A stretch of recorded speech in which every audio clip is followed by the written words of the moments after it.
Hey, good morning, everyone. It's December 8th, 2022, and we're going to call the business meeting of the Governing Board of the South Florida Water Management District to order. Second on the agenda is the Pledge of Allegiance, and I'd like to ask Vice Chair if you would lead us in the pledge. Pledge allegiance to the flag of the United States of America, to the republic for which it stands, one nation, under God, indivisible, with liberty and justice for all.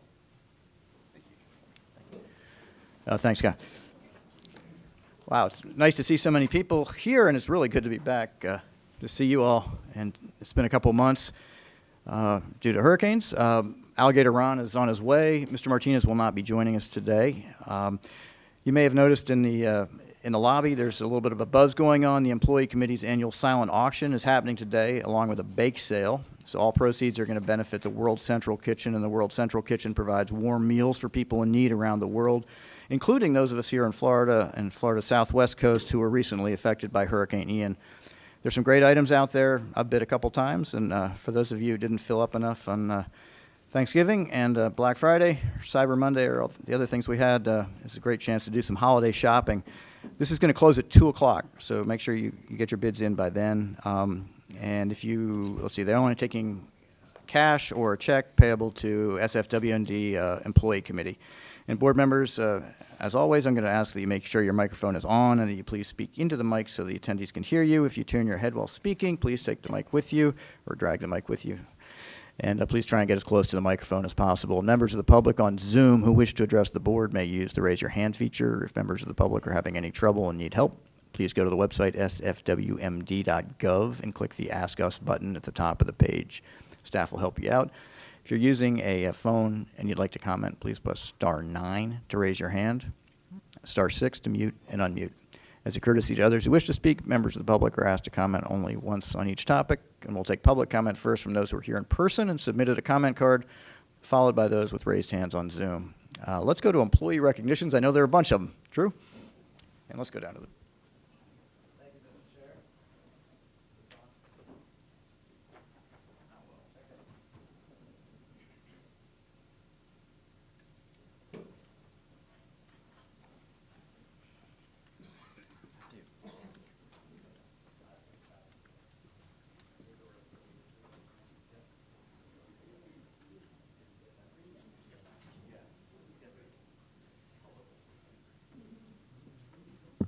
All right.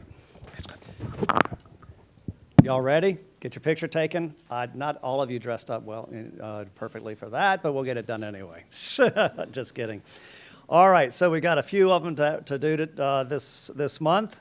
Let's start out with our October 2022 Employee of the Month, which is Juanita Bozeman. She's our Records Administration Officer. I'm going to brag about you a little bit, Juanita. So we work in government, and government needs to be transparent. And, you know, federal government's transparent, but the state of Florida, extremely transparent because we have the Sunshine Law, and part of that is fulfilling public records requests. Juanita is our one person that facilitates every single public records request we get at the South Florida Water Management District, which is a few.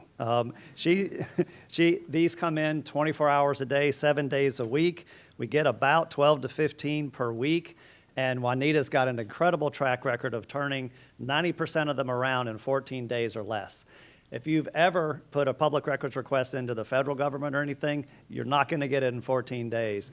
But Juanita absolutely makes sure we get it in that amount of time. And they're not all easy requests. You know, they're not all, can I have this one document? Some of them are cryptic, if you will. But she sorts it. She works with staff, works with the legal department to get it all done. And we'd just be lost without Juanita.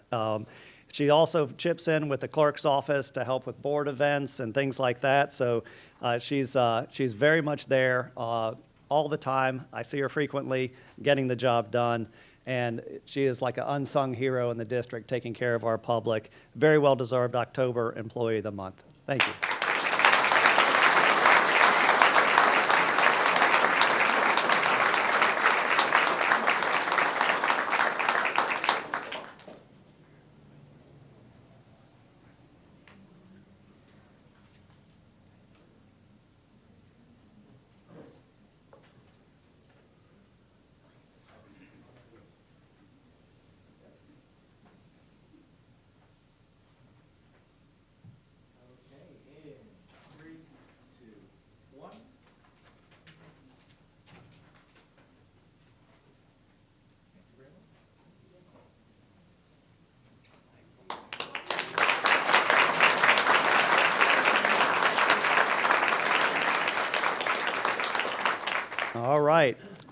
Our October 2022 Team of the Month is the C-139 Site Verification Team. That's Guy Bosclair, Kurt Kamek, Natalie Cole, Dylan Humane, Gary Colts, Susan Pascal, Lexus Pelfrey, Gary Priest, Elizabeth Quinter, Stephen Sarley, Derek Spoerl, and Suzanne Trimble. Now, what is the C-139 verification team? I got that right? So basically, the C-139 Basin is the basin that is west of the Everglades agricultural area. And we have a regulatory program in that area with permits that need to be visited and inspected. We weren't doing that for a while. And so we challenged this group, this team, with getting out there and inspecting every one of these permits. And they said, well, okay, we get any extra resources? And we said, no, of course not. You don't. You're just going to get out there, and we're going to get this thing done. And they said, okay, we understand the importance. We're going to get out there, and we're going to work with these folks. And that is, let's see, that is 170,000 acres of area, 31 permits, and 58 basins. Now we're inspecting them. In 2021, that basin didn't actually meet its expectations. In 2022, it did. These folks got out there, they saw what needed to be done. There wasn't 100% compliance. They are on top of those issues and moving forward, and they did it because they knew the importance and they just got out to it. It's an excellent team, very proud of them. Congratulations, October Team of the Month.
Perfect. I can see everyone, and everyone can see the lens, right?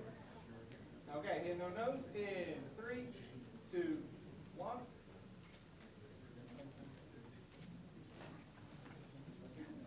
One more, sorry. In 3, 2, 1. Perfect, thank you.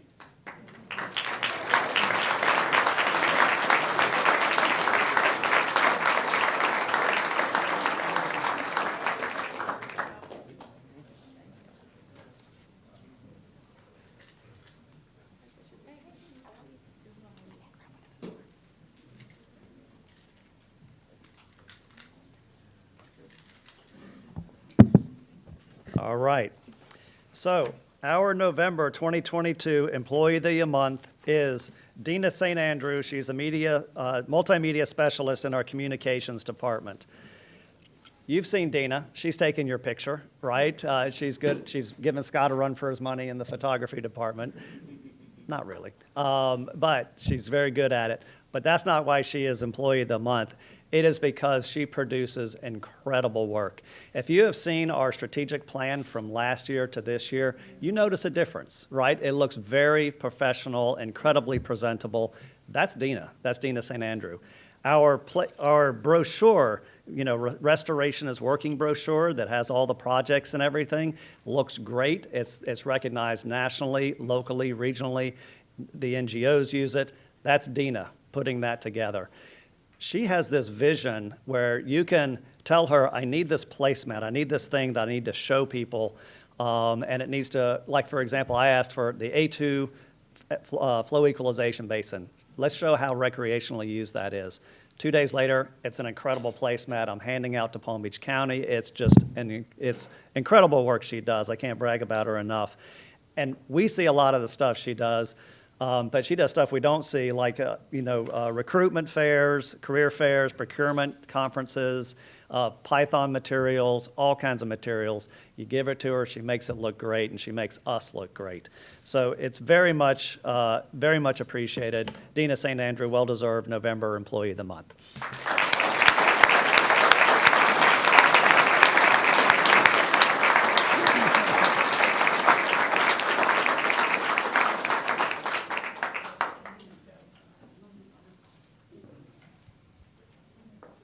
She also bakes great treats.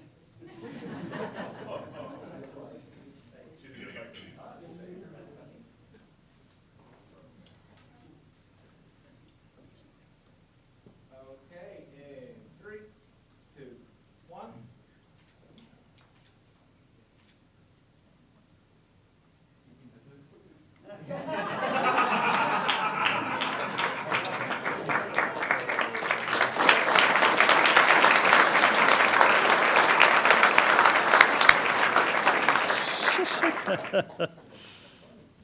All right.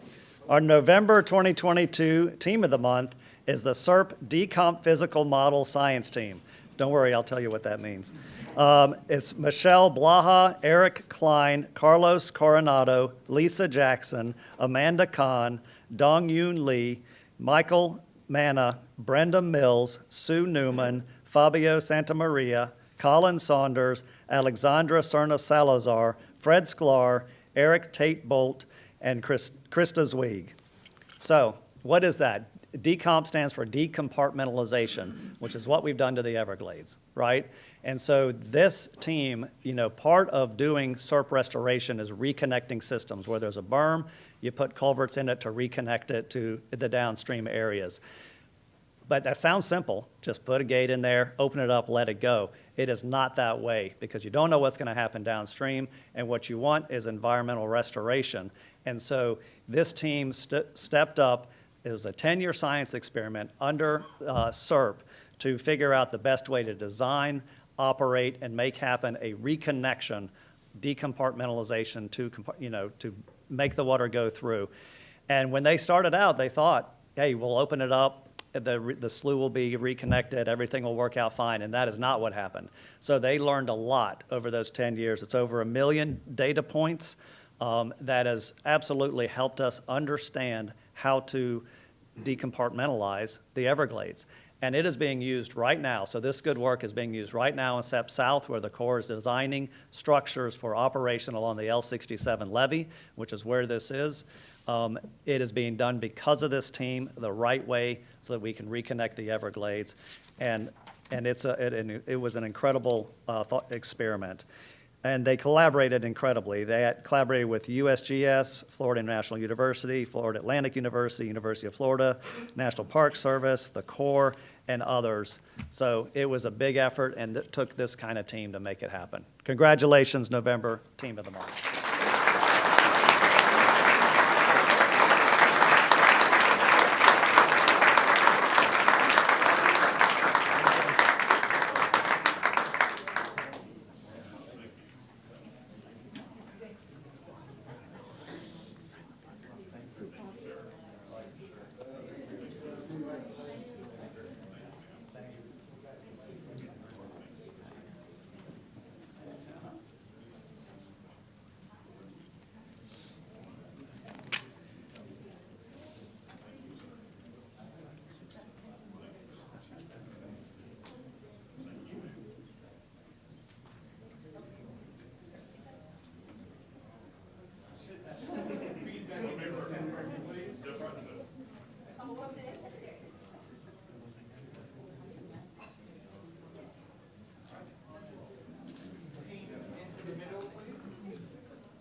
All right. Our December Employee of the Month is Bob Verastro, Principal Hydrology, Water Supply Bureau.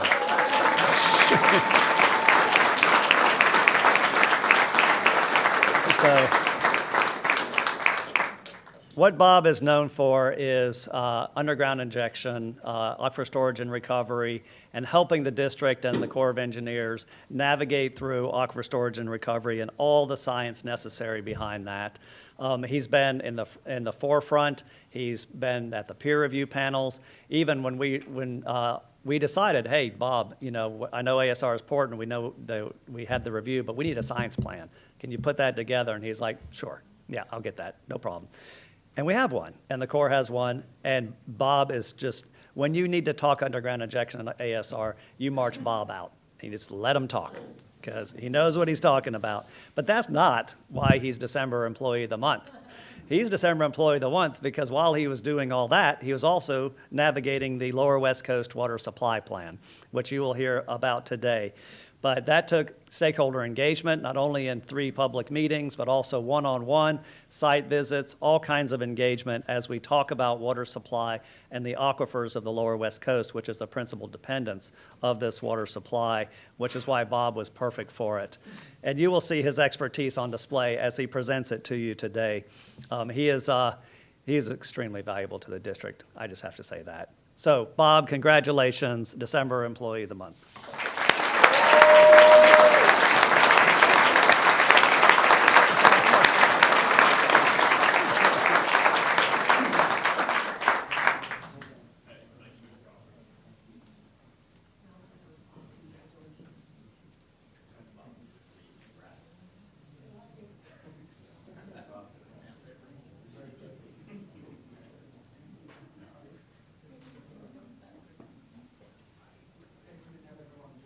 Shuffle around to your right. Okay, thank you very much. Okay, in 3, 2, 1.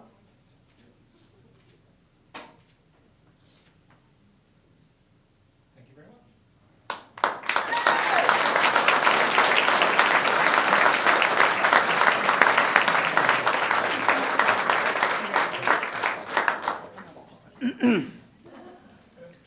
All right, our December 2022 Team of the Month is the Big Cypress Basin Field Station Vegetation Management Team. That is Mike Barber, Henry Bowman, Paul Classy, William Cucci, Hal Lusk, Umberto Martinez, Mako Touche, Wilson Touche, and William Willis. Now, the Big Cypress Basin, the Collier County canals over there are what we manage, and they're different than the CNSF canals in the rest of our program because they're shallower, right? And so in the summer months, these canals like to grow. They like to grow vegetation, and that becomes quite a challenge for the Big Cypress Basin employees. And so they have to stay on top of it over there in the Big Cypress Basin. And they've started a new initiative, which is the mechanical removal of that vegetation. So they have gone, several years ago, they were at 7% of the canals. Now they're up to 30% of the canals with that vegetation removal.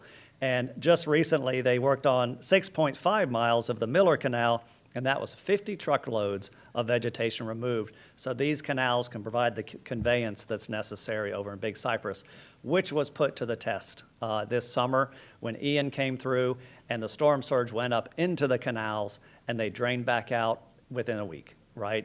So the conveyance was there, and it's not without the effort of this team that it would be there. So congratulations, this team, the Big Cypress Basin Vegetation Management Team, December.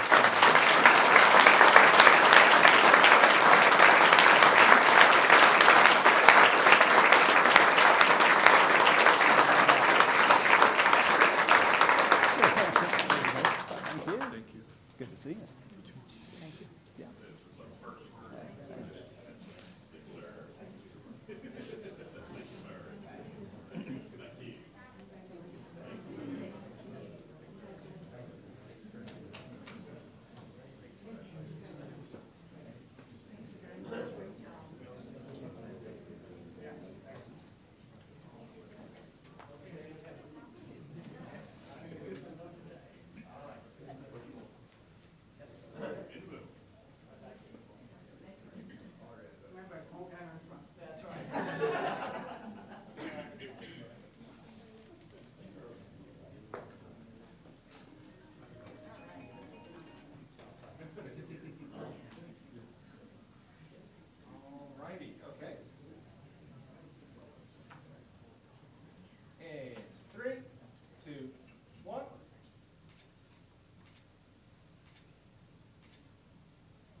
Thank you. Thank you. Good, good. Yeah. Good job. Good. Thank you, sir. One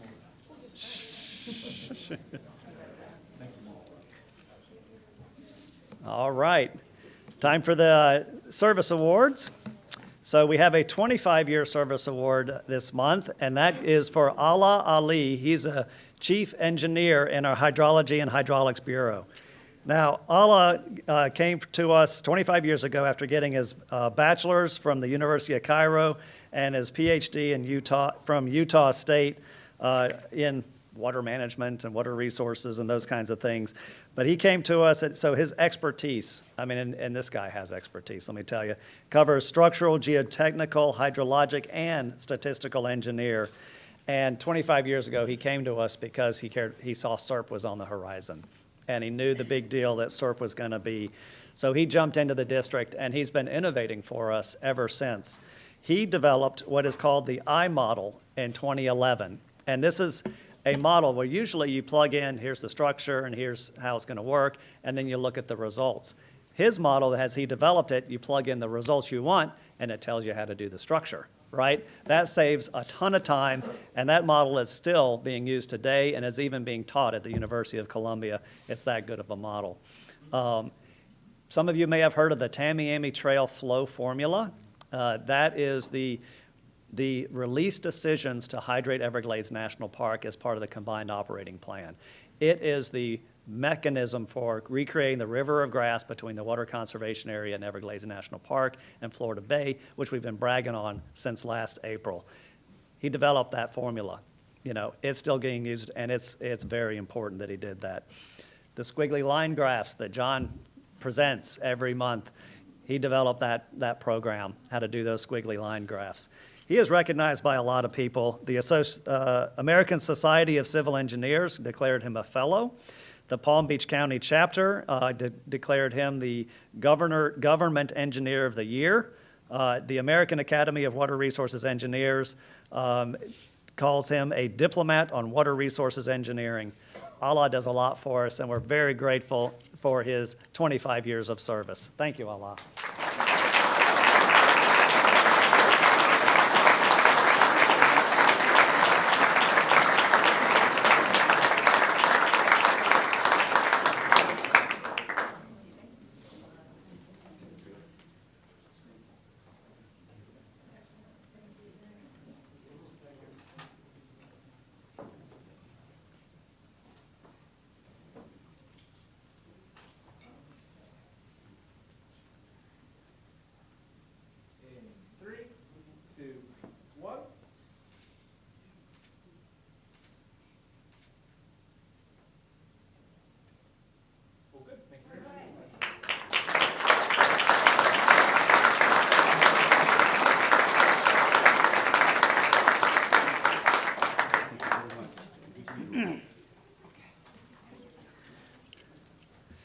All right, another 25-year service award winner is Chris Jansen. He's our lab manager in analytical services. So Chris came to us 25 years ago after getting his bachelor's in limnology at UCF and went straight into the nutrient lab as a chemist doing our nutrient analyses. And I know every one of you know how important nutrient analyses are to us in trying to restore our water resources. So his expertise was recognized quickly, and he became a supervising scientist of that nutrient group, and ultimately the manager that ran the nutrient group for the district, which produces 90,000 analytical results every single year, all with good quality and used in court proceedings, everything. You know the importance of getting this right, and he's there to make sure we get it right. In fact, we use nutrient analyses for operations, so every week there's 180 samples that he has to process on a priority basis, which means turn it around in a week. I'm not going to go through with you the procedure for doing a nutrient, but a week is fast for a nutrient analysis. And he does that with good quality every single week, pushing that around. In fact, he's been doing such a good job for us. We made him the lab manager over the whole entire thing just recently. And he's doing a great job there, so we really appreciate it. He is an avid reggae listener. He's a world traveler. He's a coffee farmer, entrepreneur, and a snowboarder with a deep love of fishing. So he's got things to talk about. Chris, thank you for your 25 years of service.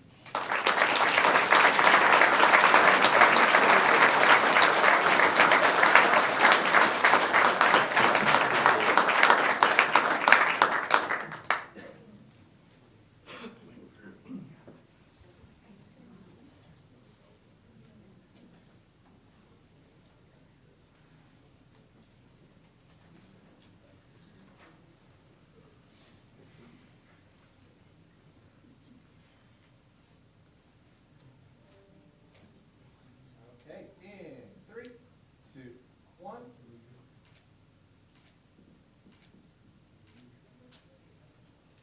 Thank you very much.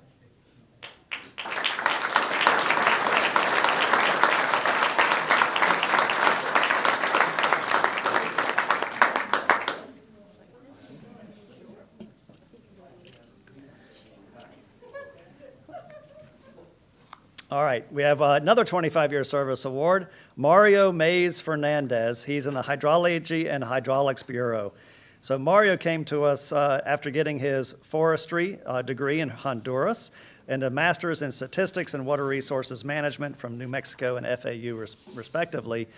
But before he came to us, he taught statistics for 14 years in Honduras and then came to us. If you know anything about water management district analytical work, statistics is critically important.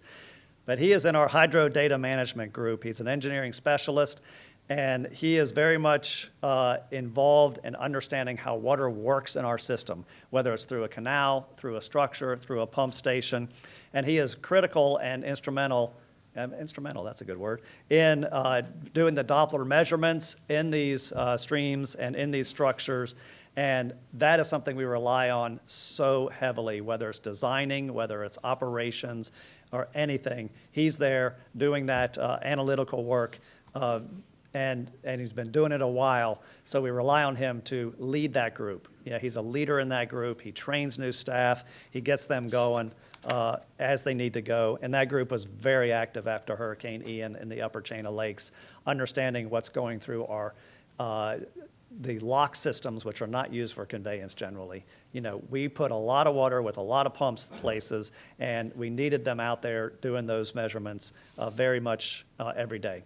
And so it's an incredible asset to us for these 25 years. He currently still teaches at Palm Beach State College the statistics, so he's keeping that, sharpening that, always has that saw sharpened. He loves to play soccer with his district colleagues, and apparently he's pretty good at it. So, all right, Mario, come on up, 25 years.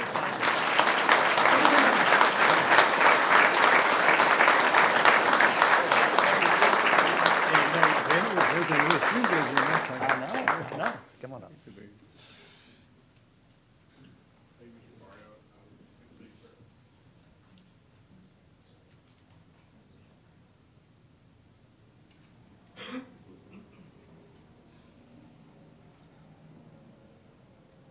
Okay, in 3, 2, 1.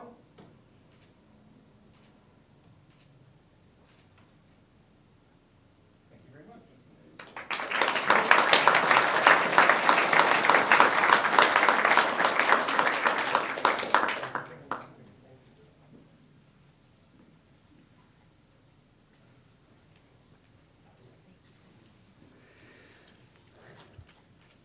All right. Another 25-year service award. You may have heard of him. His name is Rich Virgil. He's the division director for field operations. And there he is right there with his lovely wife. So Rich came to us 25 years ago as an engineer. I think he got his, what was it, Rich? The civil engineering? That's right, so civil engineering. And he came to us as a project manager. And so Rich was the project manager for STA 5 before it was STA 5-6. He was also the project manager for STA 3-4, our Rockstar stormwater treatment area. And he has worked on many projects as a project manager. It's 14. I'm not going to read them all for you, but there's a lot of them that he was the project manager for. And through this 25 years and project management he's been doing, he became our subject matter expert for the Fairbanks Morse opposed piston engine, which is critical for us because we got 48 of those things in 12 different pump stations. And you should hear Rich talk about these Fairbanks Morse engines. He's very fond of them. He's very, and we need them because there's a lot of those engines. He also helped spearhead our structure inspection program.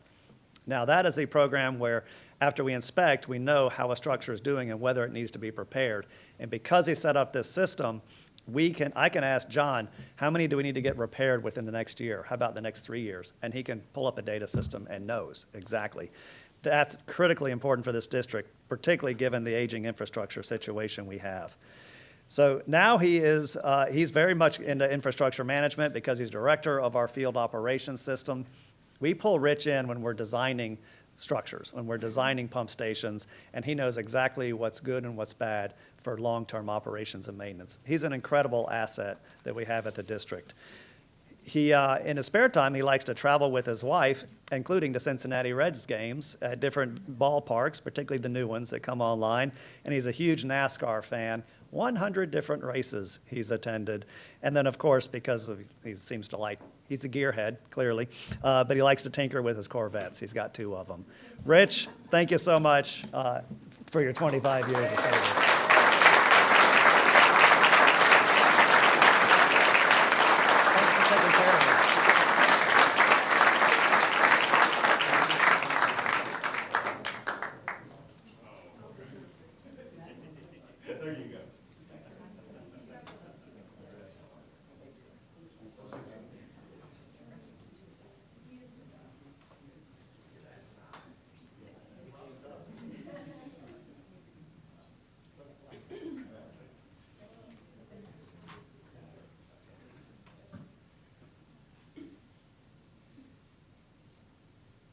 Okay, in 3, 2, 1.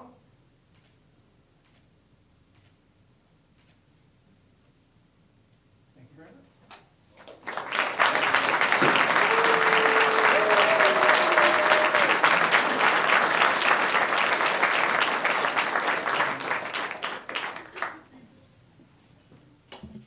All right, we have a 30-year service award for Luis Cavidad. He's a chief engineer in Hydrology and Hydraulics Bureau.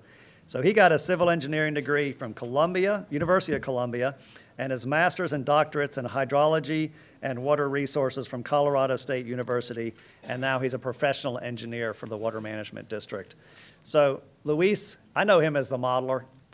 He has come in doing modeling for us.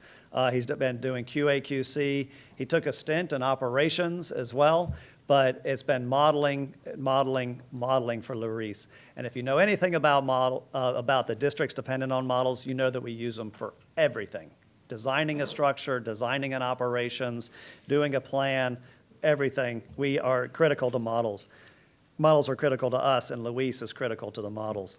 So I just want to read this. Luis participates in a large variety of water resource projects, such as the quality assurance of hydrologic data, regional hydrologic and operational modeling, real-time operations, drought management, use of climate data and operations, statistical analysis of hydrologic data, risk analysis, and evaluation of flood control level of service. He's a busy guy. He's a busy guy. He's been doing it for 30 years, and just a wealth of knowledge that we depend on all the time.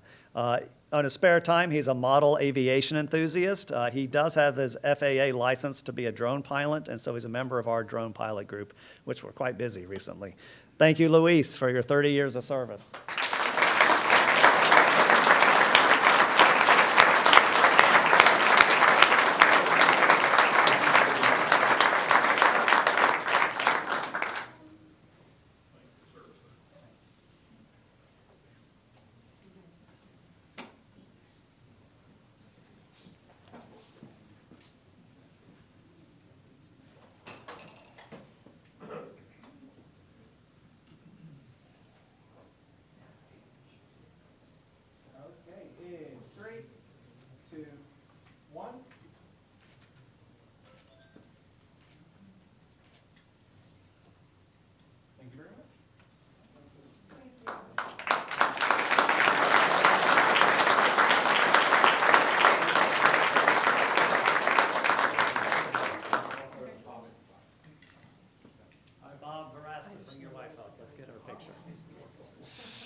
Okay,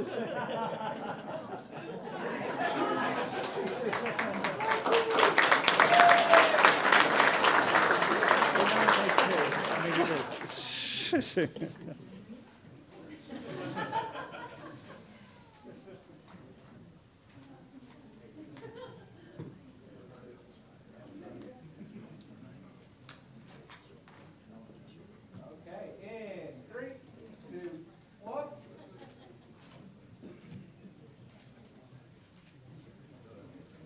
Thank you very much.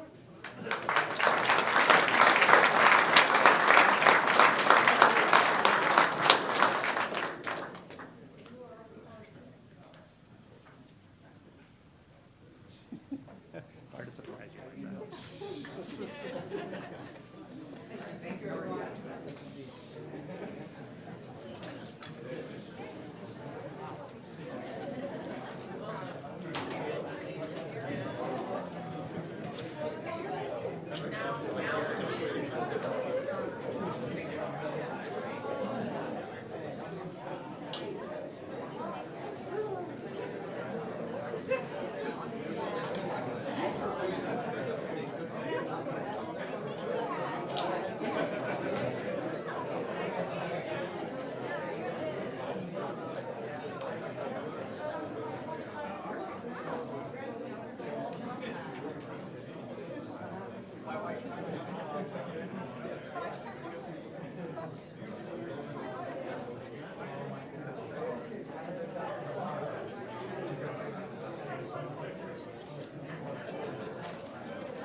I take it very seriously.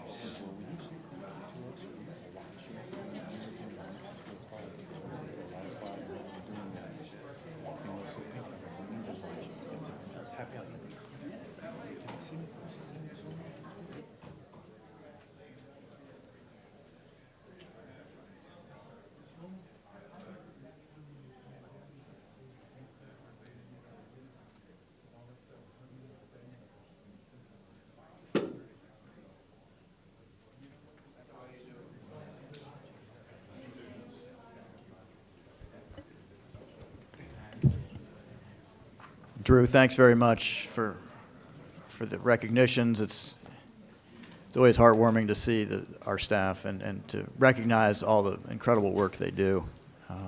And it really, I mean, we see it through the actions and how well our systems work, but there's a lot of people behind that, and it's just nice to recognize them.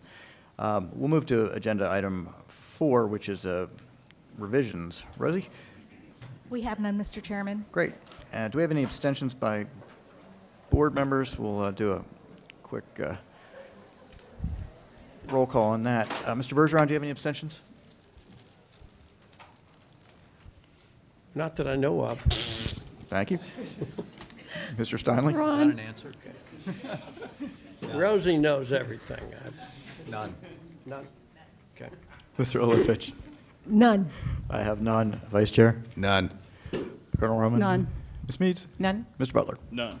Thank you all. Colonel Roman, the Big Cypress Basin Board report, which was meant to be last month, and I appreciate your holding off for a month. And Thank you, Mr. got the Chair. floor. The Big Cypress Basin Board met on October 27th. We began our meeting with Lake Trafford updates from Rodney Hudson from the Florida Fish and Wildlife Commission and Jennifer Carpenter with the Florida Department of Environmental Protection. In fiscal year 21, the Basin Board approved a partnership project with FWC to continue the restoration of Lake Trafford through a massive plant installation. The objective aimed to establish vegetation to combat poor water clarity and excessive nutrient loading. After an edifying year of monitoring, FWC is optimistic for the future of the lake. Ms. Carpenter provided an overview of FDEP's coordination with the Immokalee Water and Sewer District's wastewater treatment plant to reduce the nutrient loads in the lake's watershed. The plant sits right on a slough, which drains directly into the lake. Consequently, these mitigation efforts are vital to the long-term health of the area. Next, we had an update on the Lower West Coast Water Supply Plant from Robert Verastro. The draft plan update was developed to assess projected water demands and potential sources of water in the region through 2045. The time frame for public comment was extended because of Hurricane Ian, and this item is on today's meeting agenda. Next, Rich Virgil presented a permit request by Collier County for a proposed bus shelter within the Airport Road Canal right-of-way. The BCB board agreed with staff recommendations to move forward, and this item is on today's meeting consent agenda. Andrew Wolf, BCB Field Station Superintendent, and Brad Jackson, BCB's lead water engineer, both followed with technical reports and gave a behind-the-scenes look at the remarkable level of preparation and work dedicated to Hurricane Ian. We closed out the meeting with staff reports. Lisa Keeler presented the 2023 meeting dates to the board for approval, and Candy Heater gave the rundown on the monthly financial report as well as Hurricane Ian expenses. To date, the Basin has incurred just over $470,000 in hurricane cost. Our next meeting is February 24 at 2023. And I'd like to take this opportunity, Mr. Chair, to have Lisa Keeler be recognized. She's in attendance today as our Basin Administrator due to the fact that we had our team recognized during the awards presentation, and she's brought her mother with her, so I'd like to recognize them both today. That concludes my report. Thank you, Chair Roman, and it's nice to see you, Ms. Keeler, and your mom. Any questions or comments on the Big Cypress Basin report? Okay, we'll move on. The approval of the minutes for the November 18th meeting, that was another Zoom meeting we had. You've all seen the minutes. Are there any additions or deletions, changes to those minutes? I'll move to approve, Mr. Chair. Second. I have a motion and a second. Is there further discussion? No, hearing none. We'll call that question. Mr. Bergeron? Yes. Mr. Steinle? Yes. Mr. Olepich? Yes. I'm going to vote yes. Vice Chair? Yes. Colonel Roman? Yes. Ms. Meads? Yes. Mr. Butler? Yes. Thank you all. That passes. We'll move now to the Executive Director's report with Mr. Bartlett. Thank you, Mr. Chair. This will be about the same amount of time as employee recognitions. No, it's going to be a lot briefer because I was just recently up here and gave you a report with the rescheduled November meeting. Some of the current events. So the Water Resources Development Act is being considered by Congress right now. We could probably see it pass. I mean, everyone expects that it will pass this year. But we just saw new language. We saw the bill get released yesterday. And so in looking through it and glancing through it, we haven't had really a lot of time to digest it. The stuff that we expected was still there. The Indian River Lagoon South cost increase so that we can get on with the C-25 and natural lands is in there. And then the cost share language is in there that would allow us to get provisional credit for our work and effort as we're building out our structures to keep the cost share balance intact. But there were some new things that were in there. We have been asking with the compact, the Southeast Compact, for a comprehensive resiliency flood control study for the CNSF system.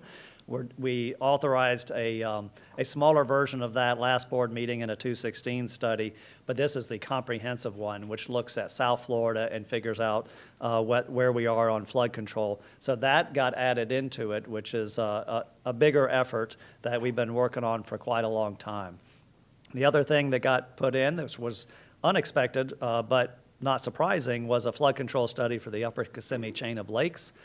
Certainly we saw the challenge that had with Hurricane Ian, and so our delegation worked to get that put in there. And then the water quality study for the Indian River Lagoon that Congressman Mast has been working on for a while is also in there as well. So not only did we have what we expected, but the 3 new things, which are very useful for South Florida, also in that bill, which again, we would anticipate getting passed this year. What was not in it was the Lake Okeechobee Watershed Restoration Plan, which I gave you an update on at the last board meeting. Although we have been in contact with the Corps has tasked the Corps' Engineering, Research, and Design Center with getting involved in aquifer storage and recovery technology. I've talked with their director, and we have a meeting next week with the Corps and their leadership to talk about the path forward on aquifer storage and recovery and Lake Okeechobee watershed restoration.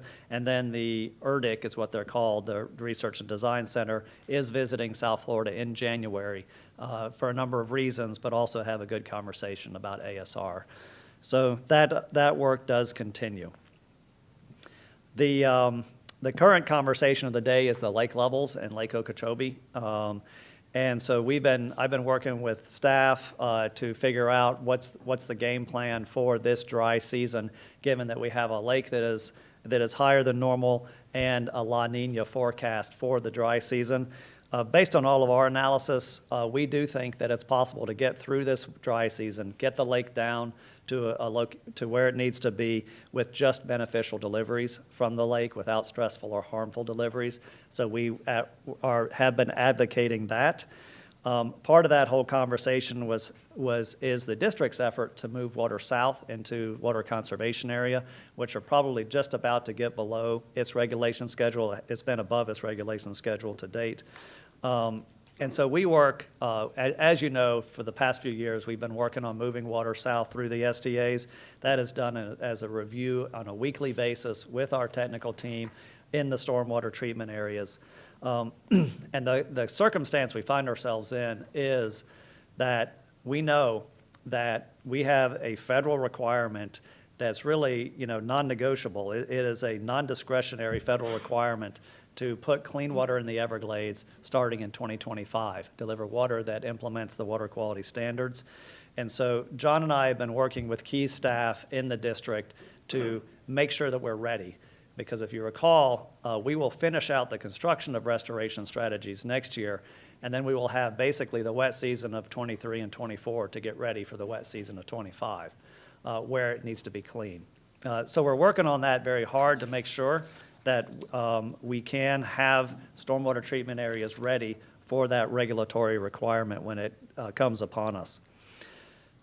This summer certainly highlighted the importance of storage around Lake Okeechobee. With the rain events that we had in the south part of the system, the stormwater treatment areas ended up serving as a storage device versus a flow-through marsh, which certainly has its impacts. In order to avoid basically sending dirty water to the Everglades or back to Lake Okeechobee, they were used that way. And so the EAA reservoir is critically important. We also saw it on the East Coast with the C44 reservoir, which after Ian passed and we were able to turn those pumps on, it curtailed the discharges to the St. Lucie estuary significantly. I think it was less than a week that they had to discharge to the St. Lucie estuary, which is unusual given the rain event that it was. So storage becomes important. Of course, with Ian and the upper Kissimmee chain of lakes and all the water that it dropped, we could see the importance of storage for managing lake levels on the north side. In fact, we're holding water in Lake Kissimmee higher than its current regulation schedule in a safe place, but because we want to keep it there versus send it to Lake Okeechobee. And of course, with all the flows into the Caloosahatchee estuary, a C43 reservoir would be very helpful. Chauncey and I met with the CEO and the vice president of WeBuild, which is their parent company, last week, and had a good conversation about their commitment to building that reservoir out, and we continue to manage the contract along those lines. Still on the subject of storage, the EAA reservoir, great news. They had 2 contracts, the inflow-outflow canal and the foundation for the embankment, both awarded, neither challenged. Both contractors have been given the notice to proceed. So they are mobilizing to begin construction of the EAA reservoir at the Corps. We can expect a groundbreaking in February timeframe because that reservoir is critically important and of course, a cornerstone of Governor DeSantis' administration. So That's the quick Executive Director's report, Mr. Chair. That's what I got for you. Thanks, Drew. Does anyone have any questions or any comments for the Executive Director? Great.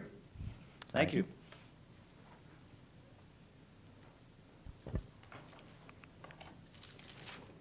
We'll go on to general public comment. This is our first public comment period. If you're here to comment on a specific agenda item, we ask that you hold your comment until we reach that item on our agenda. This comment period is for general comments not related to agenda items. Public comment for consent agenda items is item 12 on the agenda, and public comment for discussion items will be heard after each presentation. The public did have an opportunity to provide written comments prior to this meeting. We did not receive any electronic comments. Rosie, is there general public comment? There is, Mr. Chairman. We're going to start with Kat Bolano, followed by Newton Cook, and then Jake Voitic.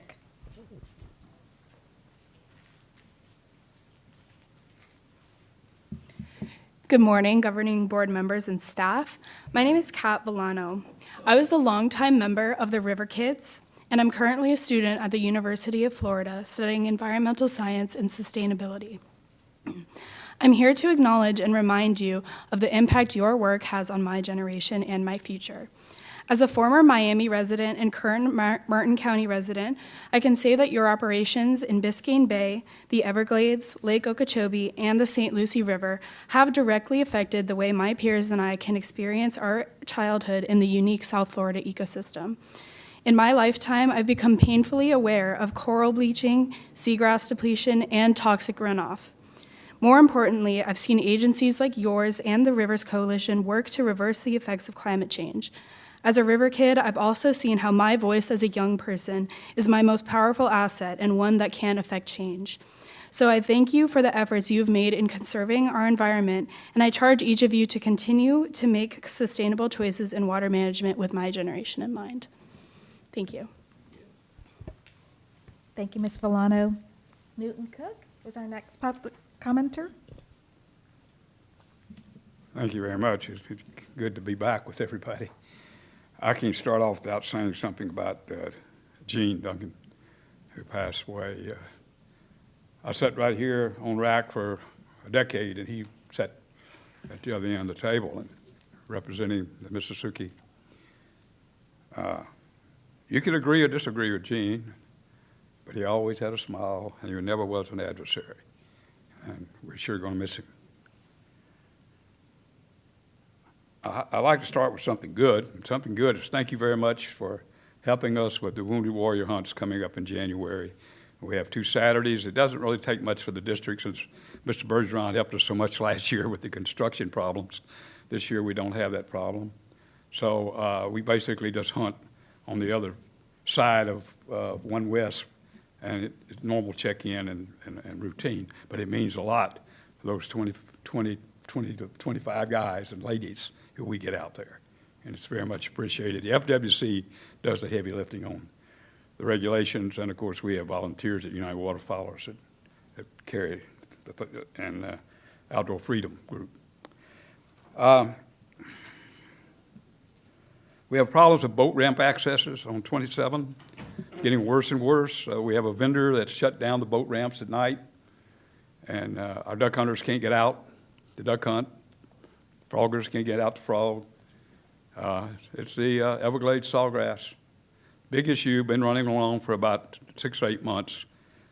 District, not a whole lot involved. I don't think the lease, I think it's the county or something, but the district needs to get out there because it's WCA2 and we can't get there. The public cannot get on the district property. Everglades Holiday Park is another one we still don't have full access to for boats. We'll talk about that a little later maybe. I was out at the SDA's duck hunting. It's a sad story. Looked really wonderful there. I paddle out. I don't paddle much. My son paddled me out. Perfect water, foot deep, 18 inches deep. Acres and acres, hundreds of acres. Mud bottom. Not a single string of SAV to clean the water. There's absolutely no excuse what's going on the SDA's. We have cattails or we have mud. There's no excuse for it.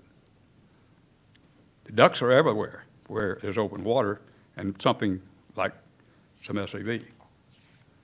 When are we going to learn to copy Mother Nature? WCAs, 1/3 cattails, 1/3 mixed bottom end SAV. You got the water at Tamami Trail at 13 parts per billion. Look at what's coming out of the SDAs. Why? We know why. Thank you. Thank you, Mr. Cook. Jake Voitic is our next public commenter, followed by Mike Nepper, and then Gil Smart. Good morning. Jake Voitic, Assistant Director of Government Community Affairs for the Florida Farm Bureau Federation. Happy to be back here in person after taking a few months off. Not that you guys took time off, but we weren't here. Just wanted to say that. Thankful to be back in person. Thanks to you guys for all the continued collaboration and communication during the hurricane season. The level of communication that you guys put out was appreciated by our industry and by others as well. Thanks also for all the immediate boots on the ground action. It was nice to see you guys out and about, doing everything that you could to alleviate any issues that occurred. As everybody knows, Hurricane Ian was devastating. The agricultural industry took a huge hit, especially our citrus industry that's already struggling so much in the state. Things are still being assessed, but preliminary assessments on agricultural damages in the state are over $1.5 billion. So a lot of that is yet to be determined. We have a lot of crops and aspects of agriculture that we won't see losses until later down the road when harvesting happens and tree health can be determined. So just wanted to say thank you for that. I also would be remiss if I didn't plug that we have a Hurricane Ian Relief Fund for agriculture that Florida Farm Bureau Federation has established. So if any farmers and ranchers out there need assistance or have had damages because of Hurricane Ian, please reach out to us. Thank you, guys. Thank you, Mr. Voitic. Mike Nepper, followed by Gil Smart.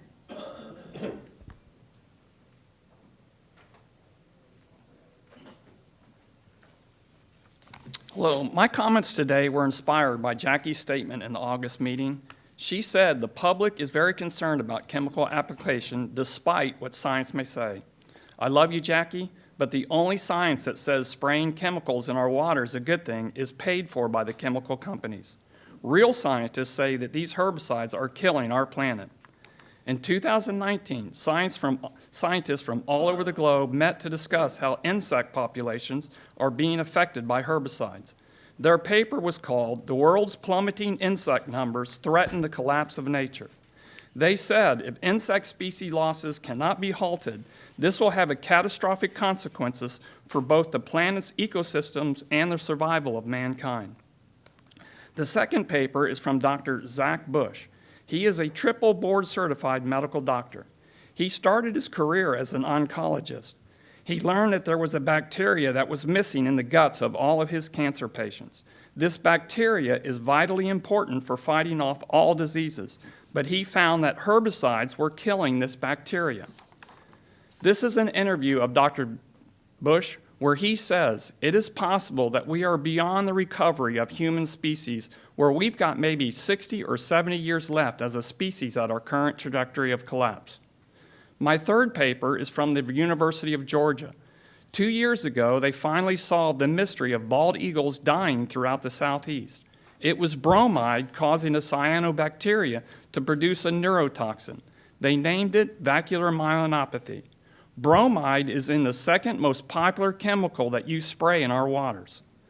The University of Georgia then found this neurotoxin in Lake Toho and concluded, we have demonstrated that this toxin can transfer from an invertebrate to a bird food chain. The presence of this toxin in Toho may be a threat to resident snail kite population. My last paper is how pesticide companies corrupted the EPA and poisoned America. In the 1960s, scientists exposed 16 incarcerated men to a herbicide called chlorpyrifos. They divided them into groups, a low, medium, and high. There were negative effects on all three levels of men, but the Dow Chemical Company falsified this study, and there was no safety levels ever put on this chemical. So for 50 years, this chemical was sprayed on our food until scientists reviewed the documents. In 2016, the EPA agreed and revoked all food residue tolerances, but in December, the Dow Chemical made a $1 million donation to President Trump's inaugural campaign. Trump then appointed Scott Pruitt as the new EPA administrator, and he reversed the proposed ban on chlorpyrifos. In 2018, Scott Pruitt was forced to resign, and federal appeals Mr. court Knepper, if you ordered could the wrap up your ban comments. on the sale of chlorpyrifos in the U.S. There is no safe levels for any of these chemicals. Please stop destroying our wildlife and murdering our people. Thank you, Mr. Knepper. Gil Smart is our next public commenter. Morning all. Gil Smart, Policy Director with Friends of the Everglades, founded in 1969 by Marjorie Stoneman Douglas and based in Stewart. Welcome back and happy holidays. The decorations are quite impressive. You guys ought to be honoring whoever put them up. I'm not sure if any of you had an opportunity to listen in on the periodic scientist call earlier this week. I know Jackie did. I don't know if any of the rest of you did, but it was very interesting. The Corps folks talked about the state of the lake and how it was higher on that date than it had ever been on that date before, over 16.5 feet, although they think it's peaked out and inflows are receding. There was some additional discussion. Paul Gray talked about how SAV in the lake is, quote, in the tank. You just heard the same thing from Newton Cook. Then Jed Redwine said something very, very interesting. I'm going to sort of paraphrase this. He said something along the lines of, with all the miles and miles of system we have, we're using absolutely none of it to receive any water from Lake Okeechobee. And that's not just the situation now. That's the situation week after week, month after month. And at a time like now, with the lake this high, isn't there some way we can figure out how to move water south? And the answer appears to be, well, not really. We're rehabbing the SAV, or the STAs. We take this, this time of the year, the dry season, for our rehab efforts. With the Q-Bell looming, as Drew just said, we've got to be really careful about this. All of it's understandable. But, the ultimate answer to what, to Jed's question seems to be, we're going to have to wait. We're going to have to wait till some of the projects in the pipeline are completed, particularly the EAA reservoir, which won't be completed for another decade. It'll be a great day when that happens, but even when it happens, it's not going to eliminate discharges to the estuaries. For that, you're going to need more land, which is why one of our legislative priorities this year is going to be urging the legislature to begin the process of acquiring more land south of Lake Okeechobee. Again, you just heard Drew say this past summer demonstrated the importance of water storage areas. We don't have enough land for that. But in the meantime, we would agree that, there has to be some way for this system to accommodate some water from Lake Okeechobee at a time like this. And we would urge you to investigate if that's possible in any way, shape, or form, because again, we're in a situation where the sword of Damocles sort of hangs over the estuary's head. We know what's going on with the lake itself. Again, you've just heard it, from several people. It's not good. It's not good. And so there has to be some way we can make accommodations, even if only on a temporary basis, and we would urge you to look for that type of solution. So, thank you. Thank you, Mr. Smart. Switching now to our virtual commenters, we're going to start with Mark Perry. Mr. Perry, you're recognized to speak. Yes, thank you. Good morning, Governing Board. One thing is to talk about the recent study that came out in the Florida Reef Tract, which actually goes 350 miles from the Dry Tortugas all the way up to the St. Lucie Inlet and nearshore reefs in Martin County, and over 1,400 species of marine plants and animals, over 40 species of stony corals. But the recent study with NOAA and the University of Miami, in collaboration over 723 sites, found 70% of the coral reefs are losing reef habitat on an annual basis. And we know the threats to the coral reef systems through climate conditions and changes, all the coral tissue disease, the coral bleaching, but the nearshore reefs are also impacted by discharges, and particularly discharges up in this northern end through the St. Lucie and St. Lucie estuary. We've seen dramatic impacts to this coral reef system. So again, just to kind of bring that out on this current basis. The other thing, of course, is all the high rainfall and things we've had since the end of September, November, over 22 inches, and really brought a lot of not just local runoff, but conditions all throughout the district area. And, you know, with the lake being at 16.4 feet, very high, and the Corps is doing high frequency of inspections on the Herbert Hoover Dike, we have a real need to kind of get that water released out of the lake. And it's been brought up before. We're letting water out to the Caloosahatchee, which sometimes needs it during dry season situations. But right now that is really exasperating the red tide conditions. And the Lore's 2008 calls for 4,000 to CFS to Caloosahatchee and 1,800 CFS to the St. Lucie. However, we know that Part C is talking about how much can go to the water conservation areas. And as you know, the maximum practicable is always kind of overridden by the fact that either the STAs are at capacity or there's no capacity in the water conservation areas. And as you'll see in the reports from John Mitnick and others in Lawrence Glen, is that we've got, you know, an overwhelming amount so far this water year from May to November of, you know, the amount of 900,000 acre feet is coming from basin runoff versus only less than 100,000 or 50,000 acre feet from the lake. So we really need to have that capacity established for, you know, getting the water to move south. And this is a real critical time to do that. I know you're under a lot of pressure for a lot of other things in water management at this time, but really got to give that serious consideration and as we move forward. Thank you. Thank you, Mr. Perry. Mr. Chairman, I have no additional raised hands. Great. Thank you, Rosie. And thank you all very much for your comments. I appreciate them. We'll move now to board member comments. I think I'll start off. Drew and John and I with Armando had a chance to go visit with the Miccosukee for their, I think they have an annual meeting with federal and state stakeholders, and it's a good meeting, and there's a lot of back and forth. I want to reiterate what Newton said. It was odd to be at that meeting without Gene Duncan, and he's definitely been in my thoughts, and he will certainly be missed. Last week, we had a great opportunity to go down to the Everglades National Park for the 75th anniversary. Jackie was there, Ben was there, Ron was there, and Drew and Sean, and let's see who else. Libby, thank you. And Libby Pigman was there also. It was just a really nice day down in Flamingo. It's a long drive, but it's absolutely worth it. And I thank the Park Service and the superintendent for inviting us and making us part of that, because we are such a good partner with the park. My other takeaway from that is that, you know, Alligator Ron is, I know he's a rock star, and I think we all know he's a rock star, but you, sir, seriously, you know, people write books and have documentaries, but you actually lived it.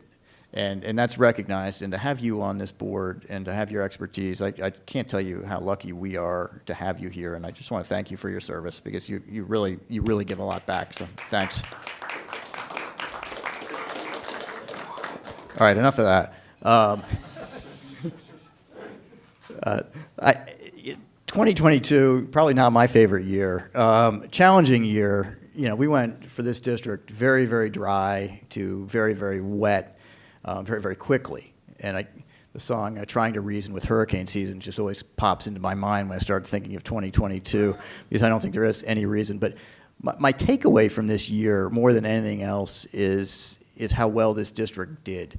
And every single one of us on this governing board expects excellence out of our staff, out of Drew, out of the senior staff, out of line staff, out of everybody.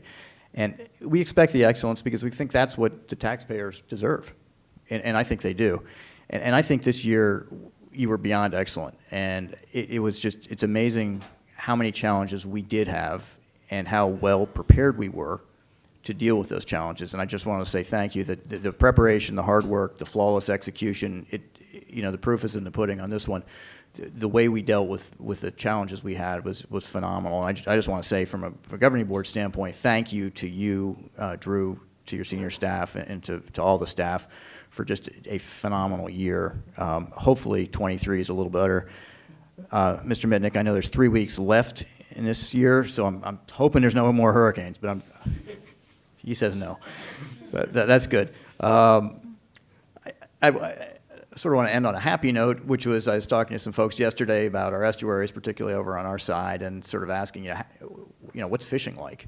And the word is fishing's good, which is amazing to me. And they said the estuaries are really resilient, and it's just coming back from a hurricane, which is I guess a naturally occurring event, they know how to do that.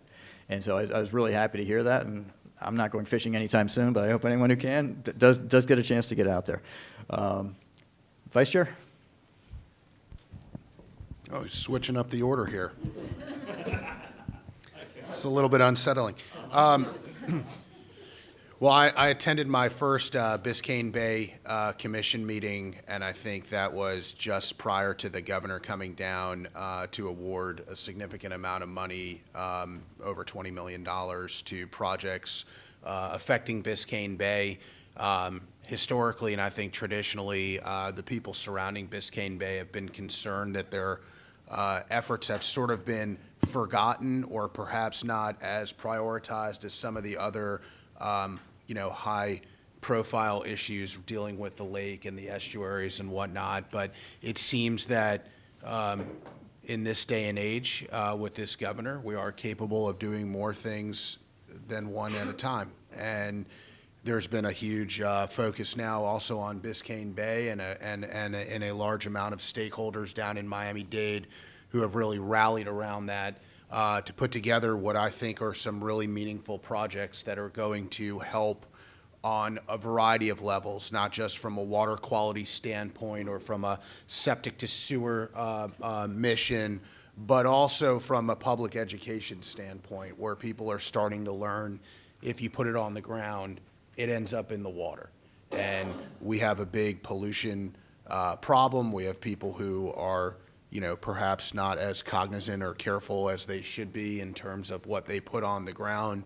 But I do think there's a big public education movement, and I think it's going to have an impact. I do think that it will, as people become more cognizant and as kids become more, cognizant of these things, they tend to stick with you over time. And I think people are going to be better on it. We've got a great amount of stuff that's going into Biscayne Bay right now, and it sort of highlights one of the items on our agenda this month, which is a rulemaking effort that is, I know that we're district-wide, and we've got a whole bunch of different people and interests that live throughout the district, but from Miami-Dade's standpoint, having people who are going to transition water from them to us, the ability to have some meaningful rules in place that'll cut out debris, litter. I mean, Rich Virgil was recognized today. I mean, I can't tell you, we worked real hard. Everybody worked real hard, but we had issues in Biscayne Bay. We had issues in Little River. We had issues at our boom and how the trash was. I mean, it was remarkable. You would see some of these pictures and you would say to yourself, God, when was the last time we picked this stuff up? And the answer was actually pretty soon before. Like we were really, I was surprised. I was like, what's going on here? And you talk to people and they're like, no. We not only picked up our efforts, but we're doing it. The problem is there's a lot of stuff that gets in that water that shouldn't be there. But everybody seems to be working real hard and working together, and it's, I think, going to be a real good thing for Biscayne Bay here on out in the future. And, for Miami, and I think people who think of Miami in their mind, one of the things you think of is Biscayne Bay. And so for us, this has been a real thing, and I want to thank everybody here for their support. Secondly, I want to echo some of Chauncey's comments about the district in general. 2022 has been sort of a strange year, but, we got these two hurricanes, but we didn't get them till way late. And it wasn't really until we started publicly talking about, hey, lake stage kind of low. Next thing you know, we get hit on the back end. But one of the things that I think is so important is to try to be as less reactionary as possible in these situations. And I think one of the things we've been, at least I've been cognizant of, and I talk to you guys about, is staying ahead of these things. You gotta view these things 5, 6, 7 moves ahead. Because if you get caught in a situation where you're reacting based on the last move, many times it has no meaning. You're not capable of sort of doing what you need to do unless you're strategically really planning ahead of the game. And to me, one of those things that we've been wrestling with, and we have conversations, and of course sometimes people are real intense about it, but it's about drawing down the lake when, to prepare for the wet season. And I think that if we had not done what we've done, and I know it gets touchy and we sort of try to thread the needle as best we can as we try to get more tools online, but if we had not drawn down the lake the way we did, we would be in trouble. Right now, we would be in trouble. Even with the enhanced dike, we would be in trouble. And so, and then on the back end of these things, it's having the meaningful conversations about, yes, the lake is high, and yes, the lake is higher than it would normally be at this particular time. But we also got 2 really late storms, and you have to be able to get outside the snapshot and see what's coming down, deal with what's coming down the pike. And so I think you guys are doing a really, really great job. And I think that just seeing everybody in here, you guys create a really wonderful environment for people to work in a meaningful,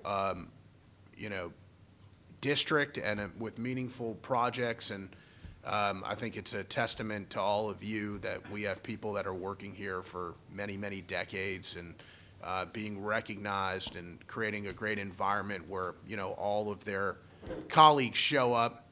They're not showing up to listen to us. They're showing up to support their coworkers, and I think that's a really, really wonderful thing, and it's heartwarming, especially this time of year. So thanks for all you do. I'm sorry to take up a bunch of time. I just think it's important. Thanks, Vice Chair. I'll go back to my right. Jackie. He's jumping around. I thought I had like 3 or more people. No. It's a new day.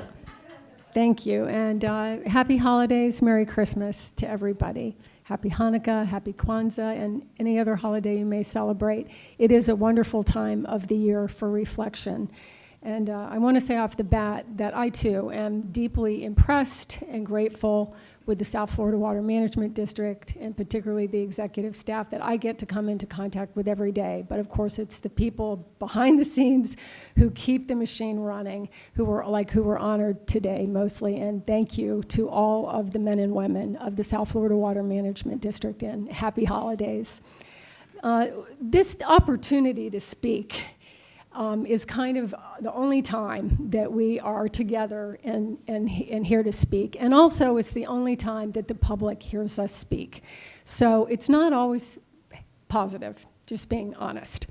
And there is a lot of positive, but this is also the time to be reflective and critical of ourselves. And so I just wanted to thank those from Stewart who were here today, Gil Smart and Mike Knepper and Mark Perry. Stewart, Florida is an amazing place because for whatever reason, we're kind of the epicenter of the sand within the oyster, keeping everything irritated and changing. And the words that Mike said, I think, are very important, and he's right. The public is very concerned about chemicals. I know that the district is working hard and has made that better, and we continue with that goal. Gil Smart's comments this morning. I don't know, is it Redwine? Jed Redwine? I believe he's with the Seminole tribe. I mean, he is really smart, and he said that he worked here, and I do think that it would be great if we had a little more modeling, perhaps, for how water is sent south. And the charts that we have with Lawrence Glen are fantastic, with the colors and such. But in this day and age, you would think that we would even have like an electronic model that it would show us, where the water can go south, where it can't go south. Newton comes in here talking about the state of the STAs, and it makes me feel so bad. You know what I mean? I can't believe they're that bad. We've worked so hard, you know, Tracy and all of those people work so hard to make them good. Maybe they're getting old, like me. You know what I'm saying? You just don't look the way you used to, but you're still the same person. So maybe those STAs are getting old. I don't know. But I really think the more we put it out there in a way, like in a modeling system for everybody to be part of, and we will find more answers together about how we can send more water south, a higher percentage from Lake Okeechobee, because we will be waiting for 10 years for the EAA reservoir, which will be the great help. Not the complete help, but the great help. I also wanted to thank Kat Villano for being here today. She is a former River Kid. The River Kids started in Stewart in 2011, and they were self-made. They became political commoners at the meetings. They spoke to the government in Tallahassee, to the Senate. They spoke in Washington, D.C. These kids changed the hearts of many politicians who did not have the environment on their papers. And it's because once we start thinking about the next generations, it breaks down a lot of wounds that we might have given each other as we're trying to get what we want in all of these things.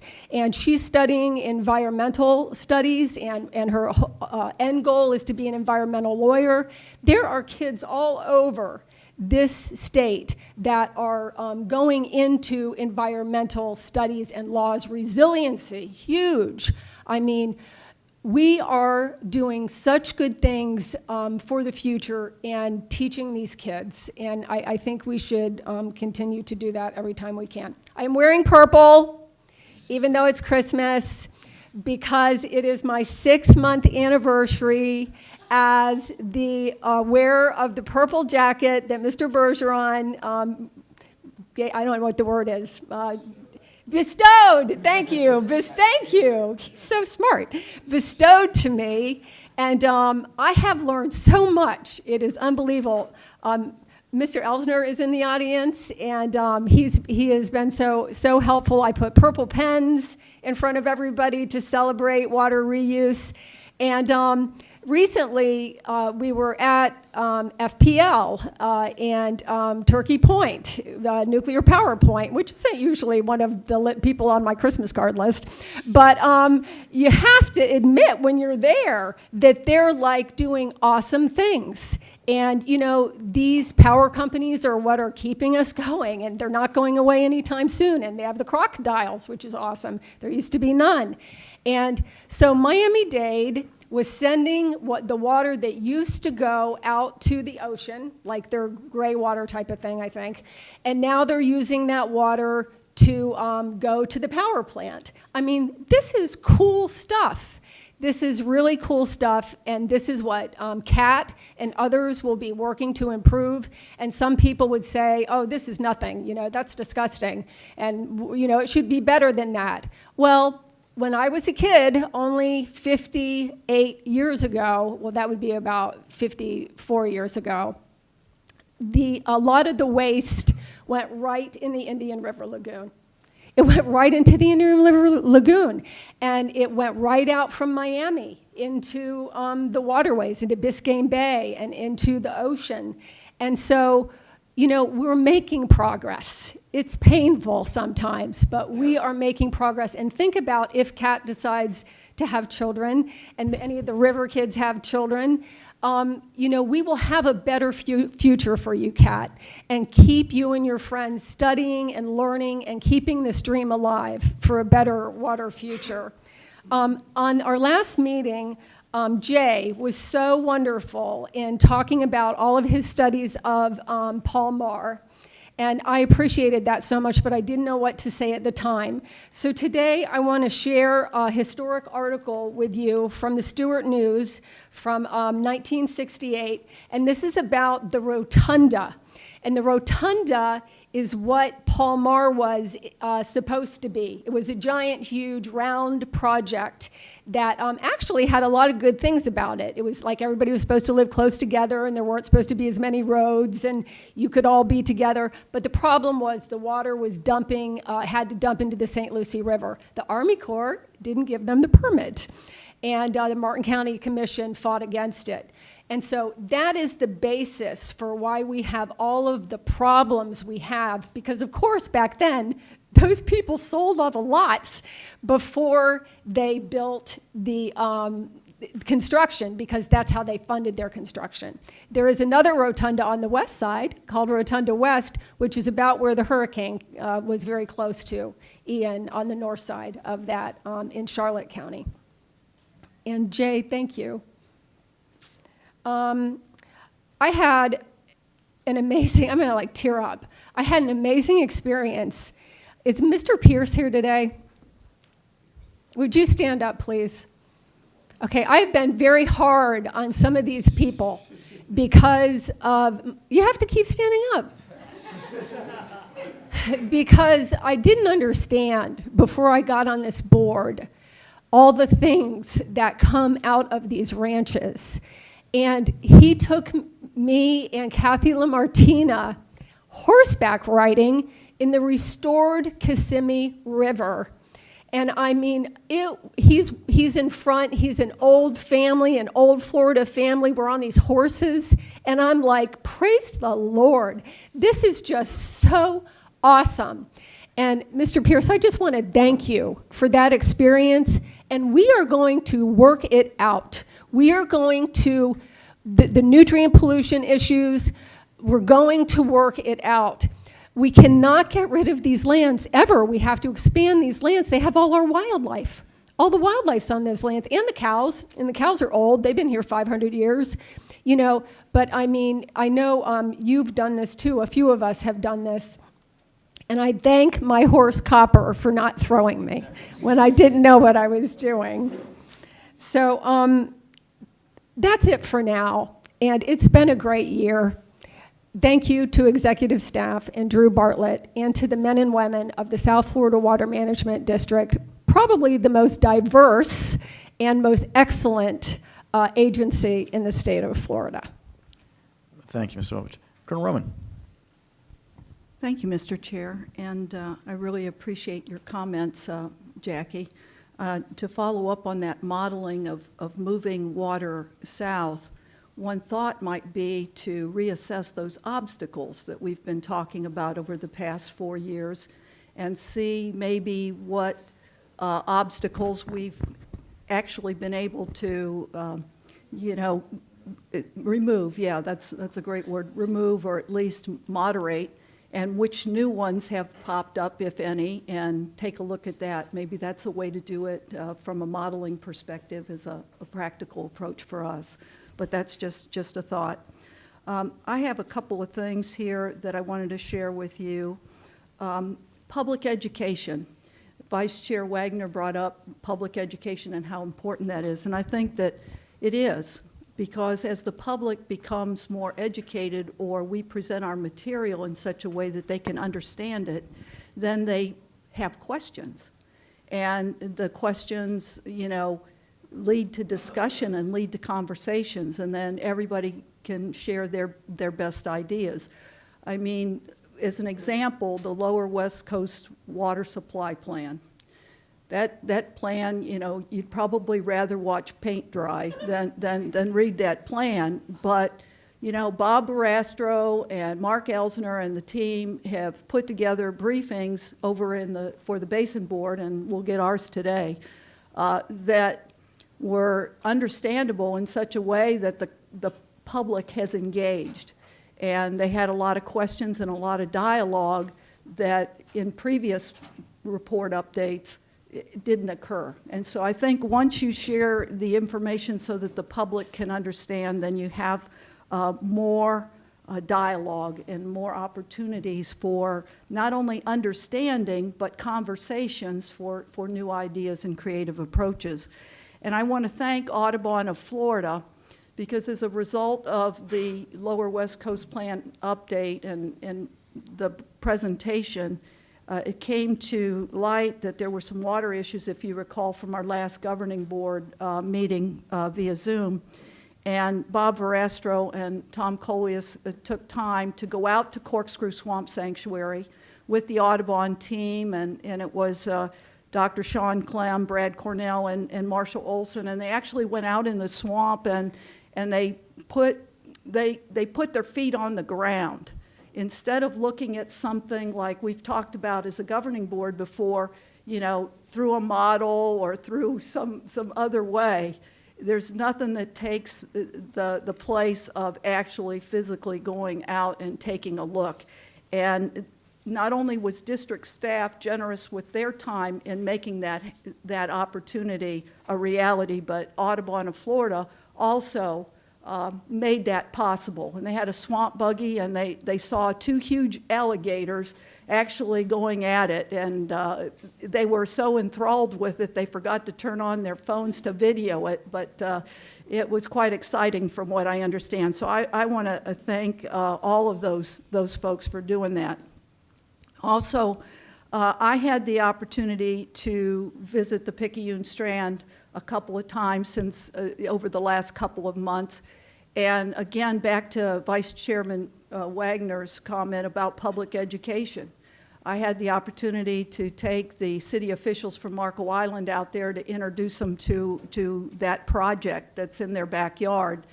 And the takeaways from that visit, I mean, it's impossible to understand the scale of one of these SERP projects.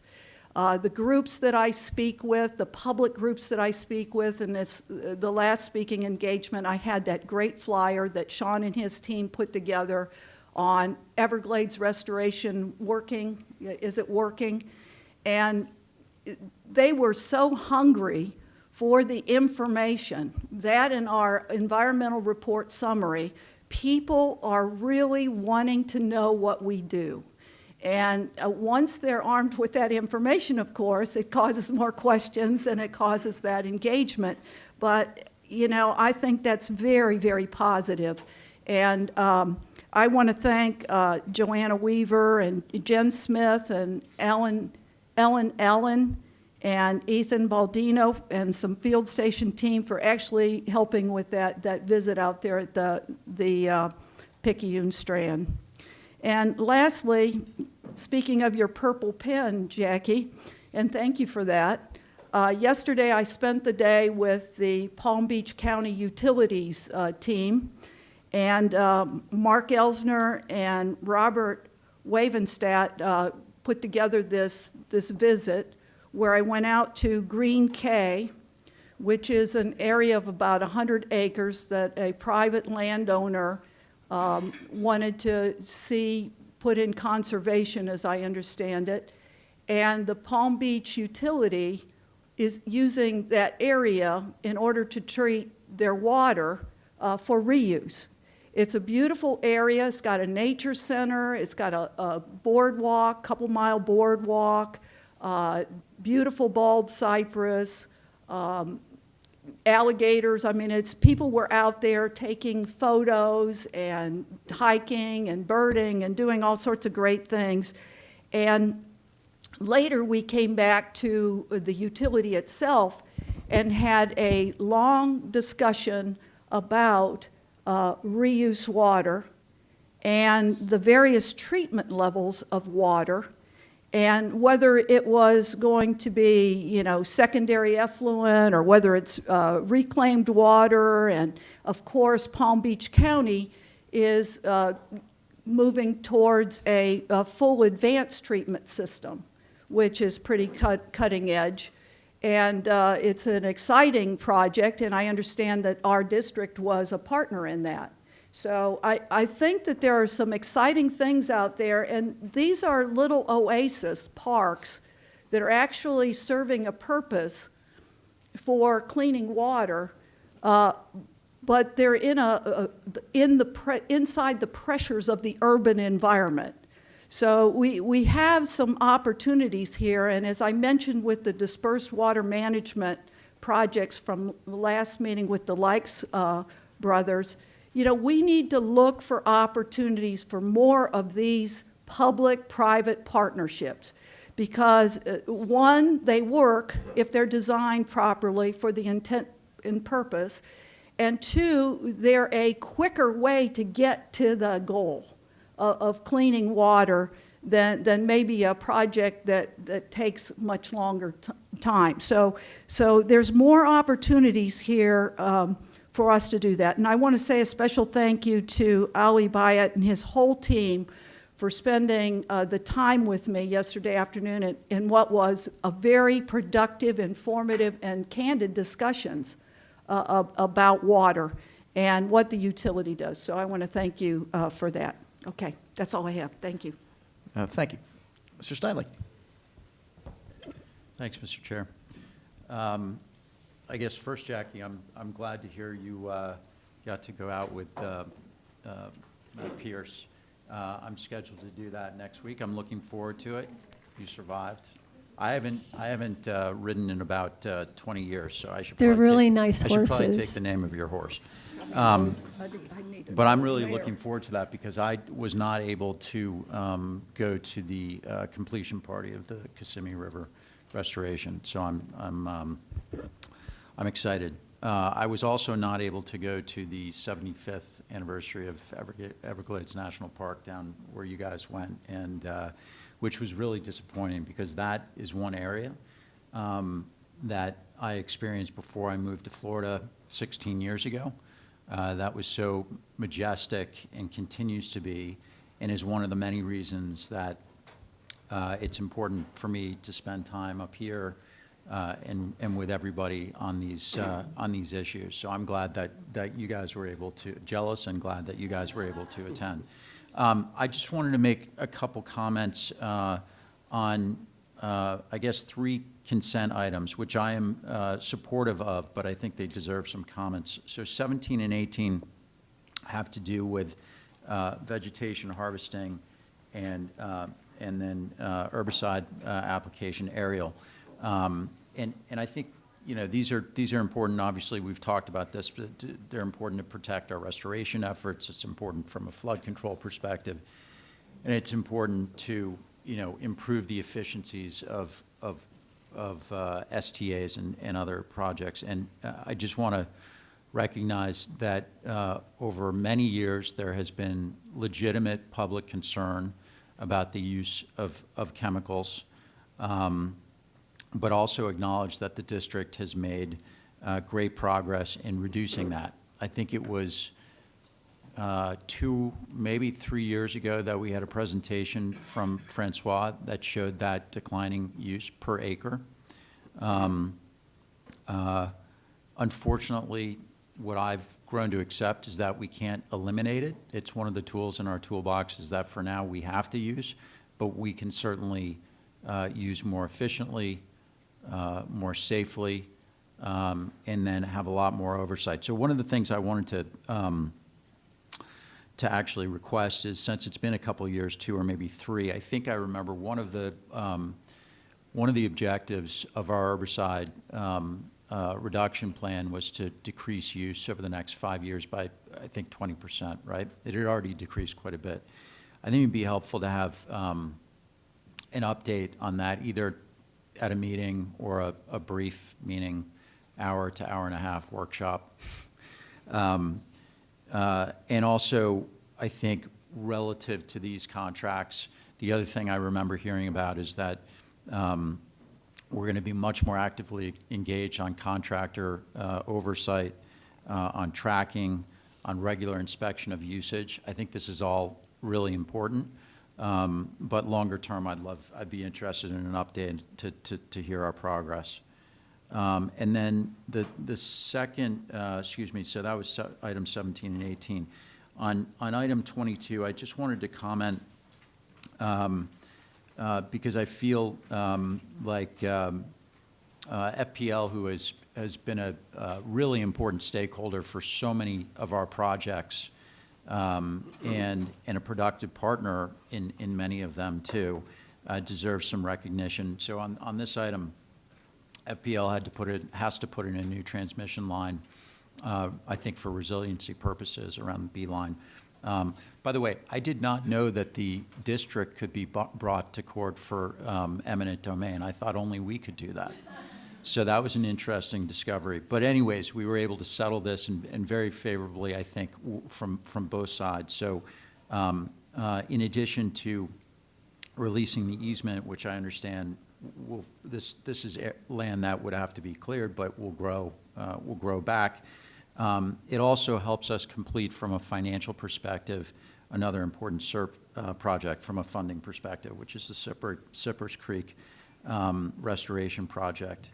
And then indirectly, or maybe even directly, it supports a project that I talk a lot about, which is the Loxahatchee River Restoration Project. So I just want to acknowledge, since we're sort of, we're supporting it, but we also don't talk about the consent items that much, FPL's help for this and for many other projects that we work with them on. I think that's it. Thanks. Thanks, Mr. Stanley. Ms. Meads? I'm glad to be back in person. So when I came to this governing board, I had worked for a state agency for a number of years, and I had also worked as a contractor inside a federal agency that I won't name, Environmental Protection Agency. And so I actually had very low expectations. I'm sorry, this was many years ago, so to that agency, I don't mean to be unkind. And maybe it was only my division, or maybe it was just me. But I had very low expectations when I got here, and oh, how wrong I was. And of course, I arrived at the same time Drew arrived. And what has happened here in the last 4 years is a miracle. It is an absolute, oh, I feel weepy. It is an absolute miracle. There's no doubt about it. We have gone from a state of hopelessness to, in South Florida, a state of joy and great hope at the things that we have seen accomplished and the things that are on the horizon. And I am so proud to just be a very small part of it. And I will tell you, my family is very proud too. And that is all about leadership. You know, success is about leadership. So thank you so much, Drew. And thank you for the team that you have put together, because without a doubt, every single one of your executive team is just exemplary. And all of you do work I can't even imagine. And that is my segue to Governor Ron DeSantis. When you talk about leadership and getting more than you ever thought that you could get or deserved, the governor, I was with the vice chairman and governing board member Charlie Martinez at Biscayne Bay recently for the award of the $22 million award toward water quality projects. And that brings the total amount for Biscayne Bay to $52 million in the past 4 years. And that is near and dear to me because that water feeds the coral reef. And if you are following the coral reef, you know that it's dead. And that the people of Monroe County, it has a disease and it's been dying off. And even the schools grow coral, right? You can tell, what a cool thing, right? To take classes at school where you not only grow coral, but you go and you plant it. And so there's so much work going on to restore that coral reef. And it's very, very important what's happening with the Biscayne Bay because it's all tied together. And that brings me back to Matt Pierce. So Matt, the time that I spent with you on your horse, on your father-in-law's ranch, right up there looking at how beautiful it is, we are all tied together from the very top to the very bottom. And I am grateful to you for that experience and every experience that I've had on this governing board. Truly life-changing for me. And if you ever give me another invitation, don't worry, I'll be right there. And finally, groundbreaking in February of the reservoir, unbelievable, right? And that just happens to be kind of a 4-year anniversary for us. And I see that as more than serendipity. It's a real blessing. Thanks, Ms. Meeks. Alligator Ron.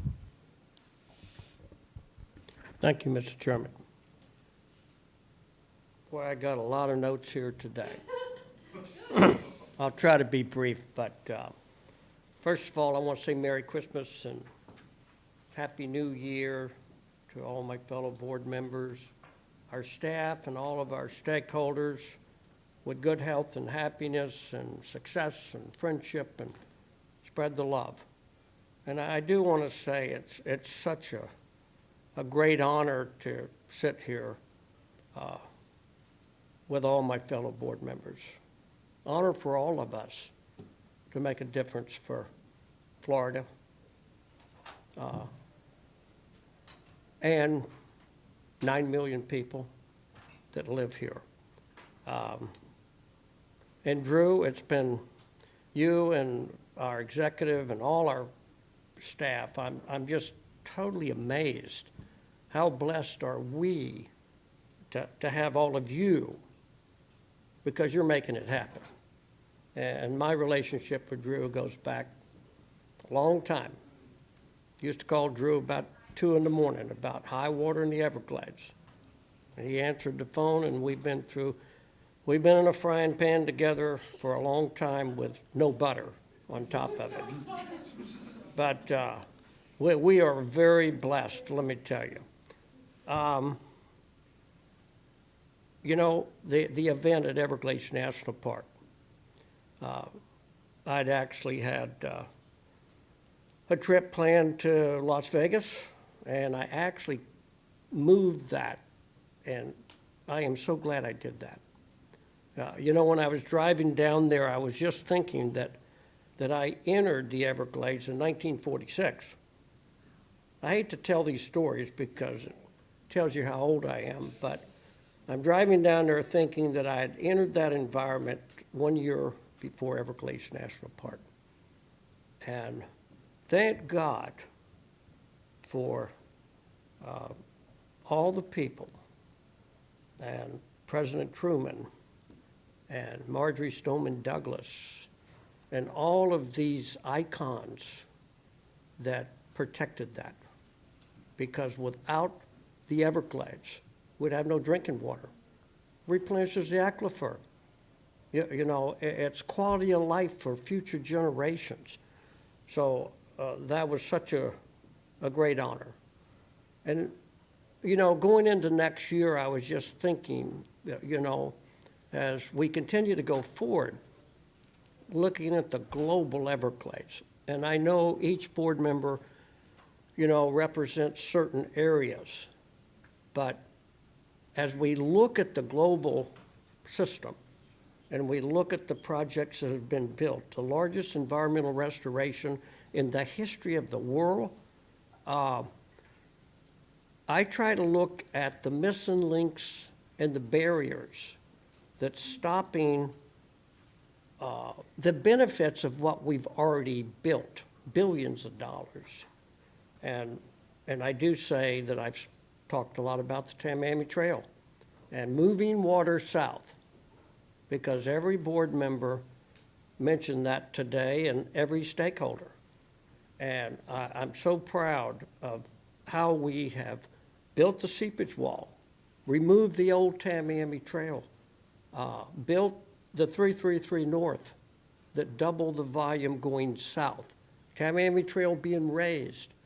And our staff now is working on the full face, 80 miles of water flowing by gravity with the additional culverts through the L28, modeling the Tamiami Trail west of the L28 which I would like to work with staff, so as we model that, we can combine animal crossings with water flow. 2 for 1. Value engineering, continuing to move this water south, not stopping at the Tamiami Trail. Now, that benefits the global system, the Caloosahatchee, the St. Lucie, the Indian River Lagoon, because as this water, 1,500,000 acre feet that flowed in an average rain year, is flowing across to Florida Bay. We won't be seeing 50,000 acres of seagrass in 2015 dying, and we're feeding manatees.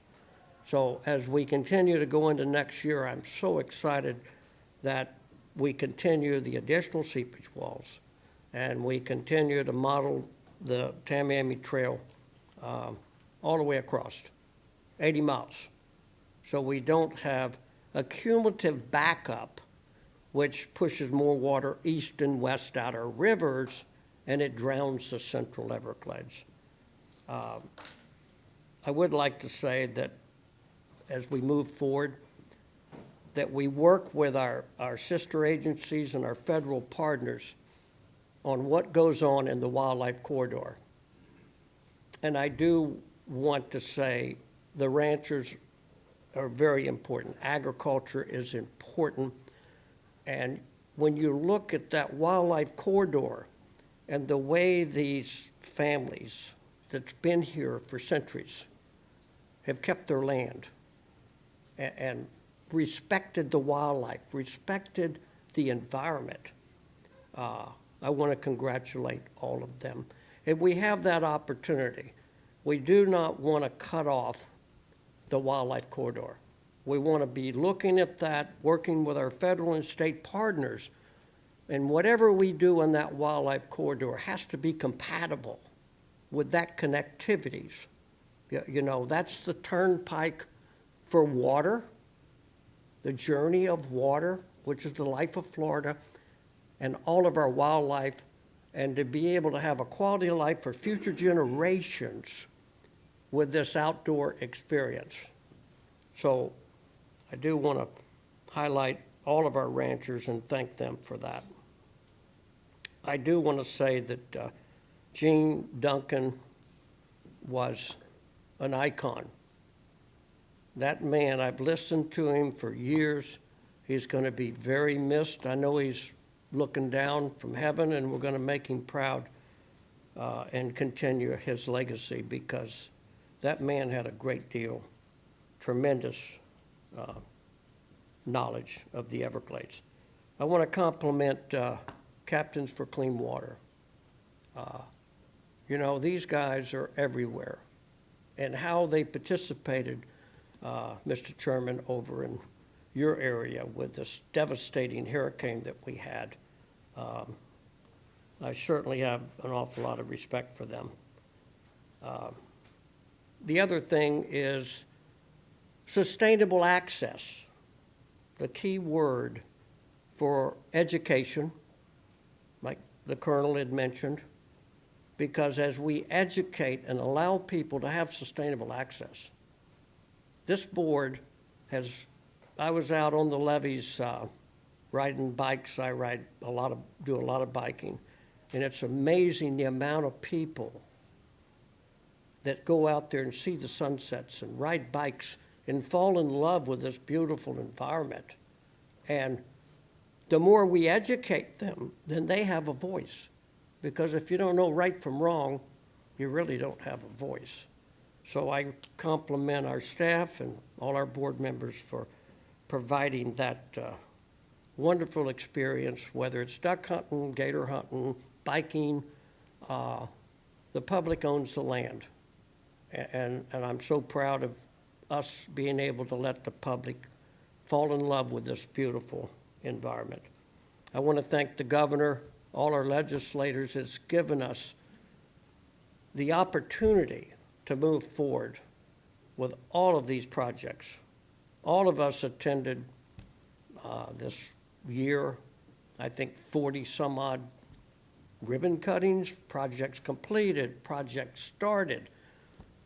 Without their leadership and vision, I want to thank the Corps, I want to thank our federal partners. We're on a move, and I'm extremely excited about next year and all the great things we can do. So thank you very much. Merry Christmas, Happy New Year, with good health. Thank you. Mr. Butler. Well, I'm not first, but I got to follow Ronnie. Yeah. I do want to say, Matt, you got mentioned 3-4 times. You count the ranching mention from Mr. Bergeron. That pales in comparison to how many times Mr. Bergeron got mentioned at the Everglades National Park anniversary. I think we had 10 speakers. I think all 10 speakers acknowledged Mr. Bergeron between his contributions, and I'll tell you, I enjoy sitting here and listening to your comments and what you have to say and some of the history you can share. 1946, I don't think my dad was even thought about, just saying. But I appreciate it. I appreciate your history and you sharing it with us. Along with you, Jackie, I appreciate the history that you share. That was my first trip to Flamingo. And to take that 35, 40-mile drive in through the park and look at the transition from, and I don't know what the technical names of the landscapes are, but to look at the transition and then to come into Flamingo and you see Florida Bay. That was a neat trip for me. I look forward to taking my family back down and maybe getting on a boat and going fishing the bay, especially once they get the new lodge open down there. But it was neat to be down there and be able to celebrate that anniversary. It's a good reminder of making that drive of all the different unique landscapes that we have within our area. Starting at the Kissimmee Chain of Lakes, all the way down the Kissimmee Prairie, and you look at that vast landscape there, and then on through the lake, and as we progress on down, we've got a lot of unique things that we as citizens ought to be proud of. By the time we meet again here in about 7 weeks, we'll have a new Commissioner of Agriculture. And I do want to take this time to congratulate our new commissioner, and I look forward and hope that we can have a great working relationship. Jackie, I don't see the triangle today. It's right there. All right. You got the purple pens out. That was good. But no, as with any transition, I'm sure there will be changes. I hope we can see a good partnership going forward. Foster some of the partnerships that we have now, and hopefully we can make that a stronger partnership so that we can all reach our goals. And I hope that as that transition happens, I hope that we get to be engaged with them and get to help in any changes that are made there. Couple more things. Drew had a lot of discussion. I think he used the word storage a lot of times in his director report today, and a lot of storage things happening. But we had the yellow book that was put together in '99 with a whole host of projects within that yellow book. It will be 25 years now before we have an authorized storage project north of Lake Okeechobee. At least 25 years. We got to get that fixed. Whatever this meeting is next week, whatever, the state has made, our governor, our legislature, especially here recently, have made a lot of investments when it comes to storing water, cleaning water, especially when you look at north of Lake Okeechobee. You look at dispersed water projects that public-private partnerships that we've done. I forget how many acre feet it is. I want to say 170, but I think that's all dispersed water is 170, including Caloosahatchee and St. Lucie basins. But you look at that investment, you look at the investment that our legislature is making in aquifer storage and recovery. using a technology that's been around for, you know, many, many years. Hopefully we can come to, you know, hopefully we can get something and keep this moving. It's a shame that it's going to be at least another 2 years. God, if we miss 24 getting a northern storage project authorized, with LOSOM in place. You know, we look at Lake Okeechobee. I think Gil, I listened in on the periodic science call this week, and yeah, Gil, I heard that same point, that the lake is, and I don't know how far back that record goes, but the lake right now is the highest it has been. I don't know since when. It's a good reminder, we need more storage in the system. It's great to hear we've got Southern Storage kicking off, but we need more northern storage to help lower Lake Okeechobee. FWC has made a huge investment. I say FWC. FWC has done a lot of work. We have made, as a taxpayer, we've made a huge investment into the marsh area of Lake Okeechobee. Marsh area that becomes inundated when the lake is over 15, either 15 or 15 and a half feet. Granted, part of that, part of the plantings they've done have been cypress trees that can withstand that water, but a lot of work on, you know, pushing out invasives and that kind of thing. I worry with how high this lake is, what happens to that marsh, especially with a lot of the legacy muck that's in there that's floating around as a result of the hurricane that settles out on that marsh. And you know, when it does that, you're going to have all kinds of invasive, you know, weed seed getting replanted there and stirred back up, and it's just going to be another continuous cycle. But we made a large investment there, and it can all be helped if we had some northern storage that again would take some top off of Lake Okeechobee and allow it to be metered out in the dry season. Tomorrow was supposed to be the 16 county coalition meeting. Lake County, or Lakes, what's the technical term for it? It's the Lake, I call it 16 county coalition. 16 county coalition meeting for responsible management of Lake Okeechobee. That's what it is. I guess they had to cancel. They don't have, all the different county commissioners hadn't been seated yet, and they haven't designated, so they had to cancel. They didn't have a quorum of that group. But I do think there was going to be a presentation there that I think a couple of us saw at permitting school this summer on that project called Diatom.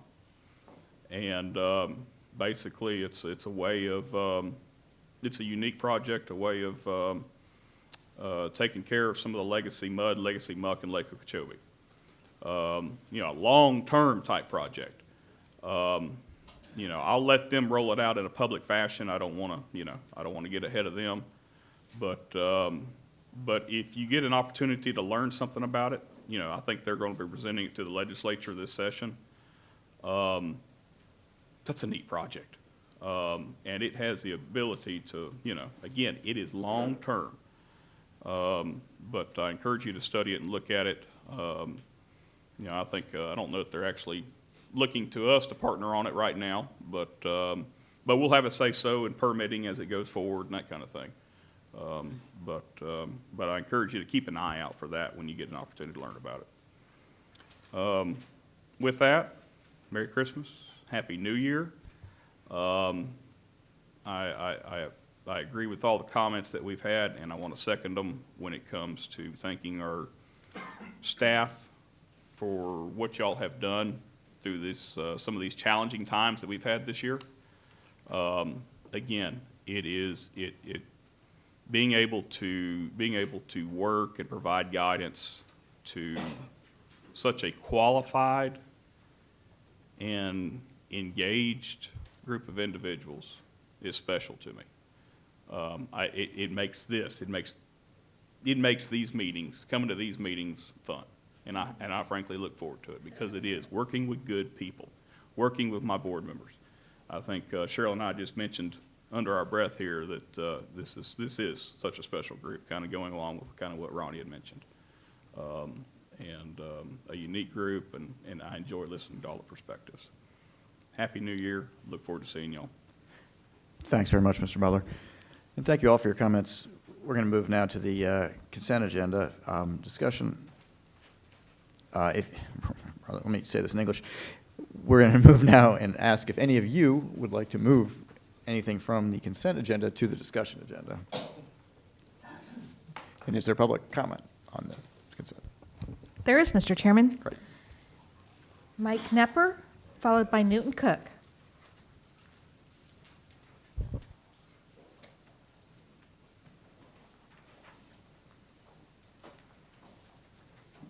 You've probably already guessed which one I'm going to be commenting on. It's about the helicopter spraying. You want to spend $15 million. Last night I Googled how fast the winds are underneath the helicopter, and this is what I found. Air velocity under a helicopter may reach speeds up to 115 miles per hour. That's a Category 3 hurricane. The state of Florida has laws regarding spraying of herbicides. You cannot spray them in winds greater than 10 miles per hour. The reason for this law is because the wind will blow the herbicides onto other plants that are not targeted. So let's recap. You cannot spray herbicides in winds greater than 10 miles an hour, but you can spray them under a helicopter in 115 mile per hour winds? That doesn't make any sense to me. The other law I want to discuss is Florida's requires the aircraft to be no more than 10 feet above the top of the plants when it is spraying. But this is not happening either. I have videotaped these helicopters, and they spray much, much higher than 10 feet. The one I taped was closer to 70 to 80 feet. You can see the video on my YouTube channel. It's called Spray Lake Okeechobee with a Helicopter. Watch it, and you tell me how high you think it was. The Pesticide Action Network has studied aerial spraying, and they have concluded that up to 90% of the chemicals miss their intended target. This is exactly how we are wiping out the insect species across the globe. When I was a boy, we didn't have cell phones or video games. I had a butterfly net. I used to catch bugs and stick them on pins and put them in my dad's old cigarette boxes. I could go out in our yard and catch all the butterflies I wanted. And we didn't live in the woods. We lived in a regular housing development. Certain times of the years, the monarch butterflies were so thick that they would shade out the sun. I remember once I got into trouble. And my punishment was I had to go and pick out all the butterflies out of my dad's radiator on his car. Unfortunately, the monarch butterfly population is down 90% from just 30 years ago. We moved to Florida in the 1970s, and we got acquainted with another bug called the love bug. Most of you probably can remember that they were so bad that every other car on the road had a love bug bra on their hood. I don't think I've seen a love bug bra on a car for decades. This paper is not misinformation, nor is it conspiracy theory. Insects are disappearing from this planting at an alarming rate, because the district and the rest of the government is in bed with chemical companies. I believe Dr. Zach Bush is dead on with his prediction that humans only have 60 to 70 years left. This really makes me sad because my 3 grandchildren, Natalie, Aria, and Zane, will Mr. have to Knepper, suffer through human comments. extinction. Thank you, Mr. Knepper. Newton Cook is our next public commenter.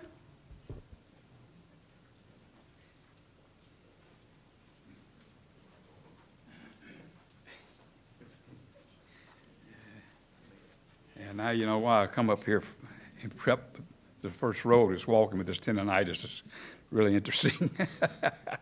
I want to speak in support of the work at Holiday Everglades Park. I see Dan here. He was quick to correct me. All my boat ramps are open. So God bless him. What you probably don't know is something over 10 years ago, there was a meeting over some little park over somewhere, and there was a circle of us who sat down and looked at the original plans to redo the old Holiday Park. And we sat there around as a group, and we had no idea, of course, that it'd be 10, 15 years before it would get done. But they have done an incredible job. It's a world-class place. I text this morning, or Facebook, somebody tell me why the boat ramps are closed at Holiday Park, because I was kept getting this information. And a guy comes right back, he says, I don't know, but so many tourists out there, I can't get to them. So it's just an incredible place. And I want to give Dan and the group a lot of praise for what they've done out there. And I do look forward to going out there. My grandson now lives only about 10 miles down Griffin Road, so it's just a big place for everybody. So thanks to districts for that. Thank you, Mr. Cook. Mr. Chairman, I have no additional comment cards or raised hands. May I ask for a comment from the executive director at this time, or is that not in place? Let me get a motion in a second, and I'm we'll have sorry. discussion. Okay. I'll move to approve, Mr. Chair. I'll second it. Thanks, and for discussion, yeah, Jackie, you have a question you want to ask Drew? Go ahead. Mr. Bartlett, would you mind talking about the spraying from the helicopters just a little bit? Because we spoke about this when I had the Right. chance to speak with you, especially the old world climbing fern, I Right. think. And it's Right. not to make an excuse for it. I just think it's important because it does seem awful to think of a helicopter doing that. And maybe there is a better way to continue. Yeah, so we would definitely, as we look at trying to control the exotics, we always look at all of our options and to figure out what's the most efficient way to do it that gets the job done using the least amount of herbicides. So in this application, it really is for those applications that really you can't do from the ground. Some examples are a Melaleuca forest, where you really can't get it under control. I mean, Water Conservation Area 3B used to be a Melaleuca forest, and it's not anymore. This was part of the technology used to try to get that back under control. Lygodium, which is in, covering the tree islands in Loxahatchee Refuge, it's very difficult to do anything with that from the ground and an effective job, because it will kill the tree island, the world climbing fern. And then we look at possibly in an STA where it's overrun with floating aquatic vegetation. It is not something we run out and do, right? It is something we do only specifically in special applications. I took notes with Mr. Nepper's comments that I want to follow up with staff on and find out how we stay in compliance and do it the right way. So I'm going to follow up with staff on that. But I think that answers your questions. Yes, thanks so much. Mm-hmm. Thanks. I got a motion and a second. Any further discussion? Great, we'll go. I'd just like to say one thing Bergeron. very quickly about Holiday Park. If you haven't been there, it brings in hundreds of thousands of people from all over the world, and what a great facility. It's the gateway to the Everglades for the Gladesman's culture. Yeah, the fishermen, the hunters, the bird watchers. If you haven't seen it, it's absolutely wonderful to be able to have that sustainable access for people to get into the environment. Sustainable, though, to learn more and more about it, so we have more people that care about our environment. Thanks. Get a motion and a second. We'll go ahead and call the question. Mr. Bergeron. Yes. Thanks. Mr. Steinle? Yes. Mr. Lipich? Yes. I'm going to vote yes. Vice Chair Wagner? Yes. Colonel Roman? Yes. Ms. Meads? Yes. Mr. Butler? Yes. Thank you. That passes unanimously, and that was for items 14 to 23. We'll now move to technical reports. The water conditions report. Mr. Mitnick, and board members, I'd ask that you hold your comments till the end and let Mr. Mitnick get through his presentation if we could. All right. Thank you, Mr. Chair, and I'll try to breeze through or expedite getting through the presentation so as not to hold everybody up for the silent auction out there in the lobby. All right, so where have we been? Everybody's familiar with September and the excessive rainfall that occurred there. November, of course, we had another hurricane system that moved through the district, which led to this slight surplus in rainfall. Predominantly, most of that rain obviously was from Nicole, but as well as there were a couple other rain events down in the southern portion of the system just before and around the Thanksgiving timeframe towards the end of the month. But overall, for December, there hasn't really been hardly any rain to speak of so far, although we're only a couple days into the month itself. So where does that put us for the overall dry season? We're about a little bit more than an 1.25 inch deficit for this dry season to date, so below average rainfall. The hardest areas hit, or said another way, the largest deficits in rainfall being here in Conservation Area 3A, as well as down to the Keys and in and around Florida Bay. Out of all of the district, those are the two areas that have the least amount of rain so far this dry season. Looking at the upper chain of lakes, still keeping the two shaded boxes on these graphics to represent Hurricane Ian and Nicole. You can see the large responses in the two lakes, East Lake and West Lake Toho. But since those storm events, the lakes have come back down. They're right about at regulation schedule. And we'll continue to look to maintain them right at their winter pools as we move forward in time until we get out and start talking about that spring recession in a couple months and bringing those lakes down, preparing them for the subsequent wet season. Looking at Lake Kissimmee, you had heard Mr. Bartlett touch briefly on the upper chain of lakes and the Lake Kissimmee. You can see it's just slightly above its regulation schedule right now. It's about 3 to 4 tenths above that regulation schedule. Primarily, that's a result of a couple different factors. One, obviously, the excessive flows that the Kissimmee River has experienced from the two storm events. Two, wanting to maintain a pool of water in the upper chain so as to be able to continue to supply water down the Kissimmee River and that restored reaches of the river deep into the dry season. And I'm sure Mr. Glenn will touch on some of that in his ecological report and the needs to be able to sustain a lot of those flows. But then, of course, the last factor is trying to attenuate a lot of that water, given the conditions that are down in Lake Okeechobee a little bit farther to the south, and hold some of that water back as best we can for the benefit of the river, for the benefit of Lake Okeechobee and other parts of the system. Looking at Lake Istapoga, it's sort of just bumping along right there, right around regulation schedule. You can see there wasn't those dramatic rise in Lake Istapoga as a result of the two storm events. So it's pretty much been following its regulation schedule for the past couple months. So now looking down at Lake Okeechobee, as usual, this is the projection that looks at possible or probable lake stages as we move forward in time, given the entire period of record. For the most part, you can see, although as of today, lake stage is at 16.44, up here in the intermediate subband of the current Lake Okeechobee regulation schedule, LORS 2008. For the most part, all the projections having it coming back down and maintaining within the low subband, or this yellow shaded portion, predominantly out into the future. Mr. Butler, to I guess your comment about the lake stage being the highest it has been, that is for that day of the year throughout the entire period of record. Obviously, the Lake Okeechobee has been higher than that in 2017. It was over 17 in the wake of Hurricane Irma.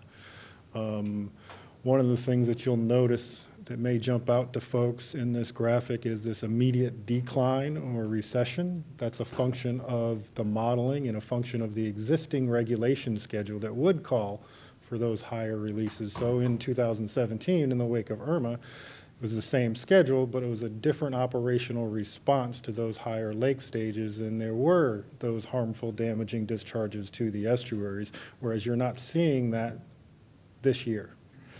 So that's why the lake stage has been sustained up there at those higher levels in the wake of the two storms. Going on to the next slide, you've heard me mention a couple times over the past 2 months that, again, we are forecast to have a third consecutive year of La Nina-like conditions this dry season. So a La Nina is a drier dry season. Does not mean that it doesn't rain. It just means that it rains less than what you would normally typically get during the dry season. And what you see here is a similar sort of pattern, as a lot of those La Nina years from the period of record tend to cluster and follow themselves down through the regulation schedule, down through the low sub-band of the existing regulation schedule. So what I'll call your attention to is this June 1st time frame where the preponderance or the majority of all those La Nina-like years tend to come out of the dry season somewhere in the 12 to 13 foot range. And that'll probably sound familiar, as last year La Nina went into it slightly lower than where we are as of today, but it came out of the dry season right around 12.6 feet there earlier this year in June. So that's just sort of the modeling, some of the projections. One new graphic that I thought I would include for this month's presentation is the exact same thing as the graphic before it, these squiggly lines, but they are superimposed over the ecological envelope for Lake Okeechobee. And you've heard Executive Director Bartlett talk in the past about the desire to maintain Lake Okeechobee within that ecological envelope. So that'll be something that we're considering as we move forward in time and trying to get the lake back down inside that ecological envelope as we move forward through the dry season. So looking at the southern portion of the system, Conservation Area 1, right there, right about its regulation schedule. There was a question coming out of Hurricane Ian whether or not Conservation Area would get up to its regulation schedule. Coming out of the dry season, coming out of the wet season, going into the dry season, but Hurricane Nicole took care of that for us and pushed it up a little bit higher. And now you can see it's up at its regulation schedule, and we'll just start to follow, or the Corps of Engineers actually will start to follow that regulation schedule and make operational adjustments as necessary. Area 2 is well above its schedule as typical for this time of year, or for the last several years. It also has a slight recession going on. The Corps is moving about 1,100 cubic feet per second from Area 2 into Area 3. In addition to that, we are also moving water back up out of Area 2 around the S7 pump station and trying to bring it right into this corner of Area 3 for the wading bird colony that sits there, and I'm sure, again, Lawrence will touch on some of that when he gets to his presentation. So that sort of takes us down to Area 3. You can see it's just barely above its regulation schedule as of this week. I would anticipate that over the next 3 or 4 days, it will actually drop below its regulation schedule. So right now, earlier in the day, you heard Mr. Bartlett talk about the I model and Ala Ali and the Tamiami Trail flow formula. So right now, the flow formula is just calling for maximum releases just because it's above regulation schedule. So I would anticipate that come next week, the flow formula would actually kick in and produce a number to be discharged out of the conservation area down into Everglades National Park, because again, I would anticipate it'll drop down below its regulation schedule, which then makes the math more important, so to speak. So overall, how's water moved around the system so far this dry season, going back to, this water year, going back to May 1st? Inflows to Lake Okeechobee have been close to 1.8 million acre feet have come into Lake Okeechobee, which is to be expected given the response in lake stage that has come up in the lake itself. Looking at the two estuaries over on the east coast, there's been just shy of 36,000 acre feet discharged from the C44 basin to the St. Lucie estuary, along with 180 or so thousand acre feet from C23, 24, and an additional just over 100,000 acre feet from the C25 basin to the Indian River Lagoon. You can see from that little blue 0.0, there were no Lake Okeechobee water that has made it to the St. Lucie estuary so far this water year. Over on the west coast, you're just shy of 1 million acre feet of water being discharged to the Caloosahatchee estuary, with roughly 76,000 acre feet of that being attributed back to Lake Okeechobee. So a vast majority of that is from the basin runoff, which is what you would expect given the weather systems and storms that we have had. Southern portion of the system, so far flowing into the water conservation areas, there's been about 1.3 million acre feet have moved into the water conservation areas, and roughly just over 1 million acre feet inclusive of return seepage being moved into Everglades National Park from these 3 locations. And like I said, that includes this return seepage that occurs over here in the South Dade conveyance system. Looking at flows off the urbanized area to the Atlantic Ocean or the Intercoastal Waterway, you're just shy of, I'll call it 2 million acre feet so far this water year, just in the last 6 months, and we've still got another 6 months to go for this water year. Looking at the stormwater treatment areas, again, these are the 3 consecutive years of La Nina down here. So far this water year, the stormwater treatment areas collectively have conveyed and treated just shy of 1 million acre feet of water. One of the things that I'll point out as we look at this graphic going back, say, the last 4 years to 2018 timeframe, you'll notice that of this 2, 4, 6 water years, contains 2 of the highest recorded flows going through the stormwater treatment areas, and this year, 2019, is the 5th highest volume of flow that has gone through the stormwater treatment areas, and that's just within the last 5, 6 water years. So looking at the forecast, as I said, it's a La Nina type condition is forecasted, so that would track along with what CPC is predicting right now with below average flows, below average rainfall for the state as we move out through the different intervals of windows going all the way through the remainder of the dry season until you get towards the tail end of the dry season, start of the wet season, where it starts to flip to the equal chances. For the next 7 days or so in the short term, not a whole lot of rainfall to speak of. We're forecasting very much below average rainfall for the next 7 days, and then continued below average rainfall for the next week after that. One thing I'll point out to your question, Mr. Goss, there is a storm system in the Atlantic that does have a 50% chance of turning into something, but it will be no threat to us whatsoever. With that, I'll turn it back to you, Mr. Chair. Thank you, I think. I've got sort of an odd question maybe, but just looking at the chart you had, I think maybe 2 ago, if you go back to, yeah, that one. So I'm trying to understand La Nina, which when La Nina becomes normal, at what point don't we call it La Nina anymore? Because we've got 7 out of the last 13 years have been La Nina years. So I just find it interesting. I guess my alternatives are El Nino or normal. So there's 3, and La Nina's had 7 in the last 13. So, yeah, I would tend to agree with you. At what point is it now just normal that it's always like this? And I don't. I mean, I'm not asking you to answer that question. It's just an observation. Because it seems that every this is the 3rd year in a row. You're like, oh, it's a La Nina year, and I'm like, well, I wonder how often they are. And then it's always a La Nina year. Yes, sir. So you're not going to let them off that easy. Oh, okay, Jackie. So close. So just to review this chart, since it's the end of the year, and for those who may have never looked at it before, for instance, our river kid who's sitting in the audience. So looking at your legend where it says orange water year lake to STA, that means how much water from Lake Okeechobee, right, is going into the STAs. The turquoise water year runoff to STAs. Runoff more specifically means EAA Everglades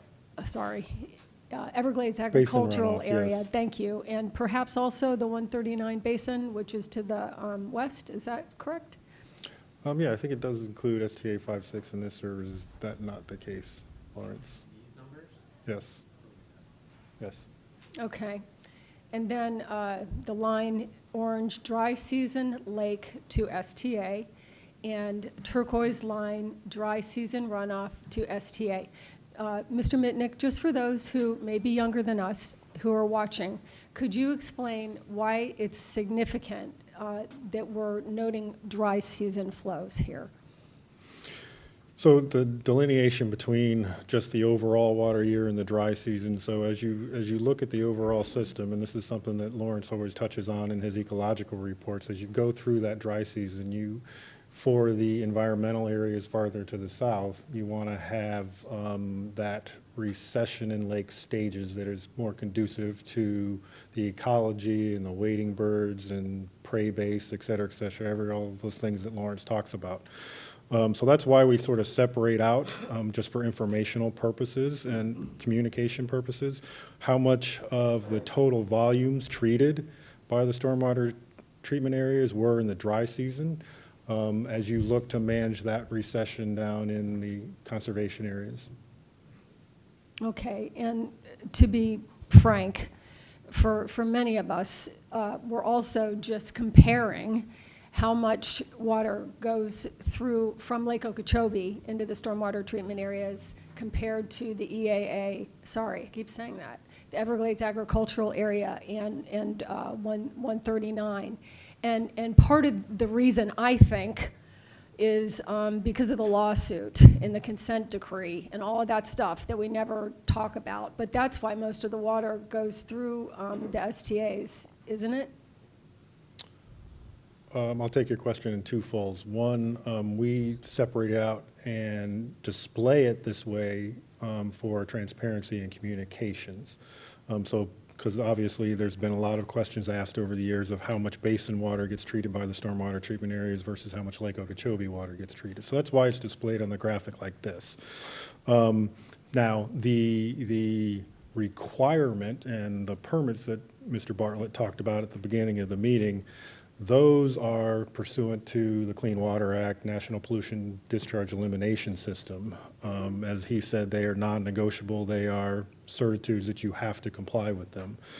They were the genesis going all the way back to the 90s and the Everglades Forever Act and the litigation that was brought by the U.S. Department of Justice regarding water quality in the Everglades.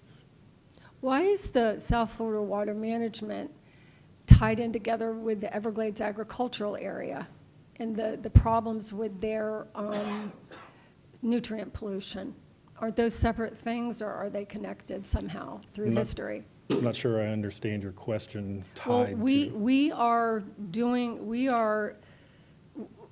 the South Florida Water Management District helps the Everglades agricultural area that you guys call runoff here with their water coming off their lands that used to be much more polluted, but they've done a great job of cleaning it up, and that's awesome, but it still gets polished in the stormwater treatment areas, so we're working with them on that. How come we work together with them on that? There's nothing wrong with this. It's just real. Like, why? And why do we have to look at these charts? Again, if you go back to the early 1990s and the settlement of that litigation that resulted in the Everglades Forever Act in 1994, that was the public policy that was put in place at the time that regional treatment would be constructed at the southern end of the Everglades agricultural area to deal with the water quality issues that were confronting the Everglades in the water conservation areas. Thank you for explaining it. I think it's important to talk about it. I think it's part of our history. And I don't know, but I think over the past 4 years, part of what I've learned, and it is confusing to me, and I'm trying to untangle it, but as the Central and South Florida plan was built out by the Central and South Florida Flood Control District, right, am I right? In 1948, because before that it was the Everglades Drainage District. The first thing they built was that levee on the edge of East Florida. The second thing they built out were the water conservation areas that hold the water in there that was supposed to be for when there was no water or water was lessened.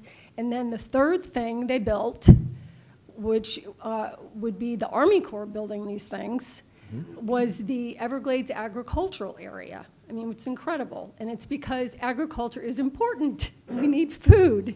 And agriculture was a lot harder back then than it was like me going to Publix getting, my husband's dinner back in the 1930s and 40s. So, I mean, they built that EAA, that Everglades agricultural area, as a you know, it was to build our state and to protect our, have winter vegetables for the people of the United States and all of that.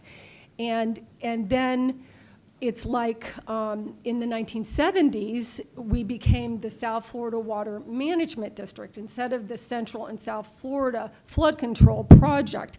But we were all connected, and at some point, the Army Corps turned over those the whole thing, the Central and South Florida plan, they turned the whole thing over to us.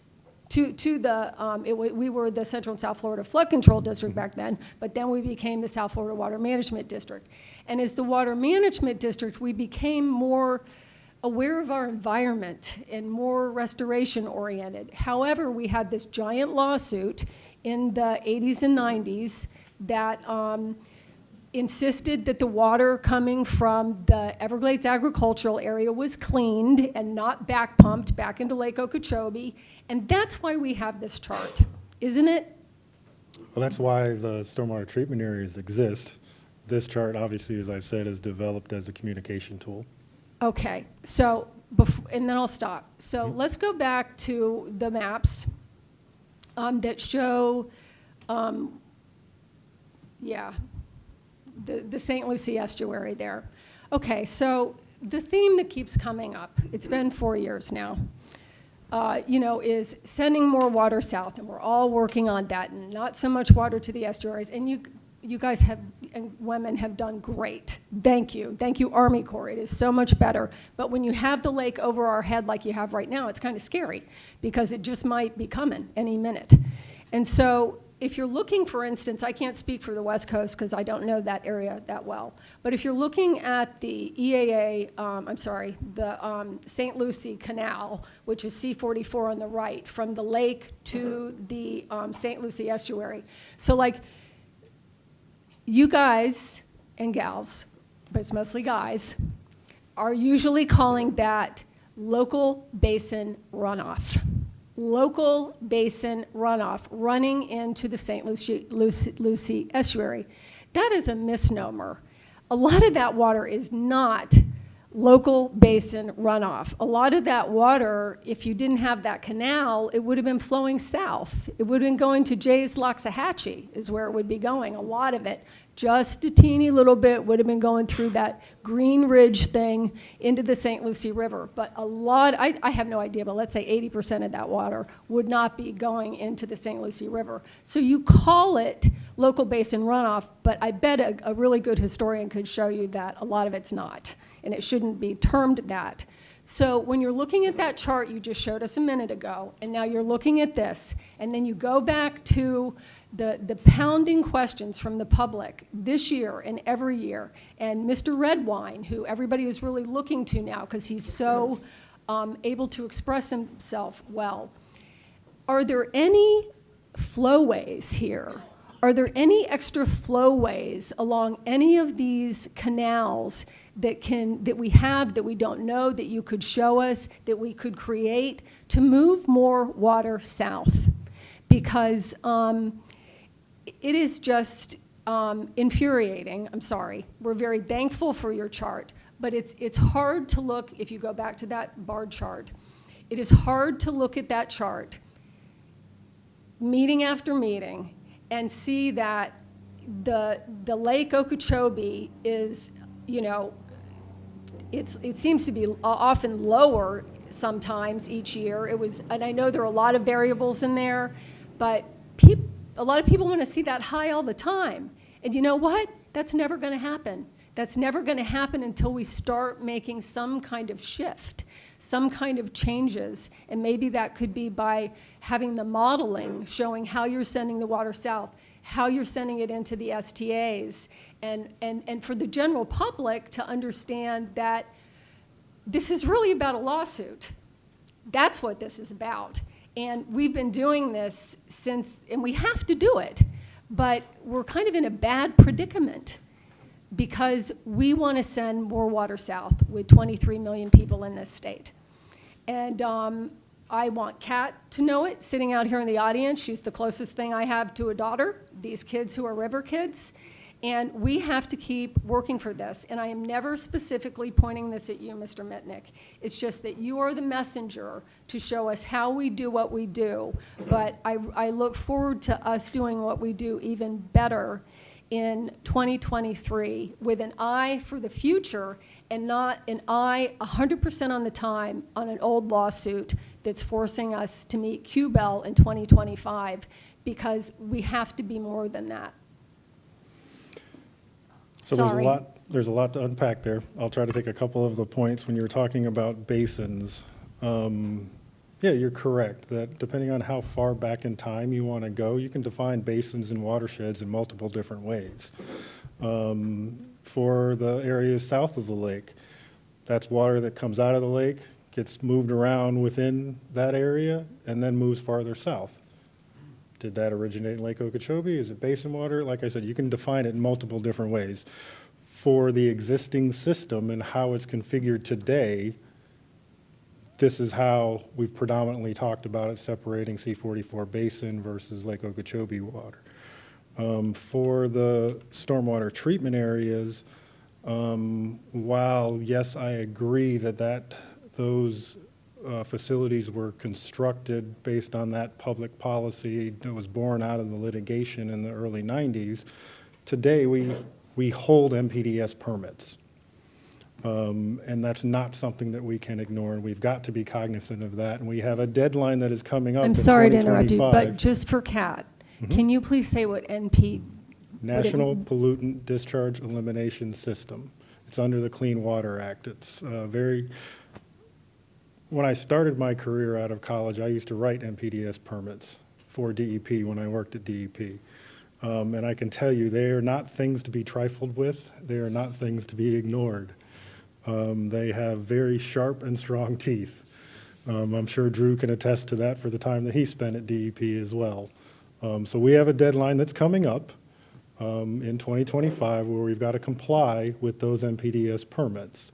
And all of the discussion that you're hearing now, which you heard from Drew, we've got a laser focus on complying with those permits and how the stormwater treatment areas are operated. It's something we review every week, multiple times a week. We have conversations.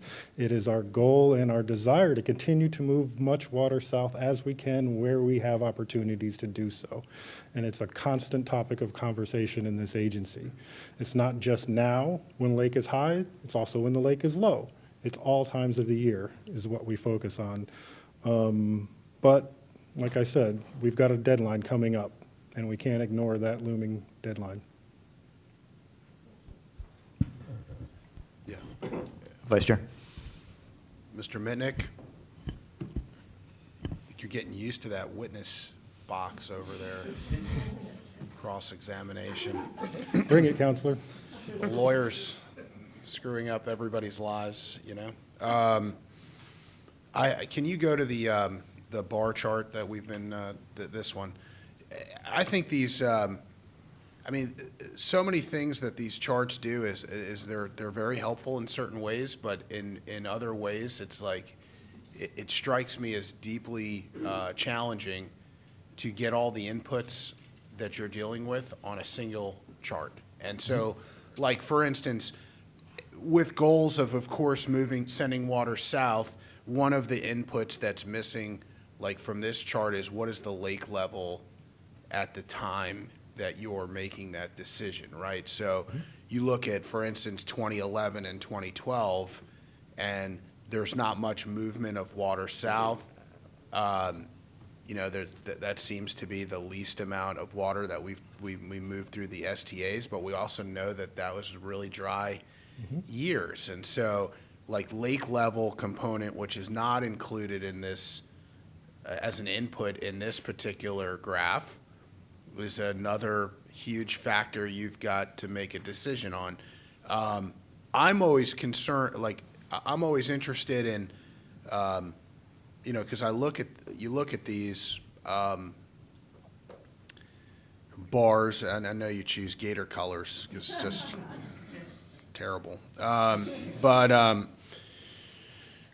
I'm curious about, and I think I've asked this before, but I don't know if I either A, forgot it, what your answer was, but either way, I'm going to ask it again. Are we able to show what stresses the STAs more? Is it any combination of the blue and orange volume? So the higher the volume, the more it's stressed? Or is there some sort of correlation to the makeup of how much of it is lake to STA and how much of it is runoff to STA? So in Lawrence's ecological reports, there's a series of slides, and all of this information, again, is posted on our website that anybody can go find and look up. I have always conveyed through my presentations to the board that the biology that is the stormwater treatment areas doesn't care whether it's basin or lake water. It is that total volume of water and the concentrations that are coming in, the combination of the two, how fast it's being loaded, the rate it's coming in, how long and how deep it stays for what period of time.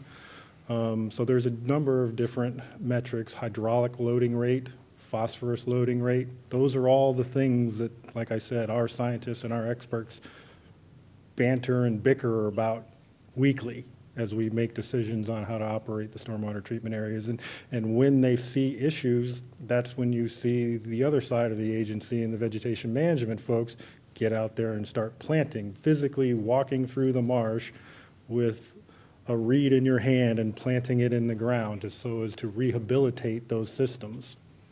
Can I ask one more follow-up question, and then I promise you I'll be done?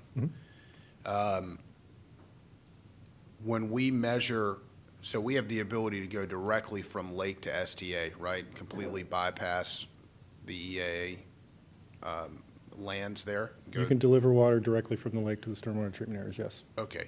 Is that what the orange represents?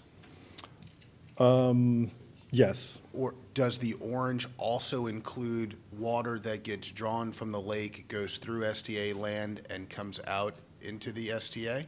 I mean, EAA land and comes out into the STA, or is that captured in the blue? That would be the blue. Okay, all right, that's good to know. I was just curious if the blue was representing really sort of rain runoff that was, but. No, the blue would be the combination of water that came out for water supply, was utilized within the basin, and then say there's a rain event the following week, and discharged back. The orange is directly from lake to STA. Okay, so the blue is a makeup of both direct rain on the STA as well as runoff from rain that, but some of those water droplets that are ending up getting pushed to the STA may have in fact come from the lake originally. They just get swept down by runoff. Trying to follow the logic there. All right, so.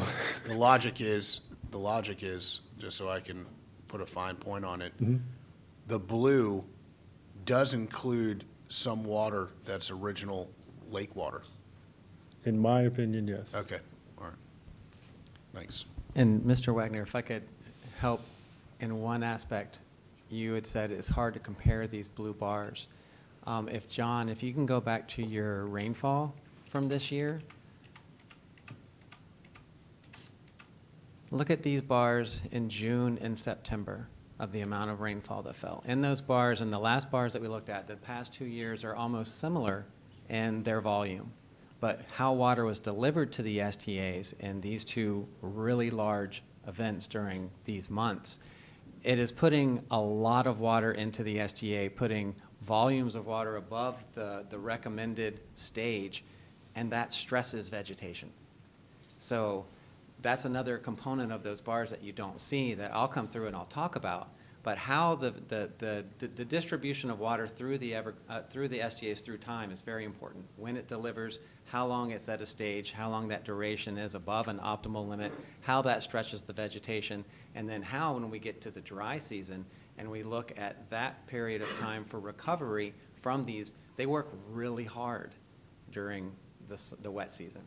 And they are looking for that recovery time during the dry season. So that's something that's really important that I'll discuss as we come through.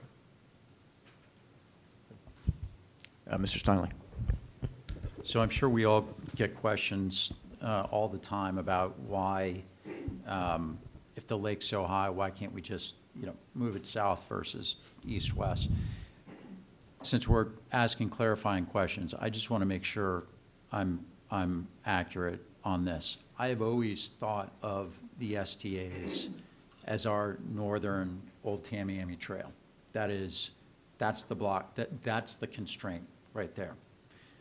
The only water we can send south from the lake must be treated. In other words, we can't the QBEL or what's the other acronym you just used for the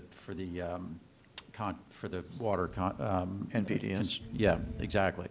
Even if we rerouted, or like the Old Tamiami Trail, pulled out or made some underneath waterways to get it around the SDAs, we're not legally allowed to do that. We're sending water into the Everglades that is above, that hasn't been treated, that's above nutrient level. Am I correct in terms of everything must go through the STAs that's sent south from the lake? So I'll keep it. To the extent that it's possible. Yeah, I'll keep it at a higher level. The short answer is yes, there are some caveats to that during very extreme drought situations. So I'll say that all water that enters the water conservation area has got to meet state water quality standards.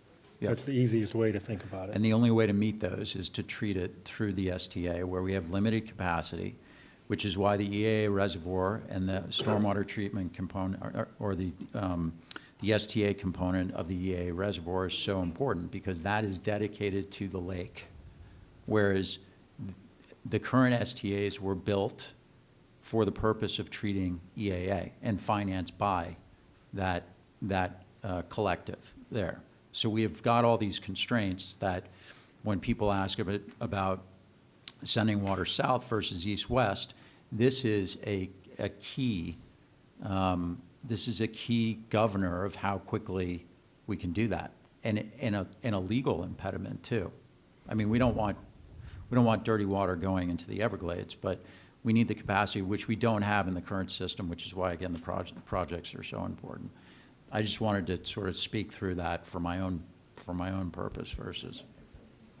Mr. Olivich. So here we must address the elephant in the room, and that is, I used to think too, that the EA reservoir was entirely for Lake Okeechobee, and that when we had the EAA reservoir done, we could put, the water would all go to the EAA reservoir, and because we're not allowed legally, I'm going to say that, we're not allowed legally through the stormwater treatment areas, but I have come to realize that is not true. And it's controversial and we don't know, but maybe the EAA reservoir, and I wasn't planning on saying this today, but it's just right to say it, how the conversation's going. And it's right to say it because we all need to figure out what we're doing. If the EAA reservoir is about 50% lake water and 50% water from anywhere else, if that is possible, I'd like you to make a comment on that, Mr. Mitnick. We still find ourselves in this situation, and let's say Kat runs for office, or her River Kids friends who are now 45 are up here on this board one day, and they could possibly find themselves in a similar situation, because what happens is the way that the system is programmed, unfortunately, is that it's just kind of programmed for the Everglades agricultural area.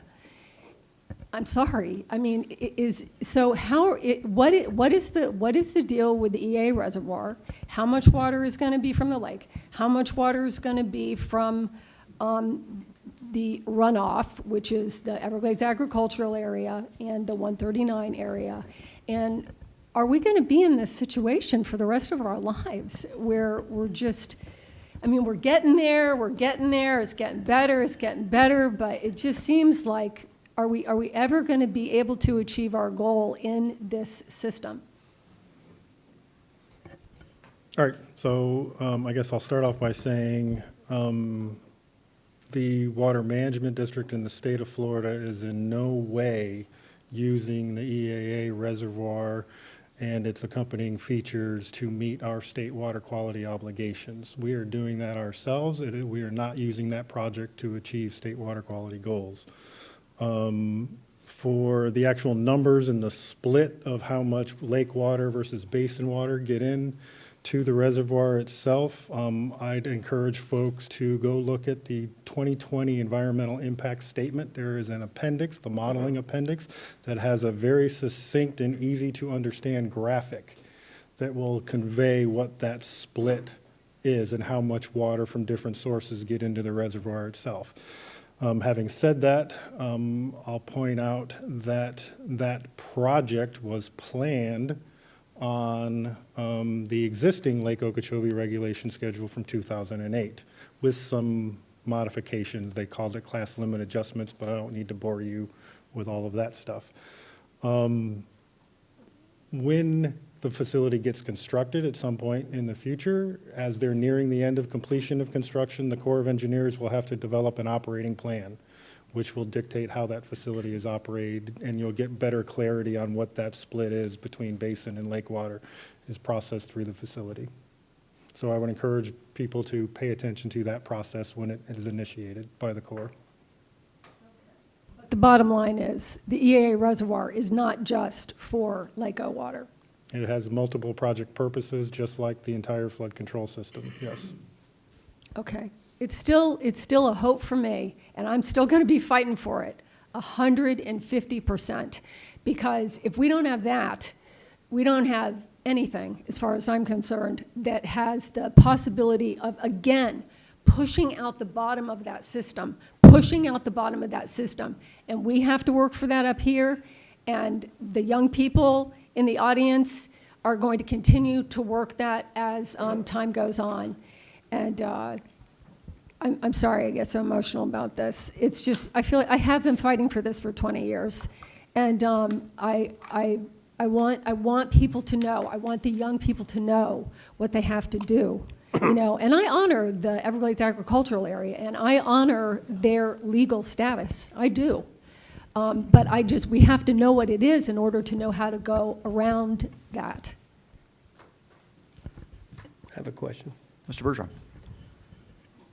I think for everyone to better understand, you know, as we continue to go forward, moving more water south, is understanding how much water below the lake is moving south. You know, I've used this example before, kind of a layman's presentation, that the Everglades is half the size it was, okay? And we have the same amount of rain as we had 100 years ago, trying to store it in half the area.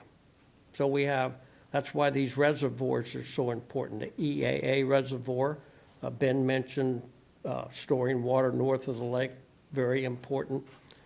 As we continue to build these reservoirs to store the water that laid on the half of the Everglades where we all live today, and feed it to the environment, water supply, agriculture, and compatible quantities of water compatible with the wildlife and the plant communities. We have this beautiful resource that's going out our rivers in volumes greater than natural, destroying the estuaries and seagrass. And then we have the lack of water south. It's probably a good idea, so the board really understands what is the additional volumes coming in below the lake. Not only through the STAs, but we have water coming in through the S10s out of Area 1 into Area 2, certain volumes. We have water coming in out of Broward County in the C11, S9, tremendous volumes. And all these volumes are going south, okay? we have water coming down the interceptor, entering the central Everglades. These are volumes that's not going through the STAs that are on the Broward Palm Beach line. We do have STAs above Loxahatchee as it enters Area 1. Am I correct, John? Mhm. And then that enters Area 2, and then through the S11s enters Area 3 and south to Everglades National Park and Florida Bay. So as we continue to go forward, be able to store with the EAA reservoirs north of the lake, like Ben says is extremely important, then we can release that water compatible with the environments. But there's a lot of water moving south, but the Tamiami Trail is the roadblock. And due to this board and our staff, we built the seepage wall. We got more seepage walls going in. They're working. We removed the old Tamiami Trail. We're modeling to put culverts in the L28 and under the Tamiami Trail and under Loop Road, so we have this continuous flow, not the cumulative backup. At times, north of the trail, 1,500,000 acre-feet of water above compatible with the environment. As we continue to go forward with the Tamiami Trail being raised, we're going to be able to hit the second stage of modified water delivery. How much water, then we have the quality of water when it enters Everglades National Park. So how much more water will come from the lake?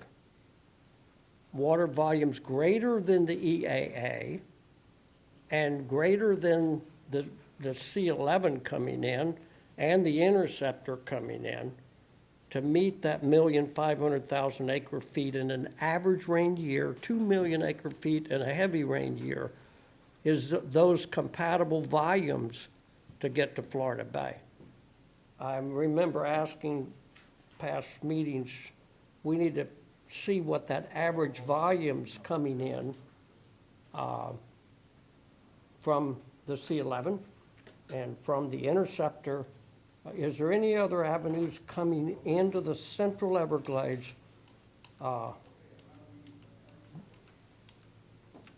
Any other than the interceptor and the C11 through the S9 and the S10s coming out of Area 1 to Area 2? Is there any other volumes coming into the central Everglades other than what I just spoke about, John? No, for the most part, no. When we look at this graphic, this red line here is sort of the delineation of those flows that would come from the western areas through STA 5-6 from the Everglades agricultural area, and then this is the C11, the S9 pump station, and then the interceptor at S140 that you talk about over here. Mm-hmm. Those are the amalgamation of all the different inputs is these three arrows. It'd be good for all of us to know what's the additional volumes heading south and how much. I think that's extremely important, and that's why I keep saying that we've got to get the Tamiami Trail. We've got to move water through the L28 and under the trail and under Loop Road, the whole 80-mile face. When that's done, more water is going to move south. You know, right now, we've been able to keep the L29 at, what, 8.5? 8.5. You see what I mean? When the road's raised, we're going to be able to move it up to, what, 9.5 or 9.7? So more water's going to move south. How much more water can come south out of the lake based upon all of these entries that are coming in now is what we need to, that's compatible with the environment. If we can, do we have any volumes from the C11, volumes from the interceptor, volumes coming through the S10, all those volumes? These are volumes that aren't going through the, yeah.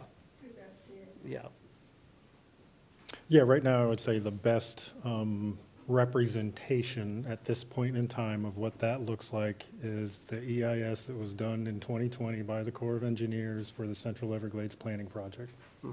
That will tell you where those volumes, there's pages and pages of tables of different source basins and how much water is moved around. Yeah. One other question, I noticed we didn't open up the 333 A and B, is it, this year? 343 A and B, correct. And we were above, actually, we're closed the Central Everglades. Was there any reason why we wasn't moving water kind of southwest? Yeah, so you're talking about this portion of the system right over in here. And during the period of the year where those facilities could have been utilized, conservation areas were relatively low. Once they became higher, then that was once we crossed over into the Cape Sable Seaside Sparrow restrictions, and that prevented those two gates being used. But you'll see this 30,000, roughly 30,000 acre feet from this black arrow. There's a third structure just a little bit farther to the north, the S344 structure, and that has been utilized without restriction. And that's one other thing that we're working on. I'll try to be brief, Mr. Chairman, but we've been having meetings, our staff, Drew, about every 3 months in regards to not shutting those S12A and B. I think quantities of 400,000 acre feet flows through them year-round when they're open, because the Cape Sable Sparrow has been extirpated. They haven't seen one in Zone A for 3 years. So as we remove that barricade, more water's going to move south. And how are we doing on the modeling of the Tamiami Trail west of the L28? Are we, Colonel Reynolds? Yep, we're still moving along on that schedule, and so we're looking at the next milestone in the spring for some additional results. We are designing those structures in tandem with the modeling so that we'll be able to apply the modeling to the design of the structures. One thing I'd like for staff to do is to look at whatever structures are going to be built west of the L28, all the way across, as looking at possible box culverts that would allow animal crossings and water flow. So we get 2 for 1. That's a very high populated area for the panther. So if we can kind of talk to DOT, I think expense-wise, it's not much difference. We get that connectivity for the wildlife, and I'm excited about that. That's more water moving south. We are looking at that, Mr. Bergeron, and in fact, we had a meeting last week where we discussed those points exactly. And so we have meetings that we are scheduling with both DOT and with FWC, as well as with the service and the Corps, to talk about those. Okay. Try to keep me updated on that. if you Yes, can. sir. Thank you, Mr. Chair. Thanks, Mr. Bergeron. Anyone else? Mr. Mitnick, thank you very much. Appreciate it. We're going to break or have recess for lunch till a little bit after 1, I think, and please make sure you shop.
All right, we'll call the governing board meeting back to order.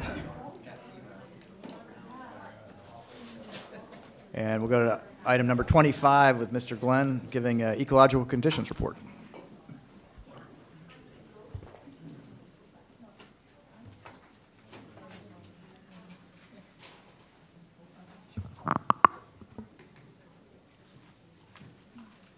Thank you very much. I'm happy to give the ecological conditions update this month. And I'd like to echo some of the words that the governing board gave earlier about staff. The staff that help put this presentation together on a monthly basis are absolutely incredible. We go through from the top of the system to the bottom of the system.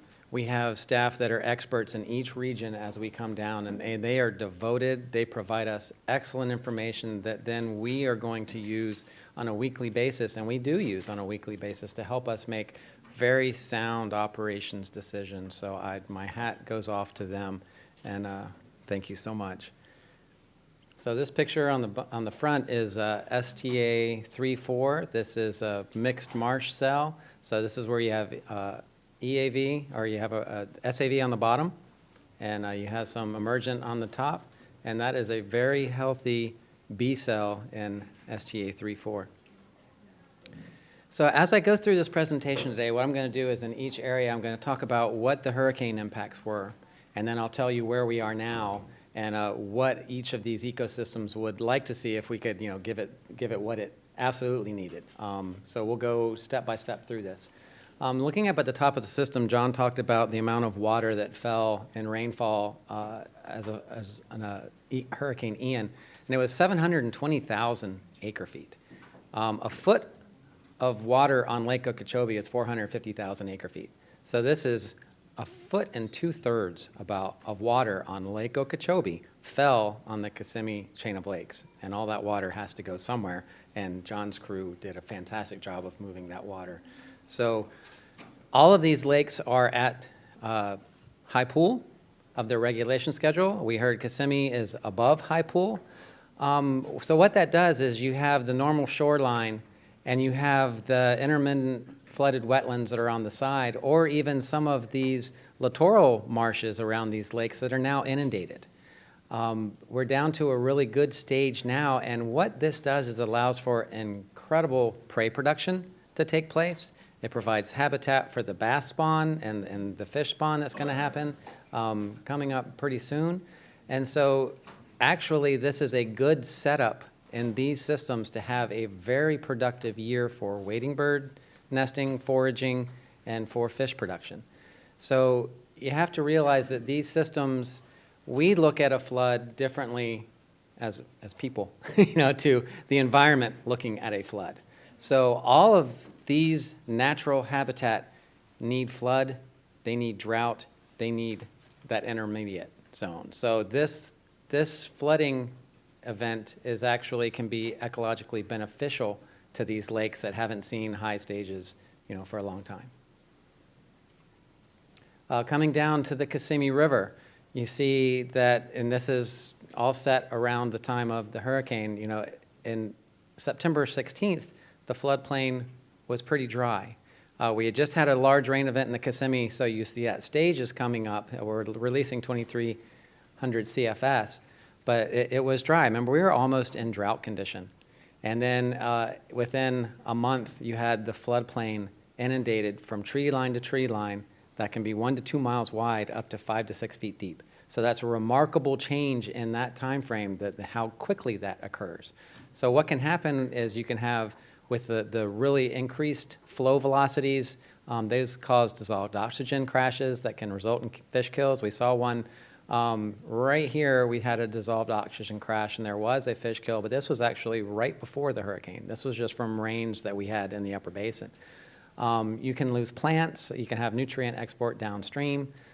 These high events, though, can also restructure and restart succession for plants on the floodplain. You might have some undesirable plants that now get drowned out. Once water levels come down, you can have the restart of succession that brings in the plants that you want to see. We get a lot of river channel migration, and I'll show you some pictures of this. This is really cool, how the river channel changes its shape based on these high flow events creates habitat. And again, the river, just like lakes, needs high flow events, it needs low flow events, it needs everything in between. You just don't want to have extremes back to back to back to back. So here we are, and we're looking at, here's an inside bend of the river channel. And when you have really high flow events coming down, it kind of scours this outside edge, because that's where the water comes. It hits here, it's moving at high velocity, it scours out the edge of that bend, and then as it comes down from a previous bend, water's moving more slowly on the inside, and it deposits that sand, and it creates these sandbars. The sandbars are really cool. They're great for alligators to use, nesting birds that need them use that. Mussels use the shallow water right here. You have changes in velocity, so you have slow-moving water here for smaller fishes to use. Bass like to hang out right here where they're protected from the flow, but then they ambush prey as they come by. So the sandbar formation is really important in river channels. Here's the floodplain, inundated from tree line to tree line. And as I said, that can be 1 to 2 miles wide. It depends on what the depth is to whether it's healthy or not, but having this inundation creates a lot of prey base for the wading bird season coming up. So we think we're going to have a banner year for wading bird use on the Kissimmee. And then we also have river channel migration. So as we carve out these areas, the river channel actually starts to change its course a little bit. There was a airboat trail that was cut through here. People didn't want to go all the way around this meander. And this was several years ago, but one large storm event opened this little airboat wide thing into a part of a new channel where eventually this will silt in and you'll have an oxbow lake. So, rivers are very dynamic. They aren't meant to stay the same. High flow events come through and change their actual morphology or their shape and where they go, and that's good. That is how these have worked through time. Looking at the weir that was built, this is the railroad track. You have flow coming from the top. This is, right here is where C-38 Canal was backfilled. And so what the purpose of the weir is when we have flow coming across and heading south back into the C-38 Canal, you don't want erosive processes to then eat all of that backfill away as you come up. So we put this hardened structure, the U-shaped weir, and tied it back to the railroad levee. And as flow, what this allows to happen is you can get the floodplain inundation that you need. That is part of the project. That's the project, is to inundate the floodplain and have wonderful response. But it allows a very controlled way to bring water back into the C-38 and prevent erosion. So this was the first time that this feature had been used. We had, at the highest point, I think we had 8,400 CFS going across this weir, which is pretty tremendous, and it did a fabulous job in what it was designed to do. Looking at where we are today, and you remember the very blue, everything 5 feet deep, we're having nice recession. We have 14,000 CFS coming from Lake Kissimmee. This is the flow volume between 1,200 and 1,400 that is required to inundate the floodplain. John talked about holding Lake Kissimmee, Cypress, Hatchinaha a little high above schedule, and that provides us the ability to have a controlled recession off the floodplain through the winter that would be very beneficial for both wading birds and for waterfowl and fishes as well that get out on the floodplain to reproduce. Moving on to Lake Okeechobee, following the hurricane, of course, we had a tremendous amount of inflows from all areas. That has tapered down to where we are today. We still have 2,500 coming in from the Kissimmee. And where we went was, y'all remember we had the governing board and we talked about, are we going into water shortage? And here we are 3 months later and the lake is 4 feet higher. That's a tremendous rise. It is. And so we look at that from a lake standpoint. What does that mean? John already mentioned that we have gone higher than this in the past. And last year, we started about a foot lower, maybe 0.8 of a foot lower. But we had a wonderful recession down through the ecological envelope. So where we are now, the marsh is inundated. The marsh is completely inundated at 15.5. So now we have about a foot of extra water stacked onto the marsh. I'll get to where that might be problematic. But we believe, and Drew talked to it, and John talked to it, about how we manage water coming off of this high point. And we want to have a nice recession again and try to get back into the ecological envelope. How we do that in the season is important. We would rather, move more quickly now from an ecological standpoint than in April and May. In April and May, you already have ET taking 2,000 to 2,500 CFS off the lake just through evapotranspiration. This is the period of time when wading birds have nested, so we don't want to have such a fast recession at that point of year that these nests that have been made higher upscale in the marsh are now dry underneath and vulnerable to predation. So there's a lot of different things that we have to consider on how we want to move water out of here. But where we think we can get to is by having that controlled release non-harmfully to the estuary and move forward from there. Looking at the potential impact, so we had a 10-foot seiche. That is when water comes, John talked about this, the hurricane comes, and with all that wind, it pushes water from one side of the lake to the other. So it moves it out of the one side, brings it down 5 feet, and puts 5 feet additional water on the other side. And then that equilibrates, and it comes back to the other side. So you have this period of time where it kind of sloshes back and forth. And what that does is creates very turbid conditions in Lake Okeechobee because of that mud bottom that it has across its entirety. So we resuspend all of that flocculent material in there, and you have visibility within the lake, or the ability of light to go into the water comes down a lot, becomes very turbid. One of the things that we are concerned about with this turbidity is when we have really high lake stage, it allows the potential for turbid offshore water to get into the clearer marsh. And that's where the vegetation is. Vegetation needs clean water to grow, so that's something that we are considering and concerned about. So things that we talk about, what are these potential impacts? I'll get to it in a minute, but we have increased nutrients. We had a lot of water come into the lake, so that brought nutrient into the system. That could be stored there because I'll get to where we are with SAV and algae that would use that energy. We have physical loss potential. We didn't see a lot of that, and this was really put together right after the storm. But you also have the ability to, when you get high water, it can clean up some of the edges of the lake and make it a little better with some of the dead organics that have been there through time. So there are potential impacts and there are potential benefits.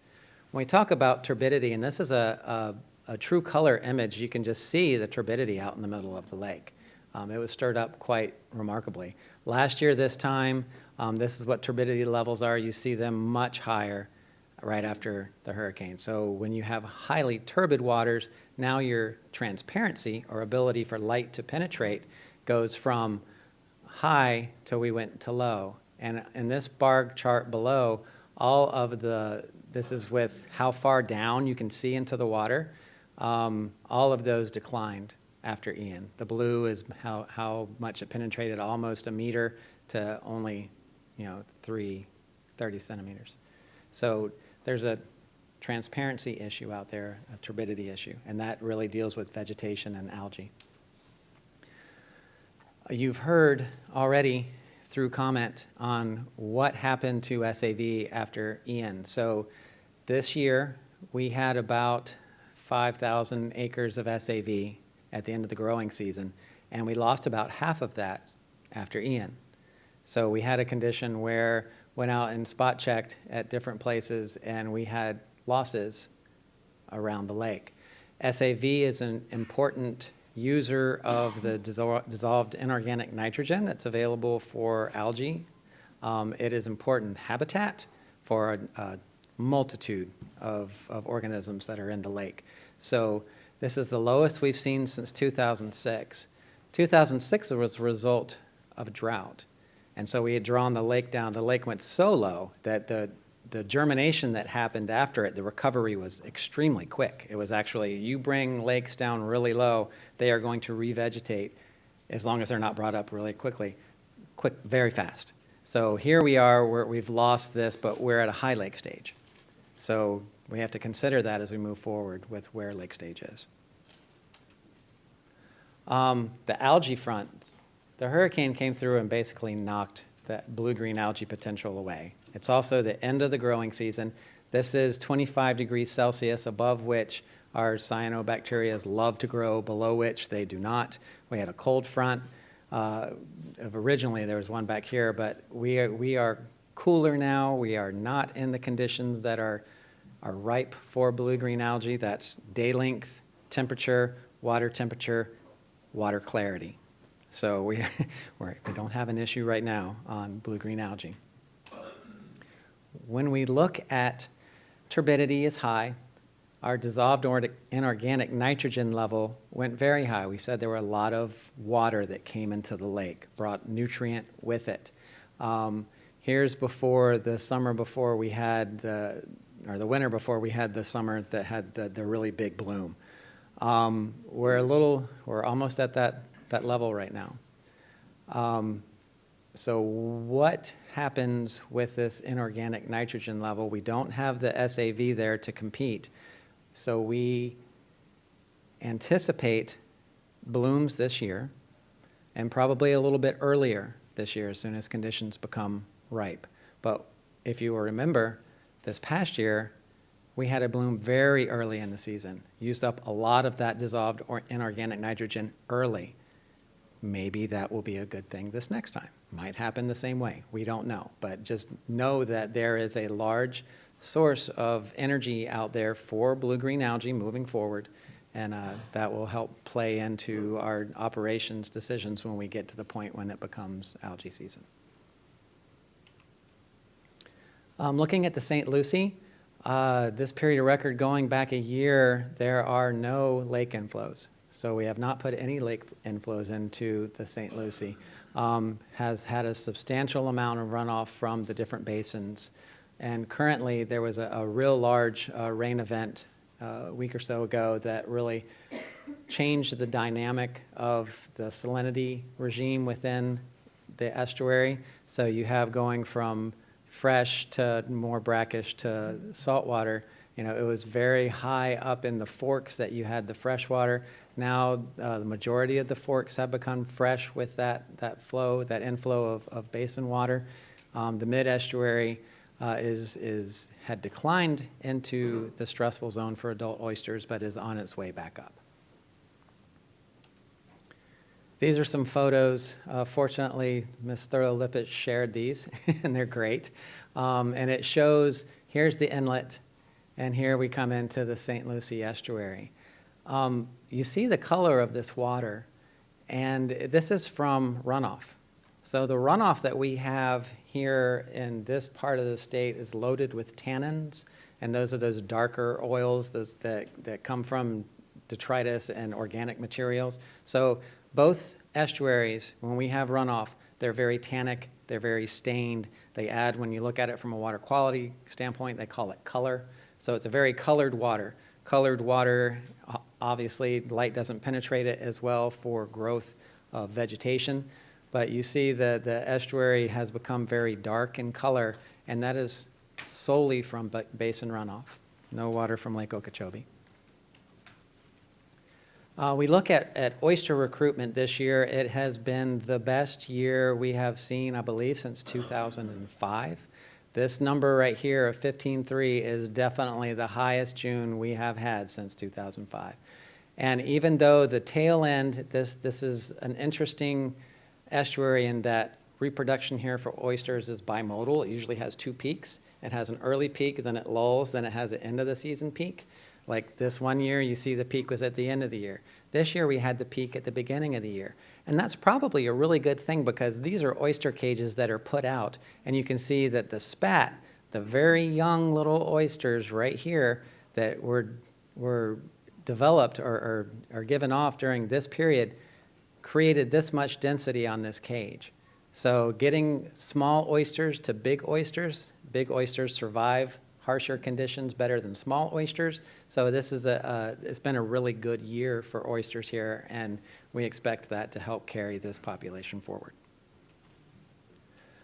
Looking over at the Caloosahatchee estuary and what were potential post-Ian impacts, and we look at the seagrass maps that we have most current, 2021, and we see that the majority of the seagrass is actually in Pine Island Sound. The estuary itself isn't a great harbor of seagrass, but it is where the oysters are.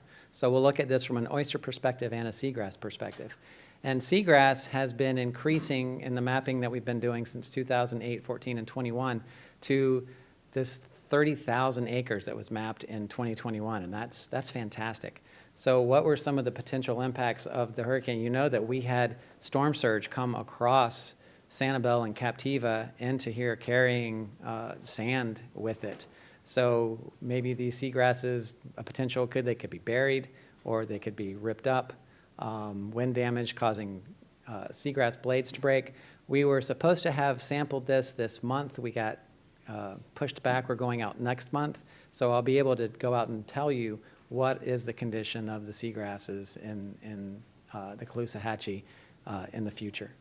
And turbidity is also an issue. So when you look at directly after the storm, here are these turbid waters again that you saw in pictures earlier of St. Lucie, that when we had runoff right after Ian, all of that runoff comes out and it's highly stained water. So none of this is Lake Okeechobee water. What does that look like today? And Mr. Goss talked about the fishing being great and estuaries being resilient. Here we are, a couple months out, and the water's so much clearer. So that's how quickly things can change. In the estuary, we have salinity monitors, and you can see that right before the storm, we had a major change in salinity, and then this is that flush of fresh water that came through, and then it took a while. Having trouble talking, sorry. It took a little while, but the heartbeat returned back to normal, after a week. So we've got our diurnal salinity condition back in place to where it was prior to the storm. And so in looking at oysters, what do we worry about in oysters? We worry about during reproductive times, we worry about the extent of flow or the magnitude of flow that can displace spat off of the reefs. Or we look at, is salinity level going to go down to a point where the young spat cannot survive? And this was very short-lived, so we don't expect to see a large impact to the oyster community. And where we are today, so last month we had this set up within the estuary, fresh down to about Fort Myers, and then you get into the different saline conditions coming down through the estuary, and that's a great setup, and we're still in a good setup. So we have a minimum flow and level in place for as we go into the dry season to keep at least 457 CFS coming into the river so that we don't get saline conditions coming all the way up to S79. Because this is a freshwater portion of the estuary, and it needs to be fresh. So where we are now with our releases and what is going on with discharge into the estuary, it's setting up a good gradient.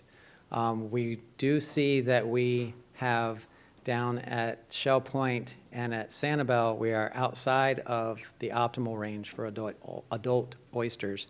And you see that here, that the flow isn't quite creating the same setup here. So it's pushed salinity values a little high at the mouth of the estuary. Getting into the stormwater treatment areas, John did a great job of talking about this already. And we have 959,000 acre feet of water have been flown through the STAs to date, 12,600 of that coming from the lake. We did have very high levels in the STAs following Ian. Those have receded now down to target depths, and so that's a really good thing. I'd like to take you through where we are in the STAs, especially STA 2 and STA 3-4. When we talk about moving lake water through the STAs, We typically use the central flow path. The central flow path is STA2, STA3, 4. This is the natural flow path that lake water took. It puts water right into the top of Water Conservation Area 3. You know, it's the most natural of how larger volumes of water have been provided to the Everglades historically. So this top part of Flowway 2, this was the lake. Remember, this was an area that was deep. It could not grow vegetation. It wasn't treating phosphorus. As part of restoration strategies come through, and there's a tremendous amount of fill work that had to be done to fill this area, to now it's at water depths that will allow for planting over this dry season. Flowway 1, we actually had to draw this flowway down to keep seepage from coming into the construction area. So this area is recovering from dry out. So it has a higher PLR or phosphorus loading rate right now, and we don't want to push water through it because it's recovering from being dried out. As we go into the top end of 3 and Flowway 4, and I'll show pictures of this in a second about floating aquatic vegetation. And I'll talk about the issues there, but just know that this flowway and the top of this flowway, we are restricting flows right now because we are doing work on floating aquatic vegetation that we do not want to get into the STAs, but I'll go into that more depth in 2 slides. When we talk about planting in the STA, it's something that we do. It's something that is time consumptive. It's labor intensive. Here's a berm that had been removed, and what you see right here, you will see blown up. This area has just been planted because this is actually a crew out there doing that planting. The planting that is done in the SDAs is done by hand because if we get mechanical equipment in there, it disturbs the soils of the STAs. That's part of the whole biogeochemistry that helps take phosphorus out of the water. That's something we don't want to do. So planting in the STAs is a tough job. It is time consumptive. These are individual culms of bulrush that are planted. So it takes about a month to plant a mile of this length. Once you get those shoots into the soil, then they have to have time in order to have an hydrologic change. And there's a couple of different things out there. If you have a very sandy substrate like this, they actually increase in their root material very quickly, but they don't grow very high. So they are sturdy to flow conditions, but they're not going to be sturdy to increased depth because they're going to get drowned out. When we put these culms into more organic soils, they grow really tall, but the root mass doesn't grow as fast. So this is one where you can't put a lot of velocity to, but you can raise stage on. We have these 2 soil types within an individual STA. So when we're out there and we're making decisions on how we can put water through these STAs, our crews that are boots on the ground every single day sit in a weekly meeting to say, what is the status of the work that you are doing? How much water can you take? When will you be able to take water? So we have experts in the field that get together with our scientists in the field and our engineers to try to make these decisions, and they're tough decisions. So we know we have QBEL coming up in 2025, and we are doing our due diligence to get the STAs ready. Here we are in STA 3-4, and this cell has been offline, and we've talked about it in the past. This cell collapsed, and we had to go through it and rework this cell. It is still offline. It will remain offline until this wet season, but a lot of good work has been done in here. When you take a cell offline, now you are putting more water into the other cells. So we have seen some harm occur from all of the water we've been putting through this cell. This bright green is floating aquatic vegetation.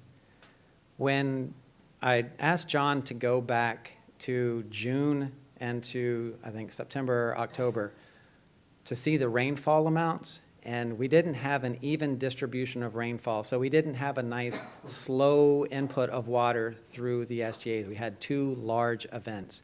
These large events, it is really hard to keep SAV floating aquatic vegetation out of the STAs. Why is floating aquatic vegetation bad? It gets in here, it grows at a remarkable rate. I mean, you can see overnight change in the amount of floating of vegetation mass that can occur. Now you have to go treat this. It's already in the cell. You have to go in and treat it. It's going to die. It's going to release phosphorus. It's a phosphorus load that we didn't account for from just water by itself. It can get in here. It can shade out root systems. It can shade out the bottom for any type of submerged aquatic vegetation you're trying to grow. So keeping floating aquatic vegetation out of the A cells is our highest priority right now. Why do we want to keep it out of the A cell? Because we do not want it going into the B cells. The A cells are the cells that are the dense cattail and bulrush and those types of things that does the beginning work of reducing phosphorus. The B cells are the polishing cells. It's where the SAV is. These are mixed marsh communities. This is the B cell of 3-4, and this is beautiful. This is in pristine condition. We don't want this getting down here, because if you were to go and treat in the SAV cells, the B cells, it would totally disrupt all of the vegetation characteristics and bottom material, and that would have a dramatic impact on efficiency. So as we go through, and we report on this, and we put it out on our websites, but we're going to come up with a clearer way to report it so everybody can really understand the gravity of why do we say there is no capacity. And that's capacity right now.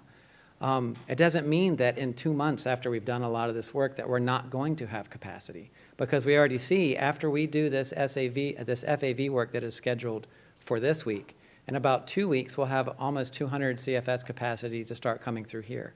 So we look for opportunity, and last year we did that all through the dry season. We had different cells that were taking different volumes, and you remember we put historic amounts down into Florida Bay last year. So we look for every opportunity to provide that flow, but we also need to be very diligent on making sure that the conditions of the STAs are on the mend and will be ready when we get to Cuba.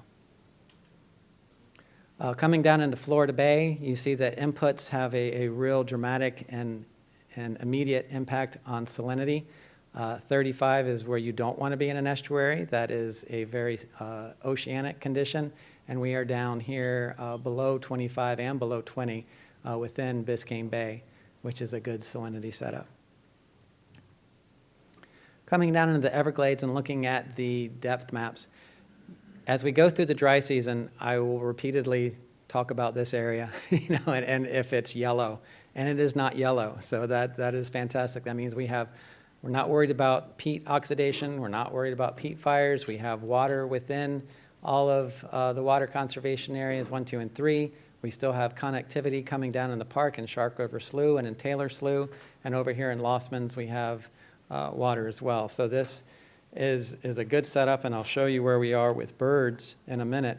But we talked about in September, we were very concerned about the Alley North colony, because we said if you are not at 9.5, this value, 9.5 feet of stage, March 15th, if you're 9.5 or above, we have very good nesting success and nesting. If you're below it, we don't see it. So we were down here at 9.6 in September and worried. A day or two after Ian came through, we had gotten up to our 11.5 target to have a nice recession down to 9.5. So we are looking pretty good right now, because this is where we are. We're on that trajectory. If I drew a line, we're almost exactly on that line.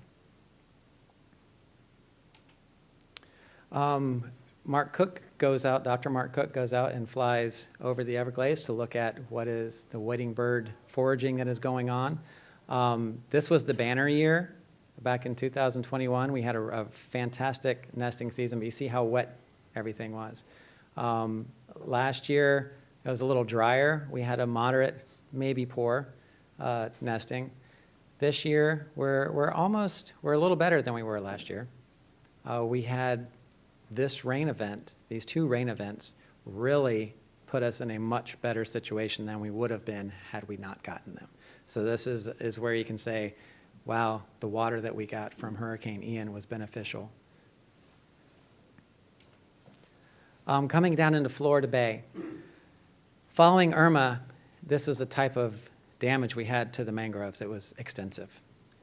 We didn't see that in Ian, which is great, because when I talk about conditions in Florida Bay, we still talk about the leaching of nutrients from that rack material from the dying mangroves.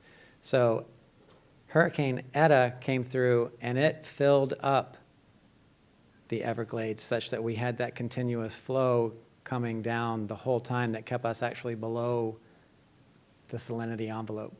We're in the salinity envelope, a little bit above it here.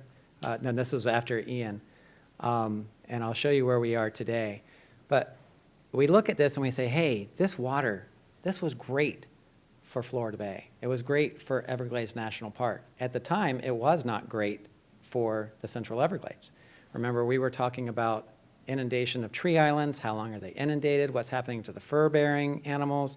So good conditions in one area are predicated sometimes on not so optimal conditions in other areas. And we have to deal with this. And our staff here, we have to deal with from the top of the Kissimmee all the way down to Florida Bay. So we are fortunate to have data that allows us to make some really good, sound decisions based on science. So where are we now? Down in Florida Bay and salinity, we are within the stage, or the salinity envelope all the way through, and that has us in a good place at the beginning of the dry season. And with that, I thank you, and we'll take any questions. Well, thanks very much, Lawrence. That was a great presentation. Does anyone have any questions or comments? Vice Chair and Mr. Lipich. Can you go to slide 8 for a second? Surely.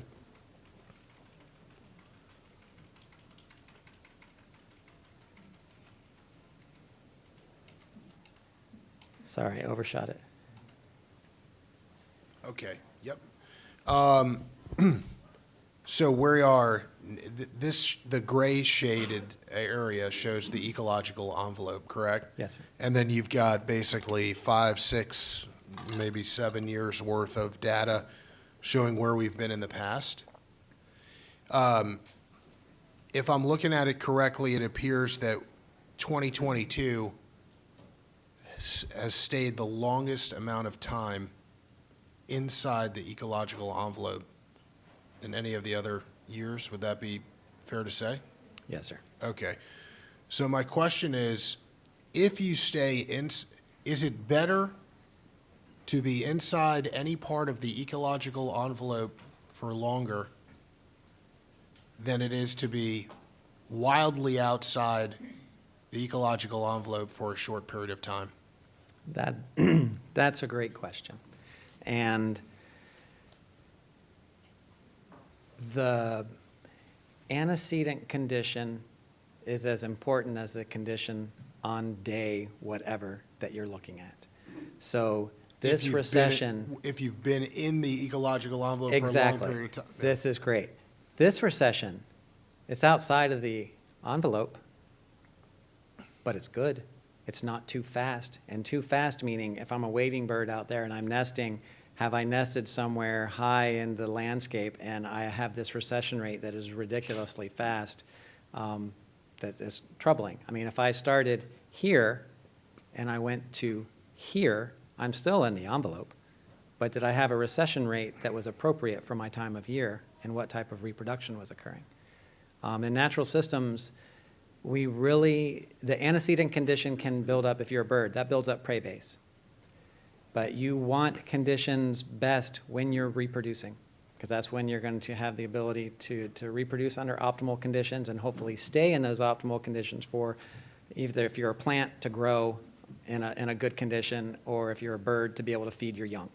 So you want to have the appropriate recession rates in the lake. That's what they're really concerned about, recession rates and depths. You could have a great recession rate that's up here, but you didn't get to the depth that you needed at the start of vegetation reproduction. So those are, I mean, it's a great question. We're out of the envelope now. Is this horrible? No, we've talked about these systems need perturbation sometimes to make changes. As people, we're like, oh, it's horrible, this is where we are. As the environment, it's required on the occasion.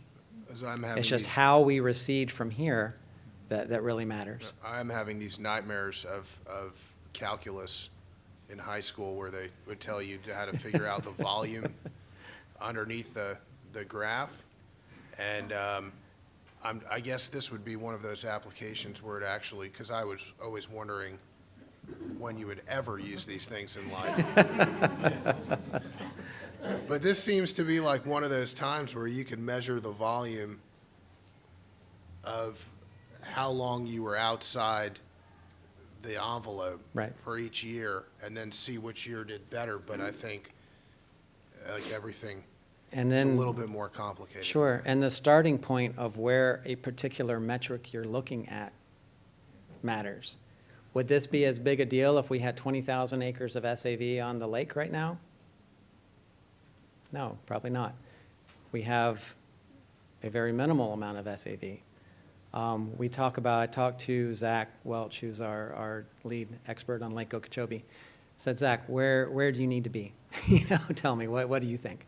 And it's a hard question, but he said from an SAV standpoint, we get to 13 in June and stay there for 30 days of July. The SAV that we still have out there is quite robust. We've lost areas, but the areas that we do have are robust. They are a nursery. They will sustain themselves. They will grow a little bit. They'll be able to provide a seed source for maybe next year if conditions are a little better. So he's like, it's not as doom and gloom from an SAV standpoint as everybody sees right here on the forefront. But, we'll have to see what happens. But so, And we found out in the past that the SAV tends to recover rather quickly when we get the sunlight through. We right? do. When we get to like where we are now, if we were to have water become transparent over, at the beginning of the growing season, maybe not the appropriate depth, we might see Cara explode, which is a non-vascular, which is great. You would see different plants that would have that potential, but we just have to, we'll see when we get there, but we're not in a real dire spot at the moment. Thank you. You're welcome. I have one question. Mr. Bergeron? Yeah. When you're outside the actual envelope, high or low, is there a certain time frame that we should try to stay within? Like a 90-day time frame of high water, low water? Isn't it the duration of that time frame that really affects the environment? It is, and you can see that the top of the envelope, when we get to almost the end of September, is looking for a duration until the middle of January to then begin a recession. So durations have impact, or they have potential. So when we're talking about where we are at the low end, if we've been high, we would like to be low, and we'd like to have it for a long duration if possible to allow for all that germination and growth to occur. If we're at the top and we're very high, we would not want to see a protracted, very long period of time above that because you already have conditions that are poor that you're trying to ameliorate. So duration definitely has potential to either add to impact or to help potential and benefit. So it seems like we have a lot of water in the lake.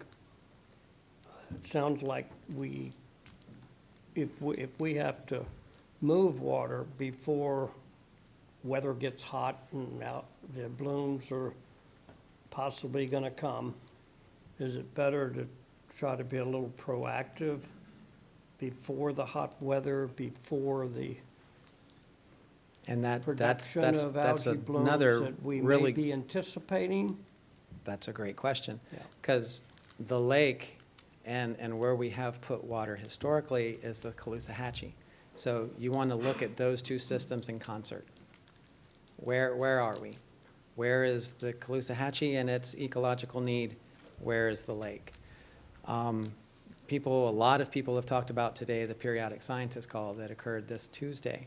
West Coast stakeholders and the ecologists on that side would rather have more water now Now, yeah. than later in the season. Why? Because reproduction within the estuary happens later in the season. It doesn't happen over the winter. Yes, if you could have the best of both worlds, you wouldn't send it. But if you're looking at fish spawning, you're looking at the growth period in time for oyster spat, you're looking at when do the SAV reproduce. Spring, historically, and all reproduction in natural systems happens during that period of time. So if you asked me personally, I would say yes, it would be better to move more water out of the lake now and into the estuary now than to do it later in the season. And also thinking about ET is going to help us a lot on the lake April, May, when we have a 2,000 to 3,000 CFS just evaporating out of the lake. And you don't want to be so delivering 2,000 here, taking 2,000 here, and creating a bad recession rate for wading birds and snail kites and that sort on the lake. You've also got that potential of algal bloom. Correct. Yes, sir. I'm sorry, Mr. Olepich, you're next. Thank you. Lawrence, would you please turn to page 23?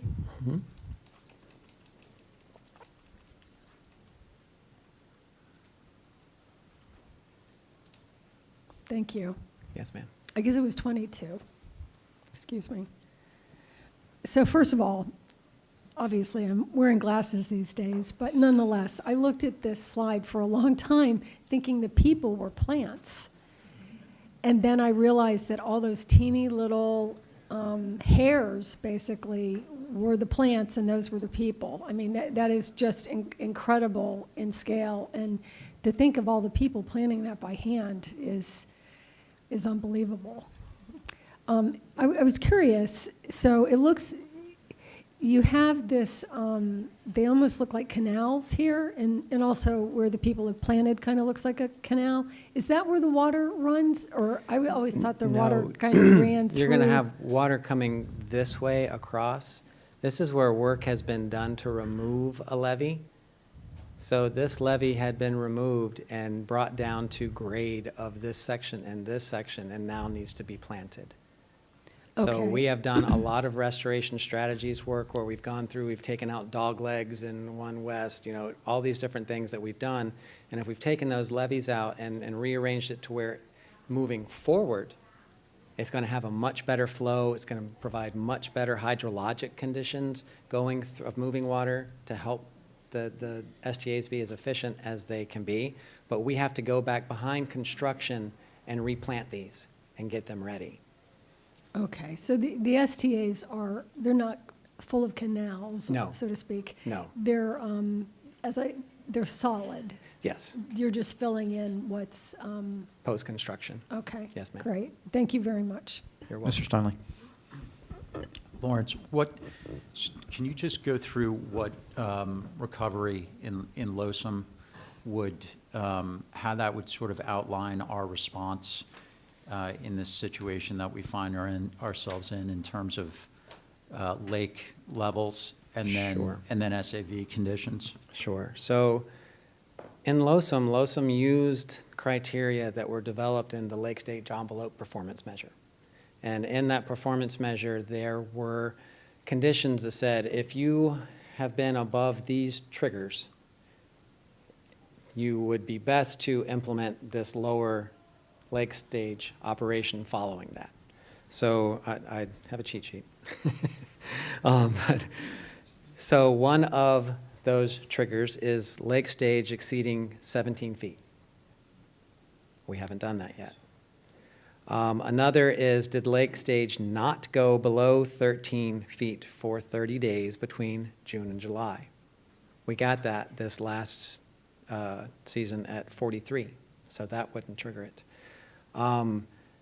LOSUM added, that wasn't in the performance measure, it added an SAV coverage criteria. Is SAV coverage less than 11,000 acres or significantly reduced from previous years? That would be a trigger. Then we come through and we say, okay, in recovery, what do you want to do? And it says that lake stage below 12 feet for 90 non-consecutive days from mid-April to September, or below 11.5 for 60 non-consecutive days between May and August. And then an additional criteria that was added, or this is a recover, is below 16 for the remainder of the year, 1 year when you're running recovery.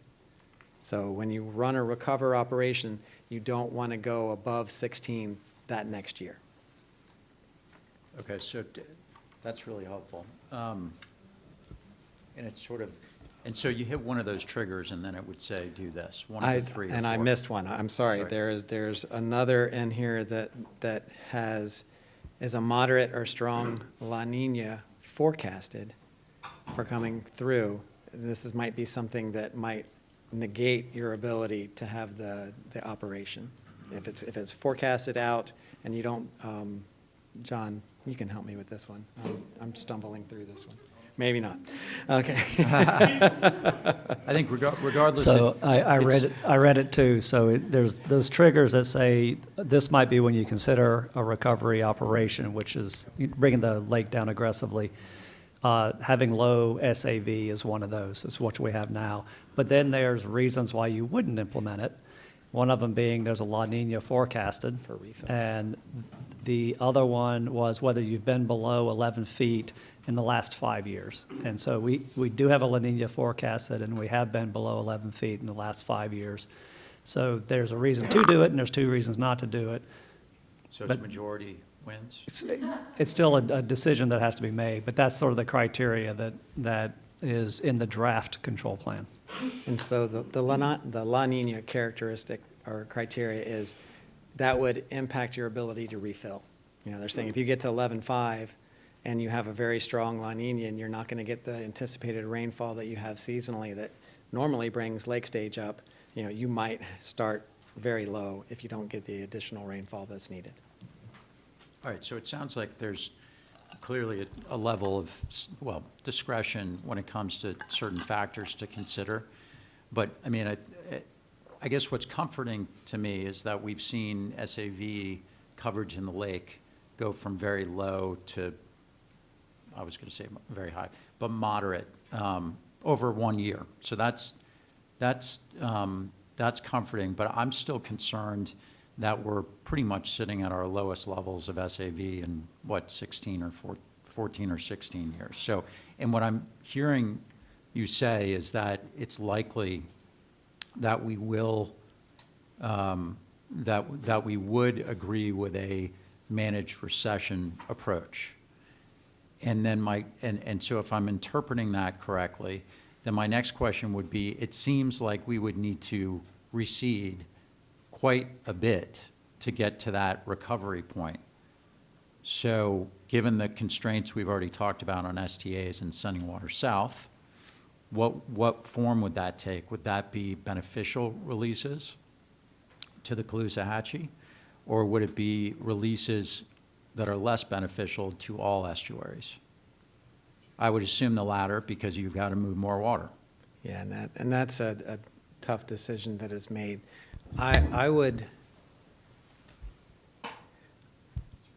Where I am and when I talk to the ecologists is we're looking at this as a year by year. We're looking at 1 year. What are we going to do this year? I think we need to be thinking in multiple years. As we look at, and as I spoke with Zach about what's going on with SAV and the lake, he said, you know, we get to 13 this year, and we just hold on to those robust areas that we have. We might even have some increase. then next year, hopefully, we don't see this same crazy high lake stage. We have a lower starting point to do our recession, and we hit that sweet spot in the following year. So where we try to manage ecological systems on our time scale sometimes is they are pretty resilient, and they can hang on to what they have, and hopefully you provide something better in a following year. So I don't know that we need to be looking at well, we need to look at everything, but I think that if we followed how we operated last year, that's a pretty good guideline to get us somewhere where SAV can maintain itself at least at this level, and then in the following year, hopefully Yeah, have a I great year. still question how we do that without a significant recession. So, Todd, I'm probably putting you on the spot on this one. Lieutenant Colonel Bulk, do you want to? Hey, thank you, Lauren. Phenomenal, Lauren, as always. But I think what's great is this is where we are, firstly, at the core, and we are as close as we've ever been as far as interlinked and discussions regularly on what's best for the lake and what we can do. I think to succinctly answer your question, Mr. Stein, you know, if I can give you kind of a dry strategy, you know, that we're still developing through, but if I look at our goal for this dry season, right, so additionally, you know, up to 1 June is when we historically look at it, right? So reduce the water levels to the extent possible before the onset of the wet season while making beneficial releases to downstream users in the environment via 79. So essentially that's really how we're looking big picture, is to make those beneficial releases as long as we can to the west, right? And I think with all these, if you look at all the considerations we're talking about, right? So flow capacity south, which we just talked about, there's not much we're looking at. Rainfall, maybe La Nina again, as we expect, but probably how dry of a La Nina, still to be seen. Those recession rates, you know, the projection is, as we saw from John Mitnick, you know, right now, with the recession rate, if we stick to what Laura's is saying, we may just kind of come to the very top edge of that recovery mode, the ecological beneficial zone for Lake O, right? And that's something we'd like to get back into, whether or not we can get there fast or slower, but that's that recession rate, that's a real big one that we're looking at. And then, of course, you took at the HAB risk. We know we're going to have HAB, you know, we know we're going to have a lot of expected harmful blue-green algae on the lake this year. If it's looking around in April, right, we want to get as much out prior to that, to the blue-green algae as we can. But I would say, yeah, that as we look at the Lake Okeechobee ecological stage envelope, we definitely want to get back in there as soon as we can. But it's about a 3 to 4 foot drop that we'd like to have off the lake throughout this dry season. So given that, I can just go ahead and so for this week, for instance, we're going to continue at a 2,000 cubic feet per second west flow out of the as measured the S79, you know, so that'll put us at the top optimal range under recover for salinity in the Caloosahatchee. And again, that's kind of be some of that goal will be on the top end of what's seen by recover as optimal for the environment and the ecology. I think that's good for both estuaries, right? So we're not sending it east necessarily, as they don't need it, and then we're sending what's needed west. But you know, again, that prolonged high lake stage gives us concern. But I think we'll be able to take an adjustment, like by January. We can, if we need to reassess and reevaluate, we're getting maybe we still have more rain, and we hadn't topped out, which we hope we have at 16.45 or 16.5 if we saw the top of the lake, but we'll be able to adjust as well as we're still moving down. No, that's helpful, and obviously I didn't want to put you on the spot. I think it's just you can't. What I struggle with is that now that we've got. Lake Worth Lagoon is now considered an estuary, which is what we wanted it recognized, I should say, as an estuary. So we're going to share. We're going to share in the consequences if there's eastbound releases. Yes, sir. And I guess somebody's going to kill me for saying this, but if there has to be releases, I'd much rather it be sooner rather than closer to the summer. Mm-hmm. And I just the graphs that I see. Sort of indicate to me that we need, potentially for the health of the lake, need more than we can get through S79. But I hope that's not the case. Yes, sir. And it's, So, Mr. Steinle, if you remember, and there's a reason he did it, but when John put up the squiggly line graph with the La Nina years, and then he put that up with the lake ecologic envelope on it, and so that's why I said in my ED report that using beneficial releases, we think with the La Nina, we can get the lake down to that 12 to 13 foot kind of range based on experience, right? Now, that could change because weather can do that, but the forecast so far looks very dry. And so if we can get down in the 12 to 13 foot range, you're not looking at, and then Losum comes online, you need to get it back up over 16.8 feet before you're at harmful discharges. And that's a lot of lake capacity. So if you're looking, if we get down into that range with just beneficial releases, right, then you've got lake capacity. You don't know what the summer will hold as far as rain goes, but you're certainly not looking at harmful releases during the algae season. You know, you're looking past that. So that's why we're advocating for look at the forecast. We're at beneficial releases right now for the dry season, and should end up in a good place. Anyone else? Thanks, Carl. Lawrence, thanks very much. We'll move now to discussion agenda. Item number 26, which is the Lower West Coast Water Supply Plan update with Mr. Verastro.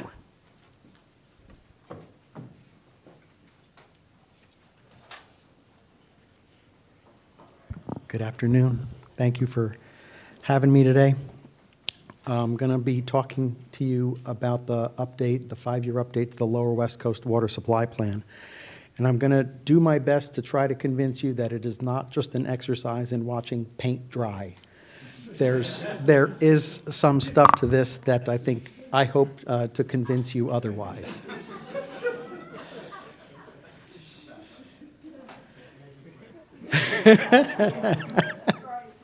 So, just to put some bumpers on it before we get into the meat of the plan itself, I thought it would be helpful to just kind of go through what a water supply plan does and doesn't do.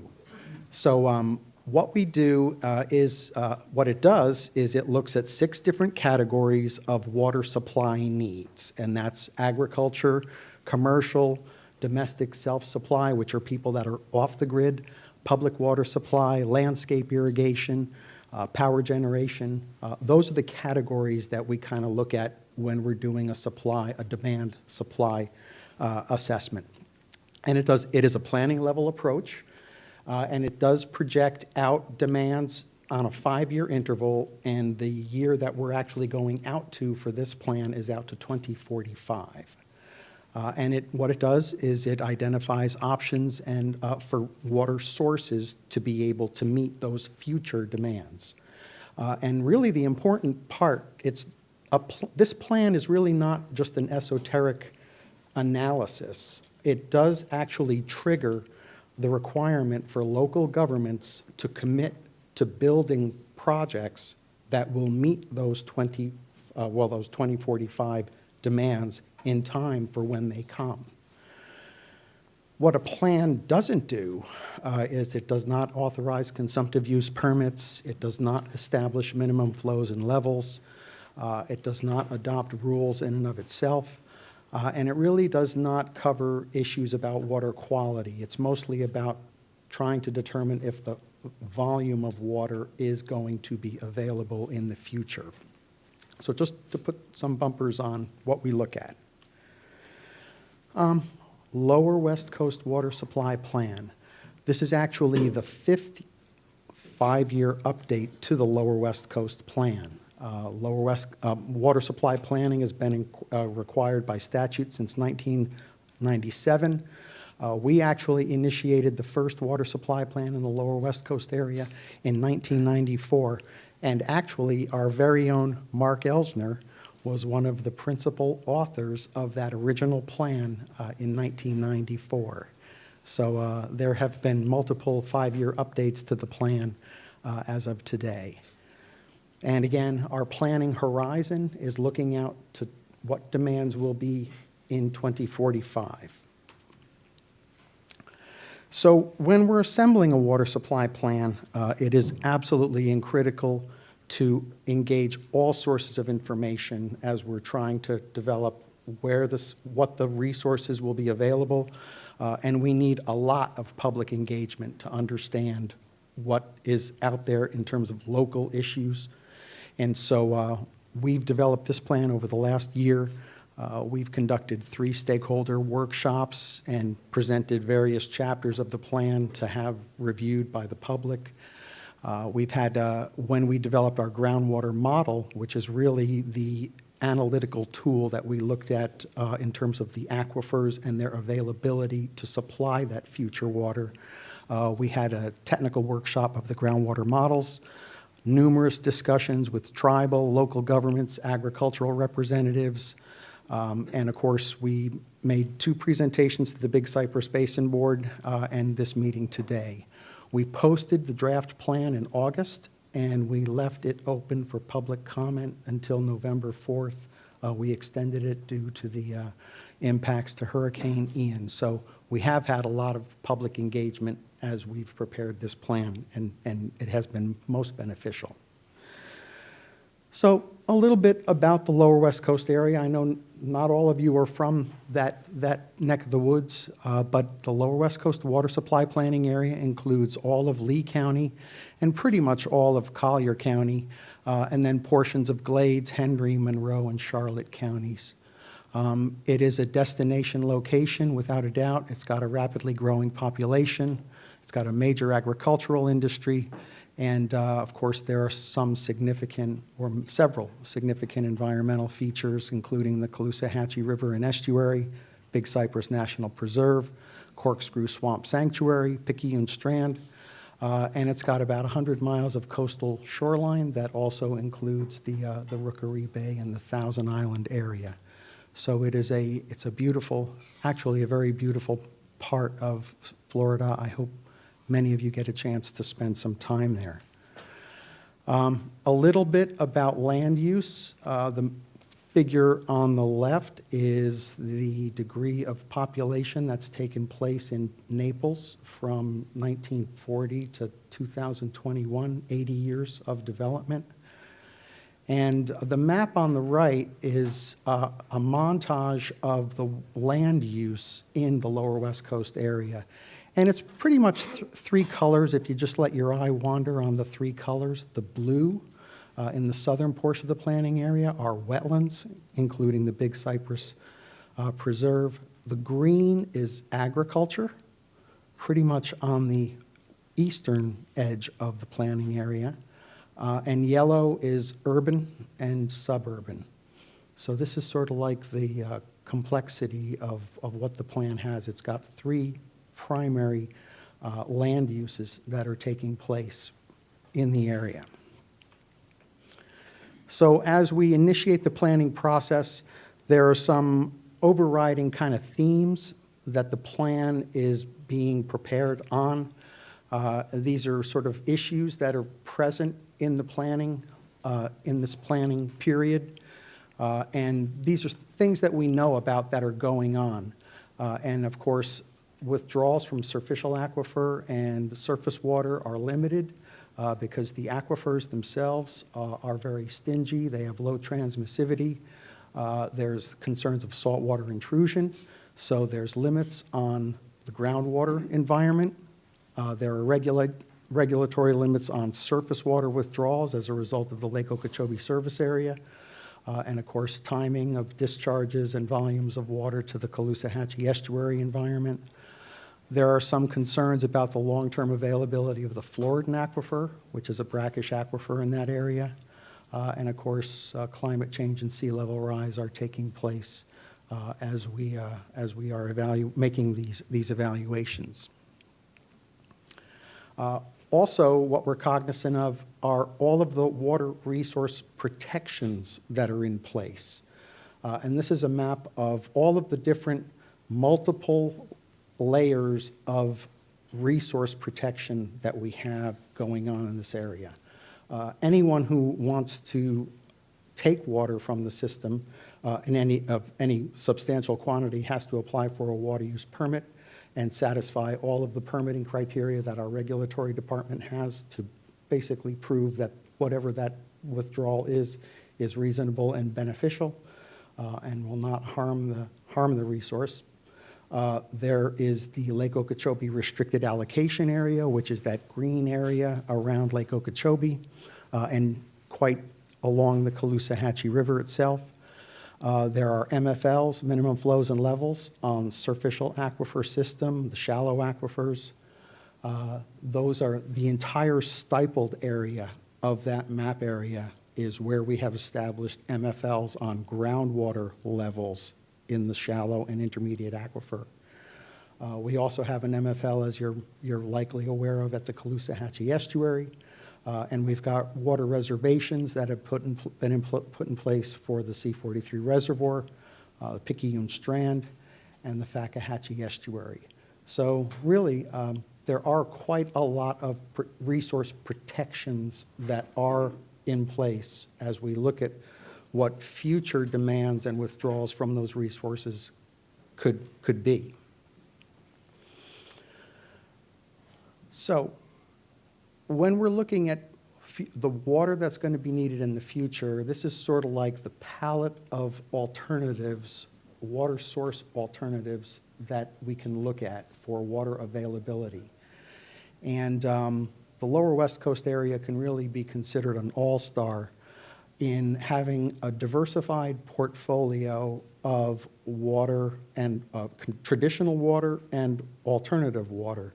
Nearly every one of those circles, starting with surface water, water reservoirs, reclaimed water, ASR, freshwater, saline groundwater, and conservation, they're all in play in the lower West Coast area. The utilities, agriculture, all of the water uses are, nearly every one of these options are already in place in the lower West Coast area.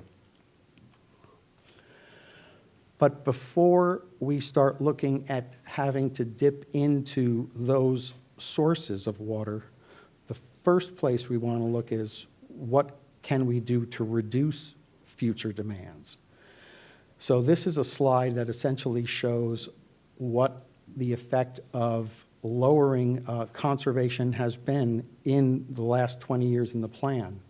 What you're looking at is a graphic of the per capita uses, that's per person uses of water supply in the lower West Coast area. This is the water that's been generated and supplied by public utilities. Back in 2000, the per person per capita rate was almost 180 gallons per day per person. As of right now, the utilities are running at a per capita rate per person of about 120 gallons per day per person. So we certainly do believe that a strong water conservation ethic has been in place in the lower West Coast area. And there are actually ways that water conservation can be implemented in agriculture, at least. There are several methods, best management practices that the Florida Department of Agriculture and Conservation Services has put in place. And for agriculture to implement conservation in terms of crop irrigation, the crops need the water. Those demands really aren't going to change. The crops need the water that the crops need. The only way that agriculture can really implement conservation is by trying to use more efficient delivery systems to get the water to those crops. For public water supply, there are numerous indoor and outdoor programs that have been made available. And actually, over 90% of the population in the lower West Coast area is living in within a local government that requires landscape irrigation ordinances, either a 2-day or a 3-day limit on landscape irrigation. There are water conservation rate structures that a lot of the utilities have put in place. If you use more water, you're going to pay a higher rate on the more water that you use. And all of these things have essentially had an impact on that per capita rate decline that you're seeing.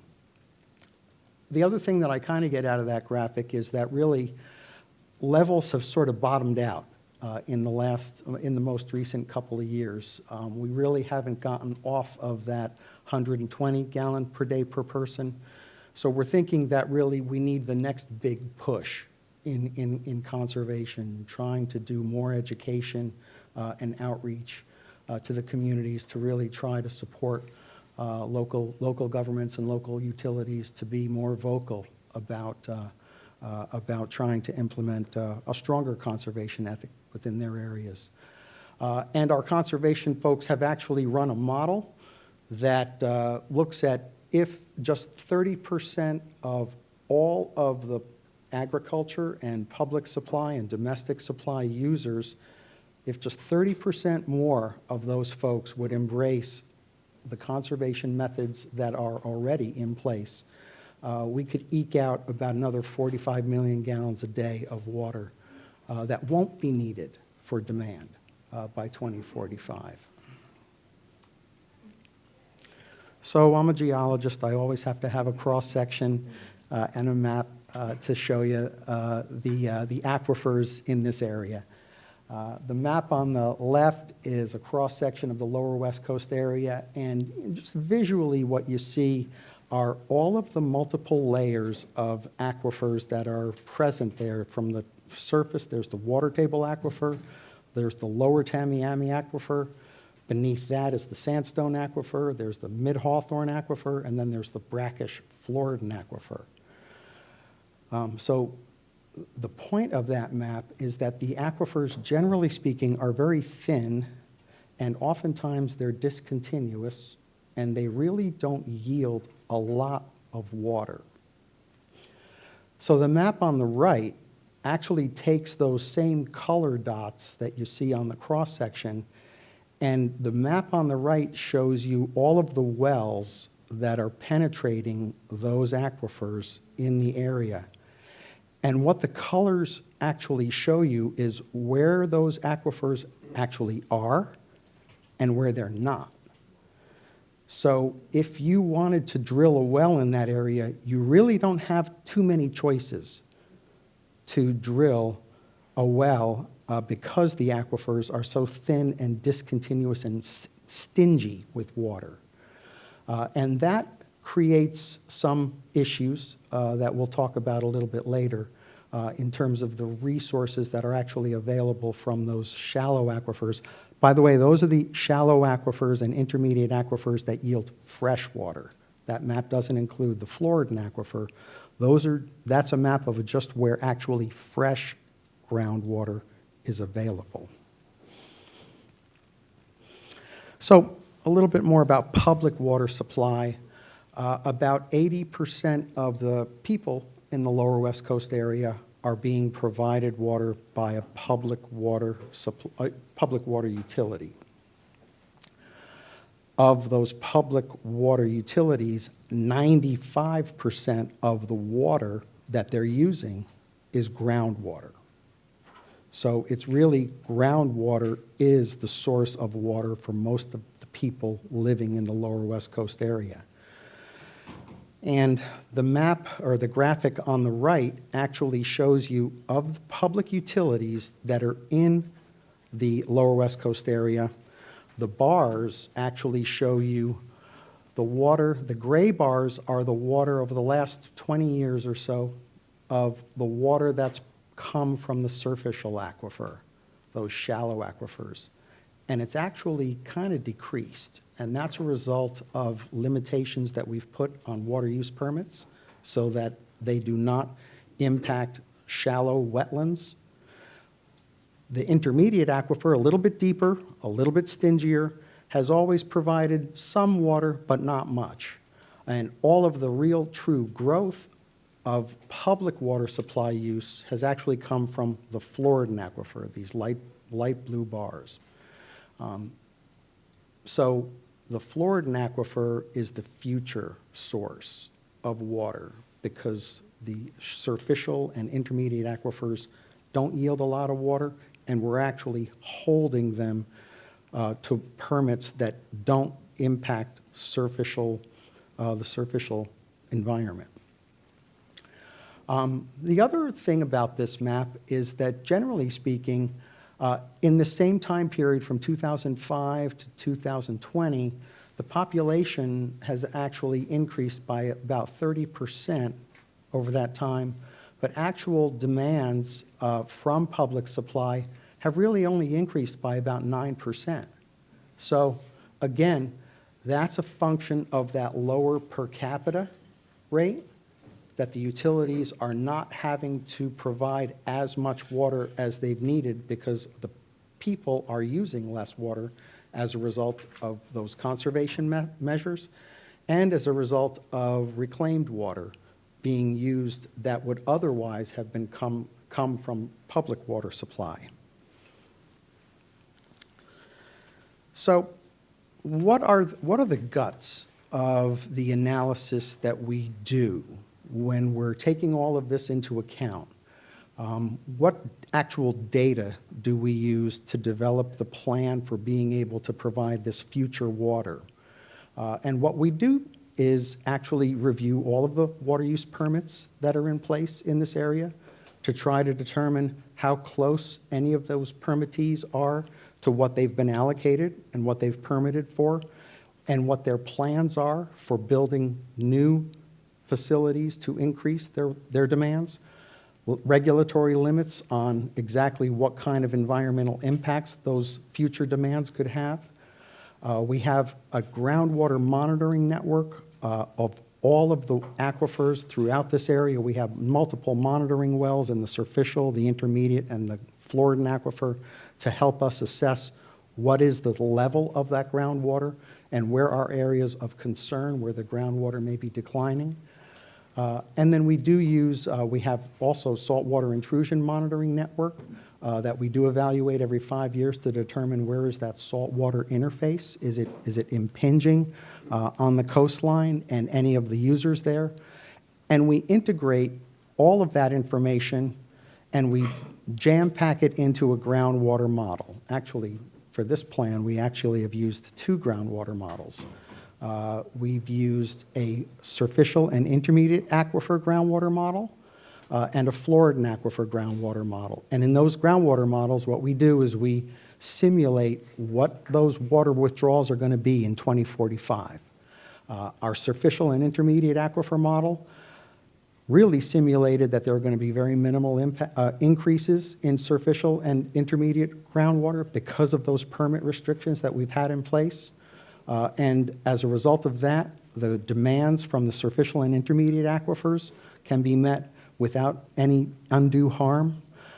The Floridan model is the model that we're using to really add a lot of those demands. The Floridan aquifer model, we actually inserted that 45 MGD more water is going to be coming from the Floridan aquifer to provide those public demands. But again, the good news is that with putting all of that MGD out of the Floridan aquifer, the groundwater levels in the Floridan aquifer will not be declining to harmful levels within the aquifer, but that there will be some salinity increases. The brackish water from the Floridan aquifer will become a little bit more saline. And the map on the right is actually the difference in salinity of the Floridan aquifer between 2020 and what increases will take place by more pumpage from the Floridan aquifer.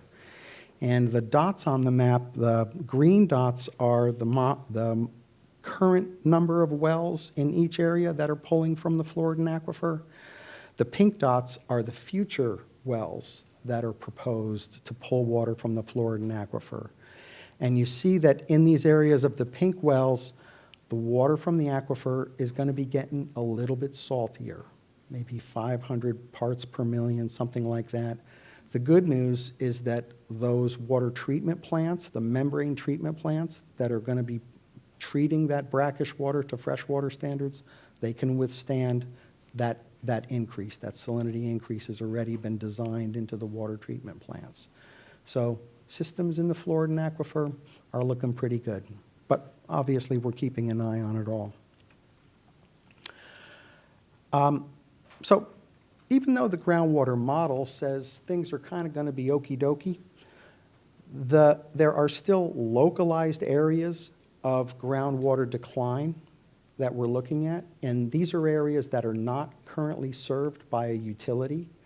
These are areas of domestic self-supply that are taking place where there's a lot of people coming into affordable places to live, drilling their own wells for their own domestic supply. And both of these areas are in Lee County, the northern Cape Coral area. People are tapping the Mid-Hawthorne aquifer because going back, that's the only aquifer that really is available for domestic use in northern Cape Coral. So everybody is putting their domestic well into the Mid-Hawthorne aquifer. The good news is that Cape Coral Utilities is already expanding into that area and will be providing a solution to that problem in northern Cape Coral. In Lehigh Acres, it's essentially the same situation. There's all domestic self-supply in that area, folks buying houses and putting their wells into the sandstone aquifer, which is the only aquifer that's available there. There is not a very large utility. Florida Government Utility Authority has a very, very small utility there, not really capable of expanding into all of that domestic area. And that area is definitely an area of groundwater decline in the sandstone aquifer. And we are engaging the county, Lee County, and Lee County utilities, and local folks in Lehigh Acres, the utility that is there in Lehigh, to try to get people off of implementing so many wells in that area, try and reduce the number of wells that can be installed on any one domestic property. So we're working in those areas, but those are two areas that we've got our eye on also. Reclaimed water. So this is the reclaimed water usage that's been taking place in the lower West Coast area. And over the last 20 years, it's gone from about 30 million gallons a day up to over 80 million gallons a day of reclaimed water. It's quite an impressive increase. And that reclaimed water is being used for residential yards, landscape, irrigation, golf courses, parks, medians. The map on the right shows all of the reclaimed water pipelines that are in that area, and you can see how dense Cape Coral has provided reclaimed water to all of the residential units that are there. But it stops at Pine Island Road. In southern Cape Coral, all of that utility has been provided. The area in northern Cape has not yet been provided by that utility service, and that's why we're seeing groundwater declines in Cape Coral. I think the map also shows, again, the success of reclaimed water pipes that are integrated throughout that entire area. It really is truly quite a successful program, and the utilities, the wastewater utilities, all of those purple dots are the wastewater. Sorry, I got to move on. Anyway, I like maps. Gross demand projections. This is probably about the only math you're going to see on one of my presentations. So what we've done is we've looked at the population projections and agricultural projections that have been provided to us from Department of Economic and Business Research and DAX. There's going to be a 36% increase of people from 2020 to 2045. Agriculture is going to have a relatively small nominal increase in demand. And when we count up all of those 6 categories, public supply, domestic, agriculture, total demand for all of these categories is going to go from a little bit more than 1 billion gallons a day to a little bit less than 1.2 billion gallons a day, an overall increase of about 14% from where we are today. Future direction in terms of recommendations from the plan. Continue implementing aquifer monitoring plans, keep pushing on conservation, Evaluate, monitor, and design solutions in response to sea level rise and climate change as our resiliency efforts take place. Implement long-term management measures for those areas where we're seeing groundwater decline. And again, coordinate with local governments and utilities. Again, getting back to that thing, all local governments within 18 months have to amend their comprehensive plan to put in place a water facility work plan and a capital improvement plan that obligates them to build the projects that will need to be in place by 2045. Public comments, we got, when we put the draft plan out, we have multiple public comments from consulting firms, Johnson Engineering, agricultural representatives, Collier County Utilities, and Autobahn. The main topics of public comment on the plan were population projections. There were some areas that are growing faster than mid-case projections that we had originally done. We sharpened our pencils on them and increased the people that are going to be drawing water from areas like Town and Country and Ave Maria. Corkscrew Swamp, we've certainly engaged the Autobahn on the situation, the declining hydraulic conditions at Corkscrew, and we are implementing a plan. Our hydrogeology folks and our engineering folks are engaged to try to assess the situations at Corkscrew. Expansion of water conservation is certainly something that everybody wants to include. And then reclaimed water quality. It's pretty clear. It's an easy thing to want to reuse water as much as we can, but there are concerns about the nutrients in water quality and how they may be impacting the quality of surface water and the superficial system in the lower West Coast area. But in conclusion, the plan does conclude that the future water supply and ecosystem needs of the region can be met by 2045 with appropriate management and conservation and implementation of projects that are included in the plan. Only 2 of the 24 actual utilities in the plan have to construct projects, and of course implementing and finalizing the ecosystem restoration projects that we all know are currently underway. And with that, we have a staff recommendation to approve the 2022 update to the Lower West Coast Water Supply Plan. Well, thank you very much. Do we have public comment on this? We do, Mr. Chairman. Kelly Cox.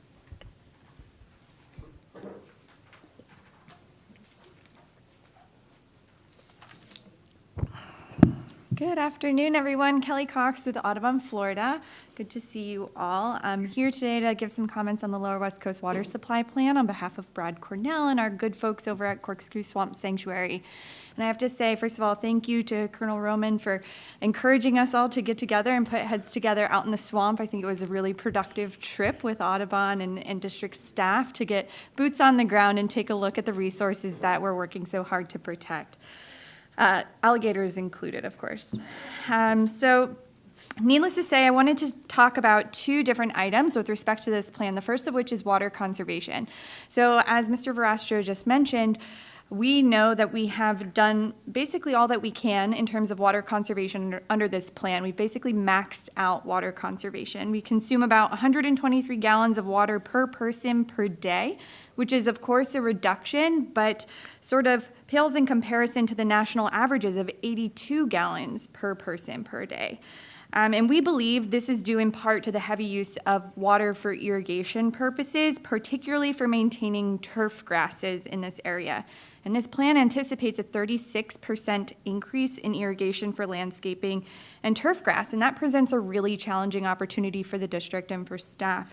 And so we encourage the district to continue acting as a thought leader on this and to sort of set the stage as to what we want to see as objectives for water conservation under this plan. And we encourage you to put down in writing as part of this plan that we want to advance water conservation efforts collaboratively with local governments, with environmental organizations, and others to promote things like native landscaping and alternatives to turf grass and turf grass irrigation. And we think this will really help everyone move to the next level of water conservation for this region.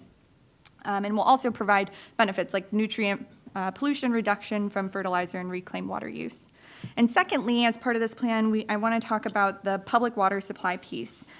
So we know that, as we've just learned, a number of our utilities over in that region of the state are working on converting the public water supplies wells to the lower aquifer, the Floridan aquifer, and that's something we're excited about. We are concerned about the impacts that continuing to rely on those superficial aquifers are going to have for the ecology of the region. In particular, we're already seeing adverse impacts on district resources and lands and properties, including Flint Penn Strand and the Crew Project footprint from relying on these superficial aquifers. So we're excited to see some movement towards conversion toward the Floridan aquifer, the lower brackish water aquifer, and we encourage additional efforts to make that possible. Particularly with this projected future growth that we're anticipating in this region of the state. So I want to thank you for your attention to this process and for your consideration of these comments, and we look forward to continuing to work with staff on this. Thank you. Thank you, Ms. Cox. Mr. Chairman, I have no more comment cards and no raised hands on Zoom. Great, thank you. Thanks for your comments. Are there any board questions or discussion for Mr. Verostro?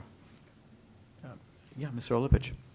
First of all, I want to say I can see Colonel Roman's handprint all over this, and I really admire all the conservation that you're talking about in the beginning, and also the lessening of irrigation for lawns coming up from Kelly. I think when I was younger, the first time I ever went to Sanibel Captiva, I remember saying to myself, my gosh, there's another way we can do this. You know, there's another way you can have really nice properties without having all these lawns that are just sucking up all the water. So if you guys can be the leaders, please help lead the East Coast, because we need to do it too. I wanted to ask you, sir, on page 14, when you were talking about Lehigh Acres with the well permitting, Yeah. with the wells that does the district permit those wells, or do the counties permit those wells, or do people just drill them with not having to ask anyone? The district does not, because they're small wells. They're domestic wells. They're maybe a 2-inch or a 4-inch diameter well that's being drilled to provide indoor and potentially outdoor irrigation. Those wells are so small that the district, they're beyond the limit by which district issues permits. So they are issued by the county, generally the county health department. And the county is very well aware of the issue that takes place here in Lehigh Acres. We're having conversations with them all the time. It's kind of hard for the county to not allow someone to build a home on a property but not get water on it. So it's something that is a situation in Lee County in particular, where they continue to issue permits for people to buy homes, build homes in Lehigh Acres, and have their own well. Where we think we can try to implement some change there is in the event that they're building 2 wells. Like if they're building 1 well for their indoor use and building a well for their lawn irrigation, Right. maybe that's something that we can try to work with the counties to try to limit the number of wells on any property to not have an irrigation well completed within the aquifer that they're using for Interesting. domestic. Thank So you yeah, very we are much. having that conversation. As part of that conversation, I believe Lehigh and I know North Cape are the areas that when Mr. Mitnick puts his chart up showing groundwater in generally in the spring and in early summer, those are the red areas. So you're telling me that's where the houses are scheduled to go, but there's no water? Yeah. Yeah. Okay. Just asking. Mr. Wagner. Can you go back to slide 8 for a minute?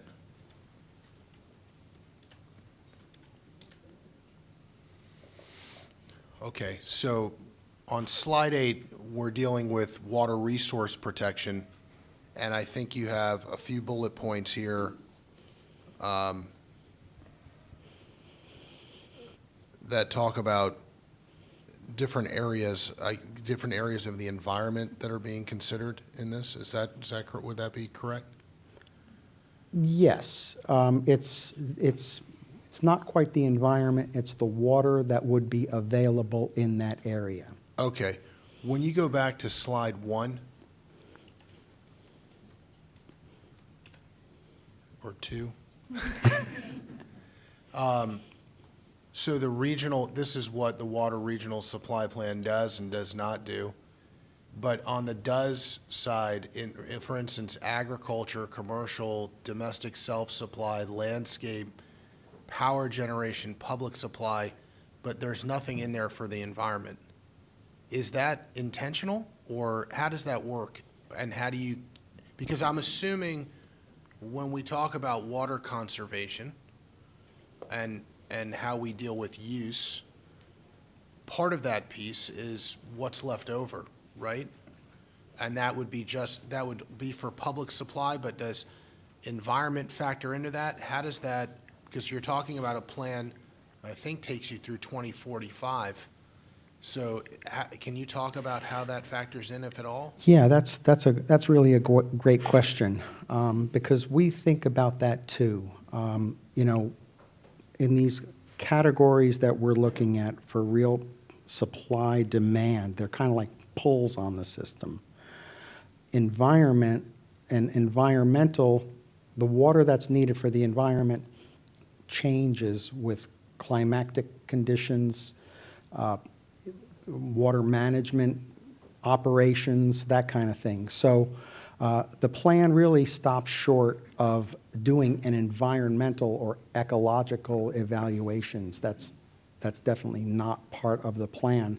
But having said that, when we're doing our groundwater models and we're looking at the pulls of the system, what we do take into account are what are the limits that those pulls can have before they trigger restrictions on allocation area or detrimental impacts to the aquifers itself, MFLs that we've got established.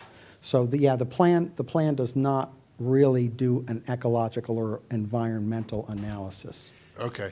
And that's a frustrating answer. Yeah, no, I think it is, because so many of the other bullet points have like human voices, right? You have agriculture and commercial and industrial and municipalities and power generation, so you have utilities and whatnot. And then, we hear so often the environment is sometimes people feel like it's voiceless, that it doesn't have an input or a seat at the table. And to me, I only raise it because I thought Jackie was going to hammer you with this. I'm like, oh, you're dead. Jackie's going to get you so bad on this No, one. this is one of these questions you ask, and I just think you're so wonderful. I can't stand it. I'm like, he is so cool, and how did I miss that? When he said in the beginning, I'm like, oh, he's dead. Jackie's going to nail him. But anyway, I raise it. I mean, look, we're where we are right now, but to me, that's kind of, you want to talk about the, elephant in the room or whatever. That to me is a big one, Well, at least from a planning perspective. Can I add a different sort of lens, Bob, and you can feel free to correct me or Mark, but the way I view it is, so the state law says we can issue the consumptive use permits as long as they don't harm the water resources of the state. So I view the environment as kind of a boundary condition on water supply planning. Yep.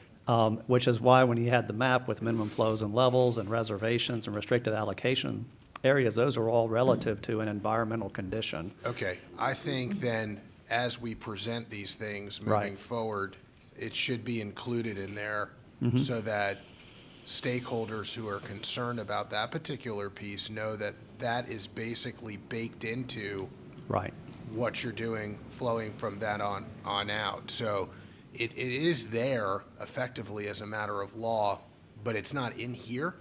And to me, that jumped off a little bit to me, because I actually sort of thought you put it in 8, but it wasn't really in slide 8. You sort of clarified it wasn't there, that wasn't really about the environment, but more about sort of regions. And I think that you should, as we move forward using this, figure out a way how to put a bullet point in there that addresses that, because Agreed. we are considering it.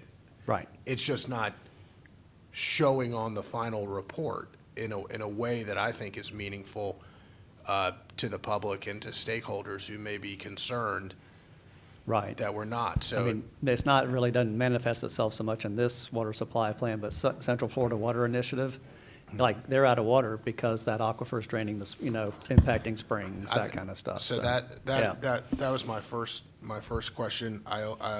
Can you go to slide 12?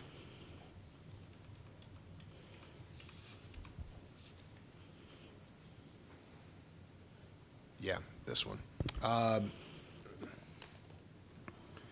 Okay, I thought you raised a great point, that if you look at, for instance, 06, 07, 08, 09, and you compare it to 2017, 18, 19, 20, the amount of water is pretty similar, but the population has grown significantly.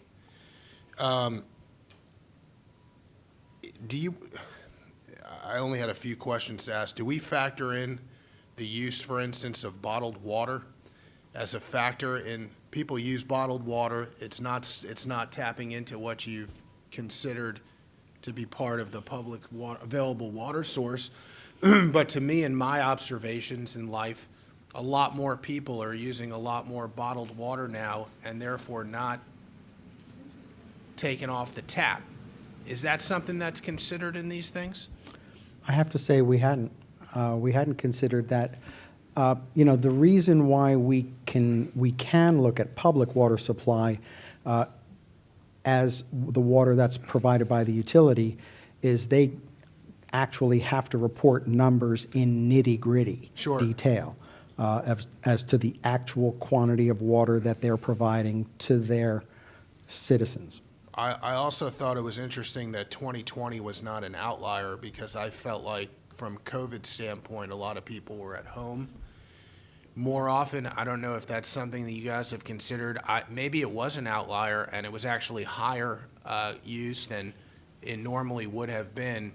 My sense is just observationally, again, I mean, obviously these are just kind of behavioral observations, but the more people are at home or in their home, it seems like the more they would probably have an opportunity to use water excessively. Maybe they're taking a shower 2 times instead of 1 time a day. Maybe they're, using the I don't know, but lot of ice cubes. I'd be interested to see really what 2021 looks like. Yeah, a lot of ice cubes, exactly. I'd be interested to see what 2021 looks like, because I think you may see a pullback, even because you were starting to go down 2018, 2019. Maybe even 2020, who knows? I mean, then of course, all these people ran to Florida, so who knows? But do these numbers, do they take in irrigation? I mean, this would be irrigation, right? Yeah, So well- it's rainfall driven more, I mean, if it's dry, these numbers are gonna go up, rather than you drinking more water out of the tap or doing more laundry. I imagine that's what's driving this.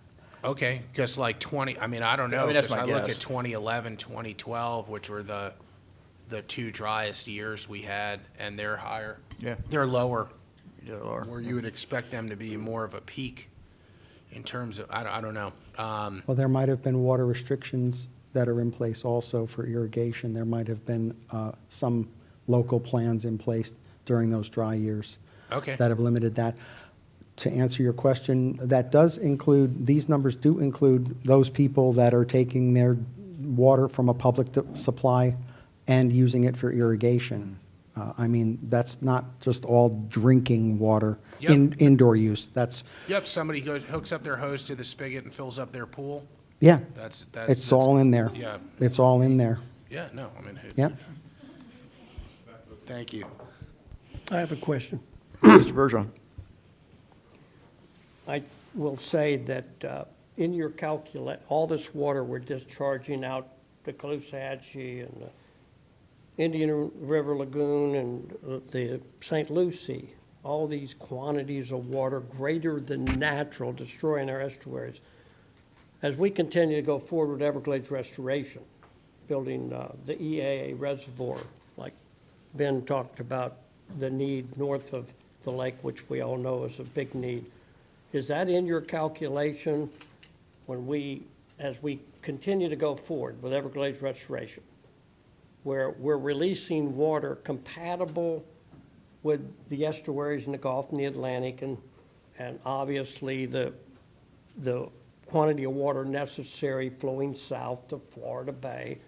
All this water we're wasting, going and destroying the East Coast and the West Coast, is that in your calculation, future reservoirs? Not right now. SERP, like projects like the C-43 reservoir in the lower West Coast area, that is going to have a quantity of water that will be made available. And some small quantity of that water will be made available for supply, right? Most of it is for the health of the estuary, to reduce harmful discharges to the estuary. But some small quantity of water that is going to be captured in that reservoir, SERP does have a water supply component to the projects that they're building.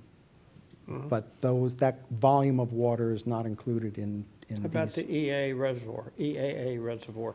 Is that in your calculation? No. Yeah. So future reservoirs to store the water, to be looking at that wildlife corridor and how we can protect it, possibly with conservation easements, to have water supply and a quality of life, like a balance. Because jobs and economical growth in the right areas are important. We're going to grow. But there's certain areas that we need to be looking ahead to make sure that we have water supply and outdoor experiences. So we're saving the environment, the wildlife, and water supply. And that's why as we continue to go forward, it's really important that with the DEP and FWC and South Florida Water Management, that we look at these areas and start developing a plan so we have that contiguous flow with water and a quality of life. So what you're saying is a lot of these projected reservoirs aren't really in your calculation. They're not baked in right now. A point about that wildlife corridor, it will become an important aquifer recharge I know. area. As if we can connect those areas, they will provide valuable aquifer recharge to the surficial systems, which will have an effect on the wetlands and the natural ecosystem that's out there, as well as potentially providing groundwater recharge for public supply. Yeah. Well, that's extremely important that we get a plan on all of that into the future. Thanks. Can I just add to that, Mark Elsner, water supply. Within the Everglades, that is in the Lower East Coast Water Supply Plan, and that is our next plan. We'll be coming up to you this next year in development of that plan, and hopefully we'll have it completed by the end of the year. But we do take into account in our analysis reservoirs that are planned over the planning period, is we analyze the situation. So that will be looked at in the Lower East Coast Plan. For this effort, in the Lower West Coast, we do have utilities, Naples and Marco Island, who do capture excess surface water stored in ASR for use during the dry season. Big Cypress Basin is also looking at their operation schemes and their structure construction and looking to hold more water into the dry season, into the wet season, and improving water supply and groundwater levels to impede the potential for saltwater intrusion, as well as enhanced water supply for the users. Well, you take the billions and trillions of gallons of water, being wasted and destroying Jackie's estuaries on the East Coast and our Shermans and all of you on the West Coast. Just that beautiful resource It's just going out into the ocean, destroying everything. And that's why I think we have to really focus on this wildlife corridor for water supply. And as we continue to go forward, it's going to be extremely, extremely important that we protect that area. Mr. Chair, I make a motion that we approve the plan. Second. I have a motion and a second. Is there further discussion by the board? Hearing none. Mr. Butler? Yes. Ms. Meads? Yes. Colonel Roman? Yes. Vice Chair? Yes. I'm going to vote yes. Mr. Olipich? Yes. Mr. Steinle? Yes. Mr. Bergeron? Yes. That passes unanimously. Thanks. Thanks, Bob, very much.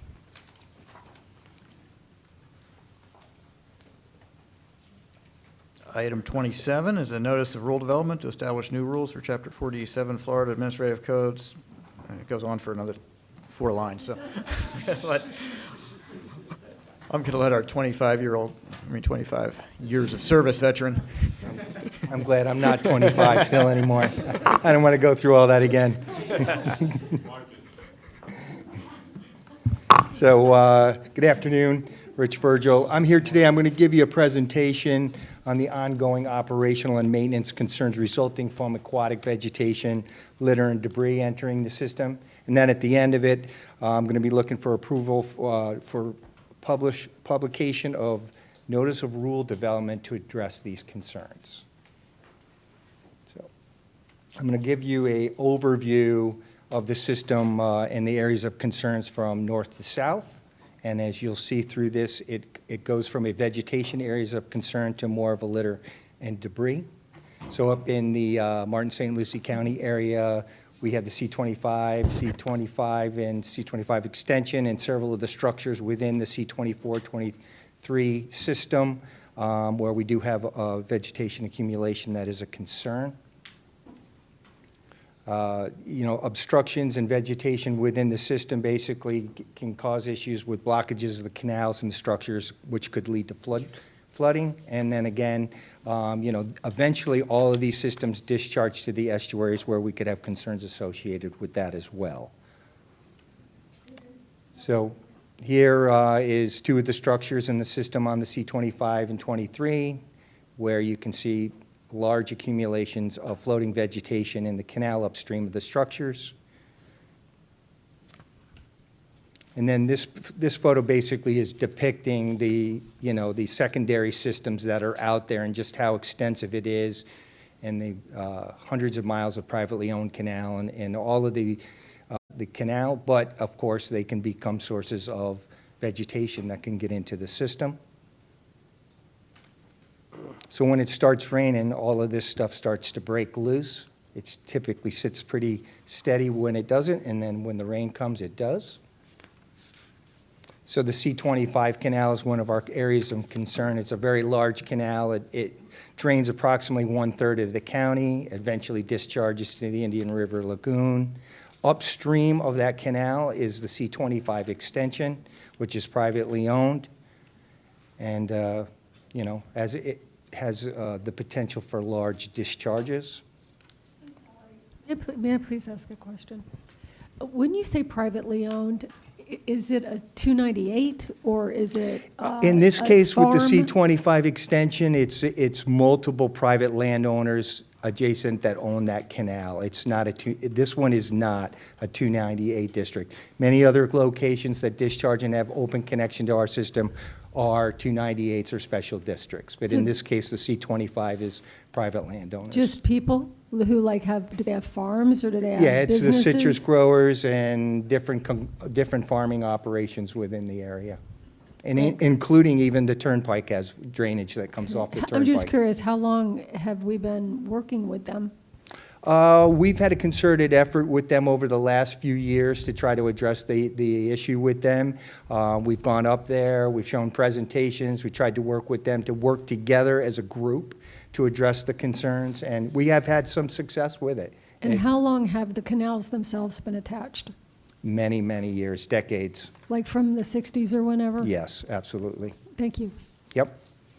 So here's a picture of a response operation from the C25 extension, and it is significant. These are multiple days' worth of clearing that have to be done. We do this mechanically. We also have boats in the water that push the vegetation to the shore. The long-reach backhoes pull it out. It's stockpiled, it's dried to a certain degree, and then it's hauled off. We also have issues where the floating debris can come down the canal and actually cause damage to bridges and things in the area where there's extensive amount of pressure on pilings of the bridge. You can see in the first picture, it actually sheared the piling from the piling cap. This bridge had to be removed and replaced. And these are just some estimates of cubic yards of material that were removed from the C25 extension area from 19 through 21. They tend to be big events, not a continual scenario where we're out there every day or anything, but just response to large events. Then we move into the Broward, Palm Beach County area, and we've identified these structures and canals as significant aquatic vegetation and debris accumulation areas.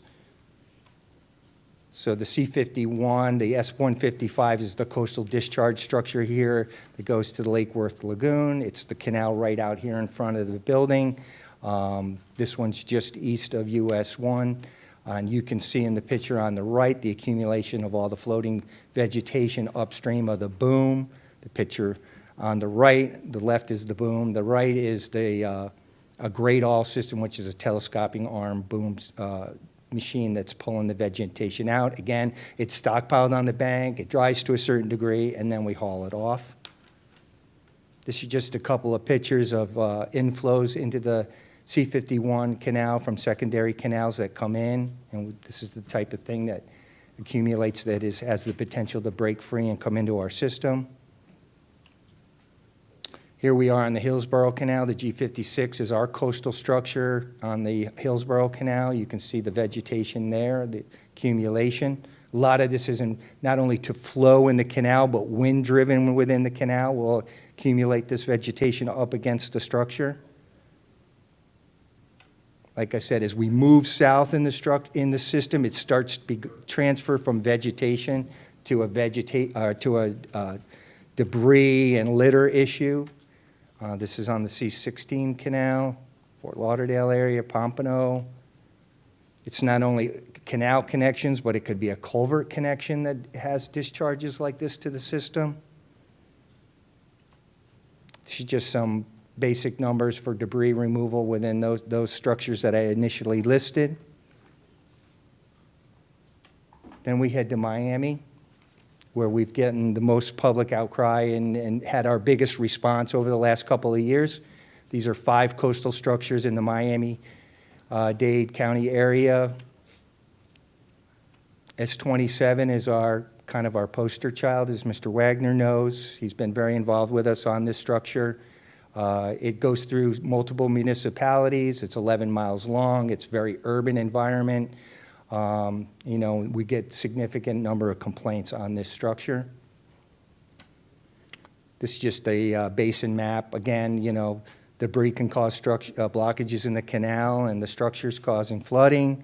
And again, the discharge of this stuff to the bay can have negative impacts. So here's some pictures on the Little River Canal. You do get this standard blow off the road type stuff, plastic bottles, styrofoam, and such. But on the other hand, we get things where we know there's illegal dumping and things happening. There's doors and mattresses and couches and coolers and tires and pallets and all kinds of things that enter the system. Here's a couple pictures of some efforts of cleaning at S27. There's the towboat, the famous towboat.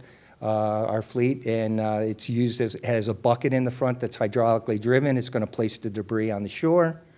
Then the trash truck's going to come in after it's dried for a while. It's going to place it in the truck and haul it out. This is what we'd like it always to look like at S27 after it's cleaned up.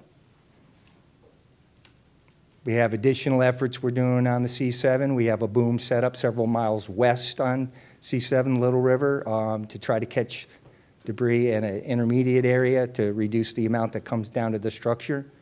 You know, the booms at the structure aren't perfect. They are going to allow stuff to get through, so the more collection points we have, the more efficient it is. And we are now at twice a week cleaning at most of all of these structures on these 5 spots.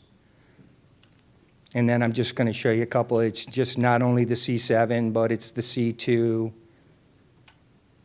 It's S28 on C8. And then here's some estimates for the Miami area.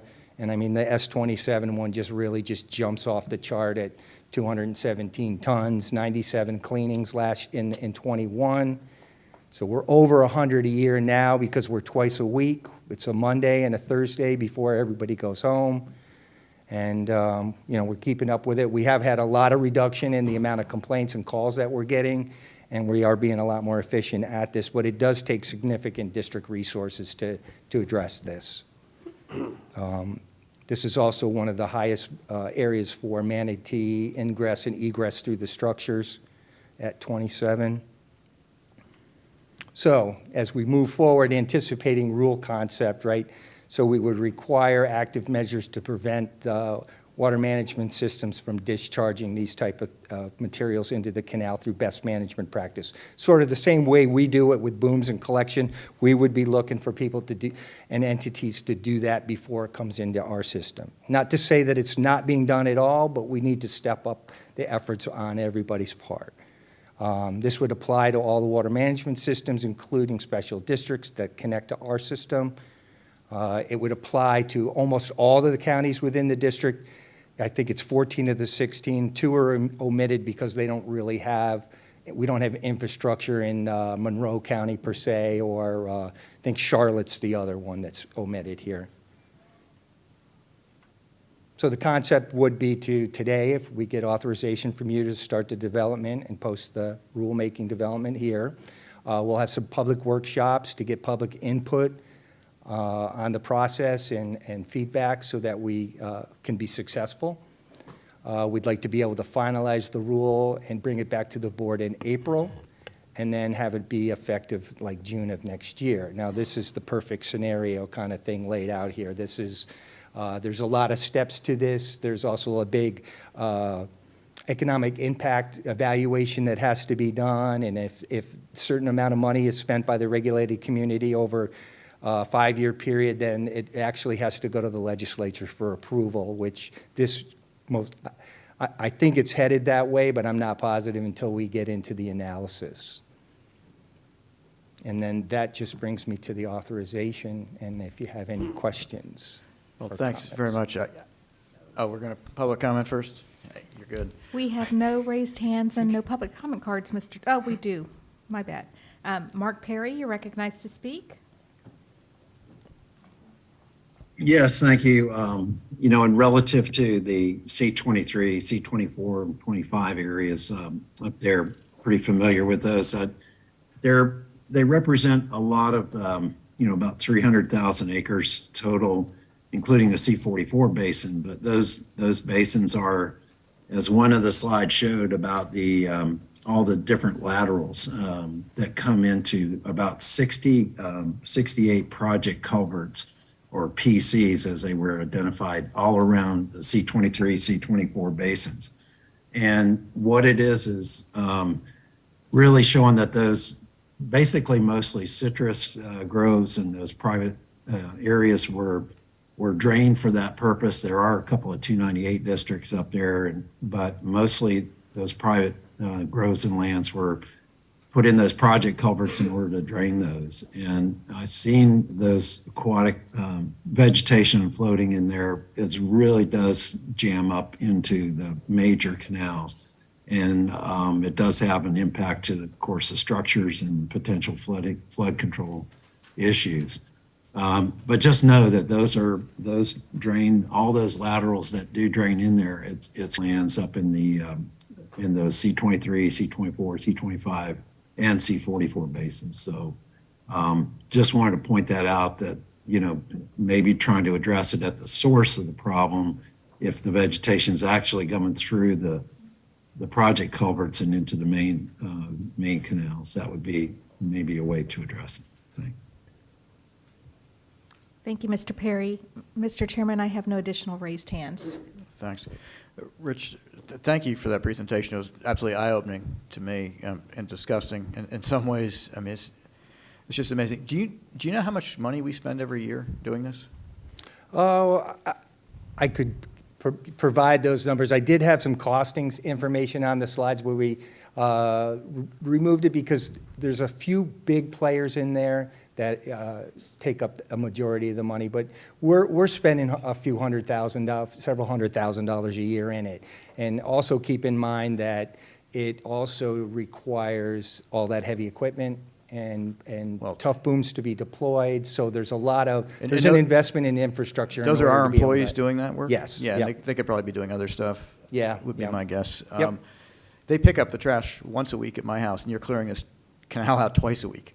Yes. I mean, we shouldn't be picking up other people's trash out of our canal twice a week. Check. I think, Jackie, what you were getting at is that these systems have been around for half a century plus. And when I was going through this, I think, Rich, we talked about this, I was surprised this wasn't already part of the process. So to me, this is simply a common sense initiative that the folks who manage those secondary systems should be responsible for managing them. And we should be freed up of using, like you said, Chauncey, our resources where it's, not our responsibility. I mean, it also frees up not as much to the south where you're talking about the litter and everything, but to the northern area where it's more aquatic vegetation, that frees up our vegetation removal budget in terms of herbicide use and everything else. So I'm surprised it wasn't something we've addressed decades ago. Vice Chair. Yeah, I want to take an opportunity to commend Rich and his team.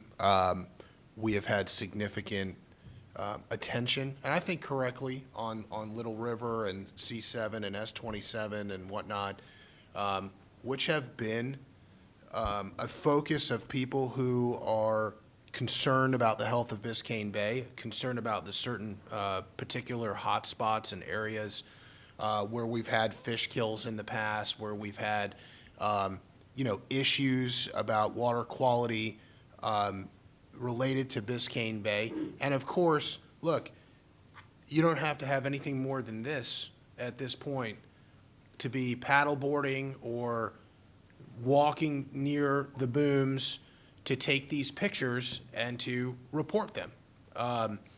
We had Rich and I were, and Drew and Sean and everybody was, I mean, when I would get these pictures, I was just shocked. I mean, quite frankly, the pictures, they say a lot. I mean, they're disgusting. Look, you look in other parts of our district and you see the aquatic vegetation, and it's a lot of aquatic vegetation. It doesn't look so bad. When you see the couches and the mattresses and the bottles, and it's just terrible, and it looks awful visually, and it's not great for the water either. I mean, but so we would go back and forth, and of course I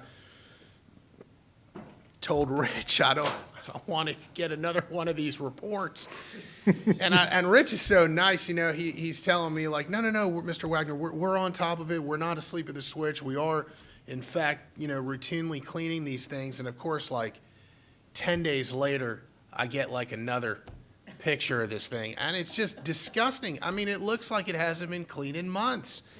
So I was really mad, I called up Rich. I'm like, man, what is going on? Like, there's all this stuff here, and it's nasty. And I thought, didn't we just talk about this? He goes, Mr. Wagner, we not only are we routinely cleaning this, but we have even stepped up our frequency of, like, you don't understand, we're doing this every 3 days or every 4 days. Like, this is an accumulation of just 3 days worth of trash. I was like, that can't be right. Of course, Rich shows me, exactly when, it's not like the district's not keeping records of these things. But it's just, yes, I mean, part of the problem is, of course, we can clean over and over and over again, okay? I mean, we could go every day and clean. Like, it's still not, you're curing a symptom, but you're not going after the root cause. The root cause is people are littering. People are throwing stuff either on the ground that ends up in the water or directly in the water. A lot of this stuff is directly in the water. And it's a problem. And so you've got to tackle it in a variety of different ways, you know, some of which is public education, others of which is, look, you know, I mean, and this was brought up in the presentation, we have one boom. We had one boom on this particular river. It was just upstream of our structure. It's designed to capture all the stuff that comes down so that it does not disrupt the structure that's actually opening to allow water out. The booms work. They do, in fact, work. They capture all this stuff. That's why you have these pictures of nasty stuff. That's why it's actually not getting into Biscayne Bay. They do work, but they look like crap. I mean, they're just filled with all this stuff. They work too good, you know, in a certain respect, because optically they just, it looks nasty. So the C7 has been it goes all the way, 11 miles, I think, all the way back to Hialeah, and it runs through urban landscape and industrial companies. And so one of the things we did was like, hang on a second, we only got one thing at the end, basically the last stop. There's all this arguing about where it comes from. Who's the cause of this? Is it coming all the way up? Everybody's pointing fingers at one another. Different municipalities in Miami-Dade are pointing fingers at one another. And so we said, and Drew identified a piece of, one of the issues is we need, in order to clean, you got to have access. And in a place that's so urbanized like Miami, you don't have very many spots where you can access. So we identified a place we could get to access and clean, and then we put a boom further upstream, like just west of I-95, right? It's a little further, yeah, but west of 95, at West of 27th. Okay, Yep. right. West of 95, but we put one up there as well, with the idea being, over time, we could figure out, is this primarily coming from upstream? Or is it in between 95 and the structure, and everybody who's 95 to the structure is going, no, it's coming from upstream, but in reality, we will know. So we did that, but the bottom line at the end of the day is that the booms work. They do capture the stuff, west of I-95 by 27 the boom upstream we put in. Those things are capturing, and of course we're cleaning them. And they're capturing some, but it's not all. And then you're getting the stuff from the east down that's captured and cleaned. But from this rulemaking perspective, to be able to, the booms do work. And so for all the stuff to have been at the last boom and us having to go out there and every 3 days collect it and have our people with the machinery, and of course Rich having to field telephone calls from me, I think this is a brilliant idea, which is like, look, put the boom, you own a property, you got a property that utilizes a canal that feeds into put a boom at the end of your property, clean what's yours. We'll clean the stuff that's ours, you clean the stuff that's yours. You're another property owner, you clean what's yours. The booms are working, so they are gonna work. You clean your stuff, we'll clean our stuff, and it's just a much fairer, spread out, equitable situation that will hopefully stop. I mean, hopefully what doesn't happen is we tell everybody, you clean yours, we'll clean ours. It turns out to all be ours, you know? I mean, but from a rulemaking perspective, to me, this is a very sensible, common sense approach that should have been placed 25 years ago or whatever it was, but isn't. I mean, like they say, when's the best time to plant a tree? 25 years ago, and the second best time today. So I'm in favor of, Can I move to approve? Yeah, you can. I have a motion. Oh, go ahead, Ben. Yeah, we have a finance committee after this. You can so- move, and so I'll Can I move I'll to second approve? I have a motion and a second. Mr. Wagner, you're recognized. All right, when I looked at this, I see two different classes Butler. of situations. Certainly, we've got the trash, the plastics, the volleyballs, you know, all those different things we saw in there, third world country type stuff. Yeah, that's not a good situation. You know, I went round and around with Rich, you know, why can't we have no climb fences on canals, that kind of thing to help, you know, I understand maybe, or not maybe, but understand, you know, 298s or other connections into our system, and there's things that can be done there. But, so the trash is one issue. The other issue I see with this is FAV, floating aquatic vegetation. And, you know, we get in the rulemaking devils in the details. You know, yeah, we've got litter laws on our highways, but I still see crews out picking up highways, you know, when the mowers come by, at least in our rural areas, they're still picking up all kinds of trash. It's not, rulemaking's not gonna solve our problems. It may help. It may help. One of the things that I do have concerns with is getting a rule that's not enforceable. And these are things that can be worked out in rulemaking, but you know, we gotta be realistic. I am not a fan of rules that are not enforceable, of putting in rules that are not enforceable. Why have the rule then? You know, I understand the public education side of things. But one of the things, you know, you get back up in that C-25 canal area, and I'll just kind of give you my frame of reference as a landowner. And just, so I bring my personal experiences is where I come from. And, or in a situation where, you know, somebody owns a canal that has a direct connection to one of the districts or one of the CNSF system. They own that canal, but they may not be the only user of that canal. There could be 3 or 4 users above them, but they are the sole owner of that canal that connects to our system.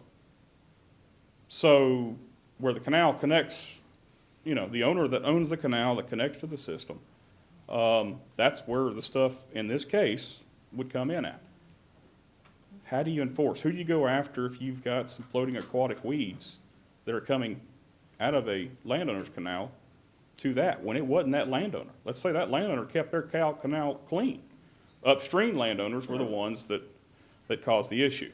Yeah, I'm sure you could look at it and say, well, okay, well, the landowners need to get together, have an agreement, and get it all figured out. There are a lot of canal systems that don't have agreements. You know, we got 298s out there that do connect to the system, and yeah, I mean, they have a full taxing mechanism and everything goes along with it to provide maintenance on those canals. But, you know, so these are just some of the things that are gonna have to be worked out in the process. I will say, you know, when I look at this rule, and I just want to clarify what I see this rule as, is being a preventative maintenance rule to reduce physical obstructions of our district structures. Is that fair to say? I mean, that is. It is. That Yep. is what this rule is all We're about. looking for people to implement best management practices. Exactly. Preventative rule. Yep. And, you know, when you look at this, when you look at weeds and how quick some of these floating aquatic weeds can grow. I mean, I think Rich mentioned it. You can go from a dime-size piece of weed to, I don't know what the growth rate is on, what is the growth rate on a, you know, like a water lettuce? I think or they aquatic double weed? about every couple of weeks in size, the Yeah. areas. Okay, I mean, so it's, but you've got some that just spring up overnight. Mm-hmm. And, you know, so are we talking a zero tolerance, or are we talking, you know, is there a certain level that we tolerate? Or is it zero tolerance coming off of a private landowner to the district deal? Do they need to be, you know, what happens if you've got a floating boom, you've done everything you think you can, you've got a great, you know, essentially if you're dealing with, you know, if you're dealing with vegetation, you've got a great spray program to keep that vegetation down, you've got the booms in place at exit, yet you still have one water lettuce go underneath. Is that, you know, obviously that would not be a situation, that would not be an issue. We're talking about major issues here. And, you know, so that's got to kind of be written in somehow to the rule. I mean, we're not talking about 1 square meter of FAV. No, we're talking about big major section. We may be talking, 1 square meter may be something that the rule says we got to take into account. Also,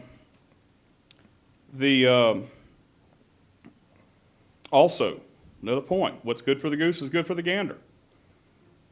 We've got project culverts all over the system where we have consumptive use permit users consumptive use water users that pull water out of district canals to use on their place. I can guarantee you, we ain't getting all of the FAV out of district canals. And if one water lettuce comes in and contaminates somebody's property, where they've have an impeccable system, but they're pulling water out of our canals, contaminates their whole deal, their whole system, puts it all in their canals, now they're in a situation. So we've got to remember that, and I think we do a great job. Rich, I know y'all do a great job. And Rich and I have talked about this. I'm not trying to pick this thing apart, but I'm just pitching these things out. These are some of the things. This is our board here. We've only got 2 chances to comment on this. This is the only time we have to comment on it that provides some input that goes into the rulemaking process. I just wanted to get a couple of these things out on the record.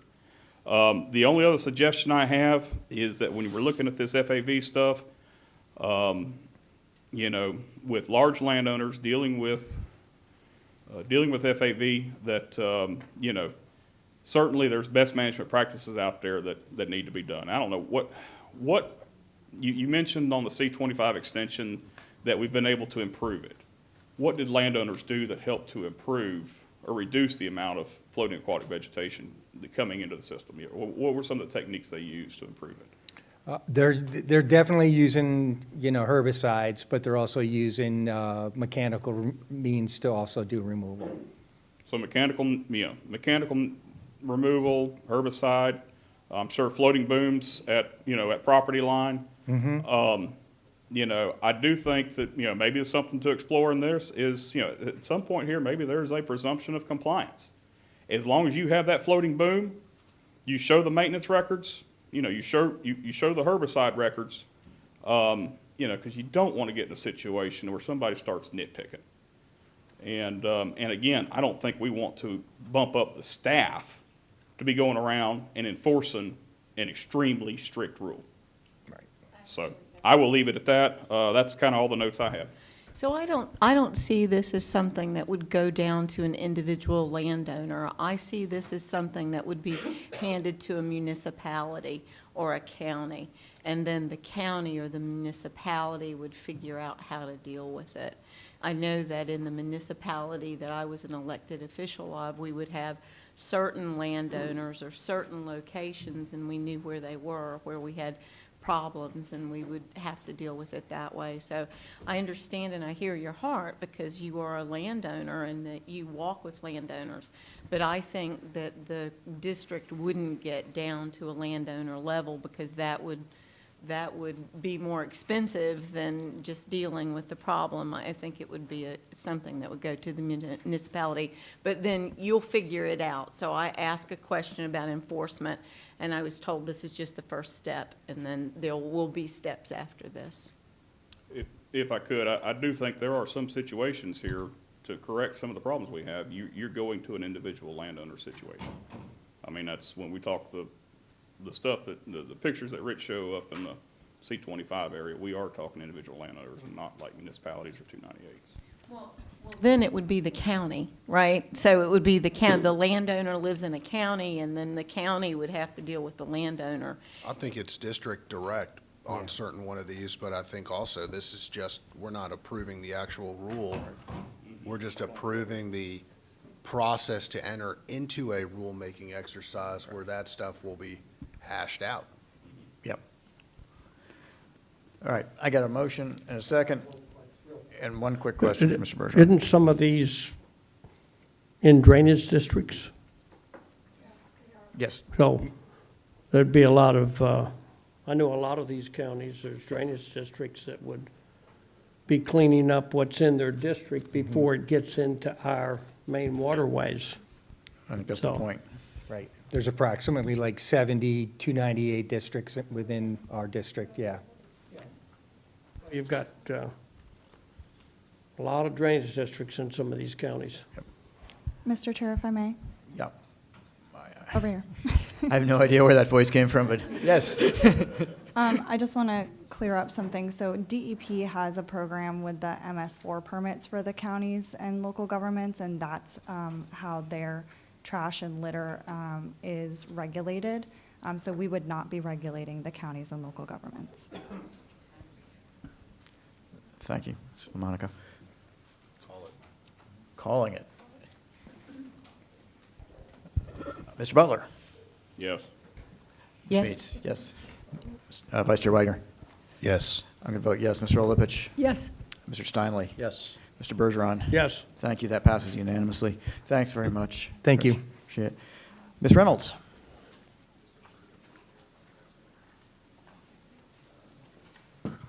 So you see Alan's picture on this slide, but he won the basket with the scratch-off lottery tickets, and we haven't seen him since 2:15. I thought it was one with a bottle of wine. I'm just kidding. Something came up and that Alan had to take care of, so I'm going to cover down on this agenda item.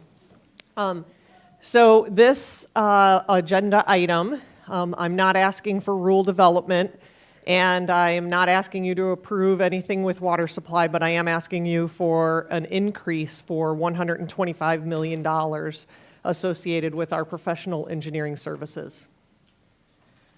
So what's this about? This is about our contract that provides professional engineering services, where we contract with engineering firms for services that support all of our projects, both our restoration projects and our O&M operations and maintenance, repairs, rehabilitation of the projects that are already in our inventory.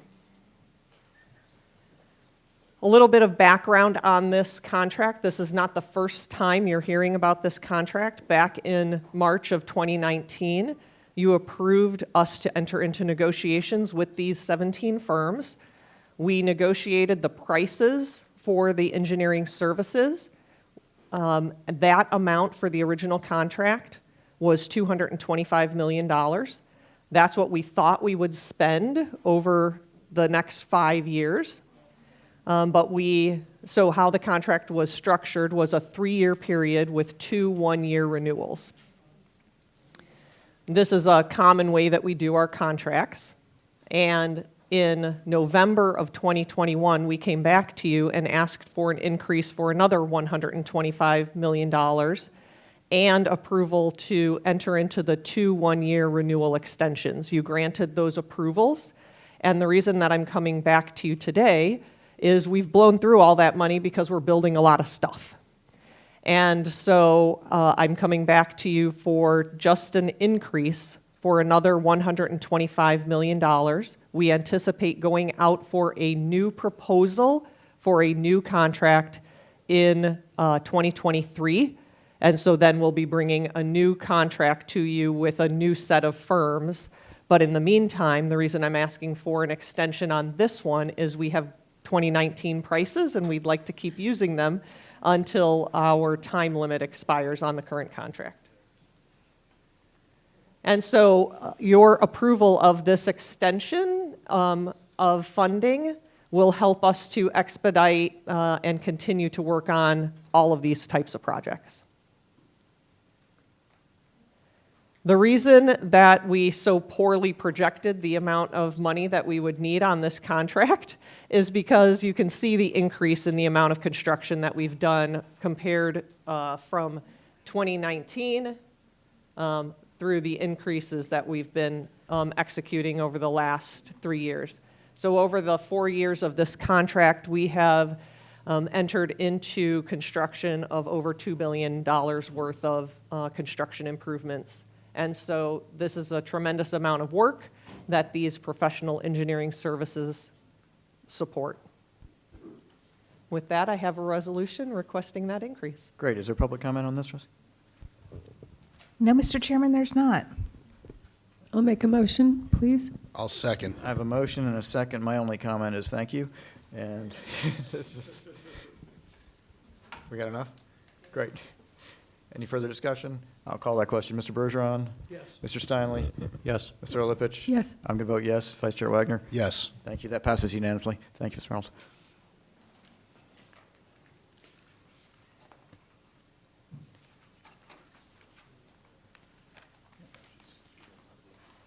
Ms. Heater? We'll do the monthly financial report, item number 29.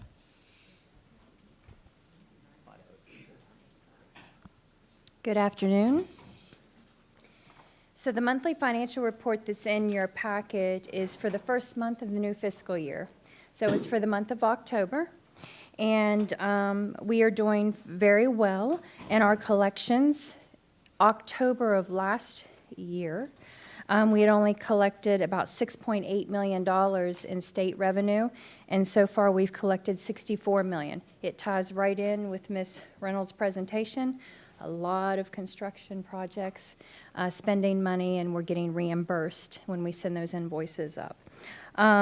So right now, that's the main highlight of the monthly financial. Like I said, it's for the first month, and your taxes, they're coming in now in this month, so the next monthly financial report, we'll start seeing those amounts coming in.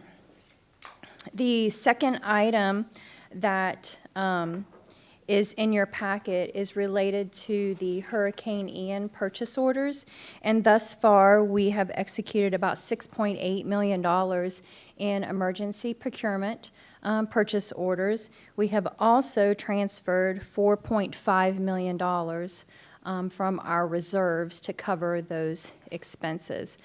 Staff has already started working with FEMA and the state emergency management, and we are filling out paperwork and applications.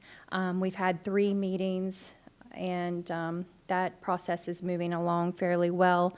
Most of the expenses right now are in debris, and it's 100% reimbursable as long as our backup documentation is satisfactory. So we're moving towards getting those funds back into the agency. Thank you, Ms. Heater. Does anyone have any questions or comments for Ms. Heater? Nope. All right. Thanks. Thank you. Ms. Lamonaco?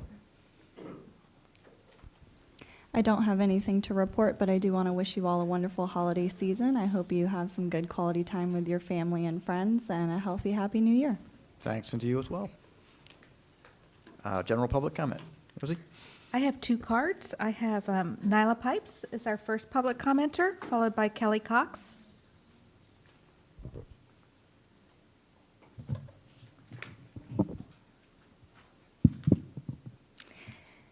Nyla Pipes, One Florida Foundation. First and foremost, everything looks so beautiful and festive up here. I want to talk about the fact that I heard a few things that concern me regarding Lake Okeechobee level. We are quite high, and it takes up to 6 times as much water in as we can get off the lake. I mean, it's 6 times as you know, more water comes in than we can get off the lake.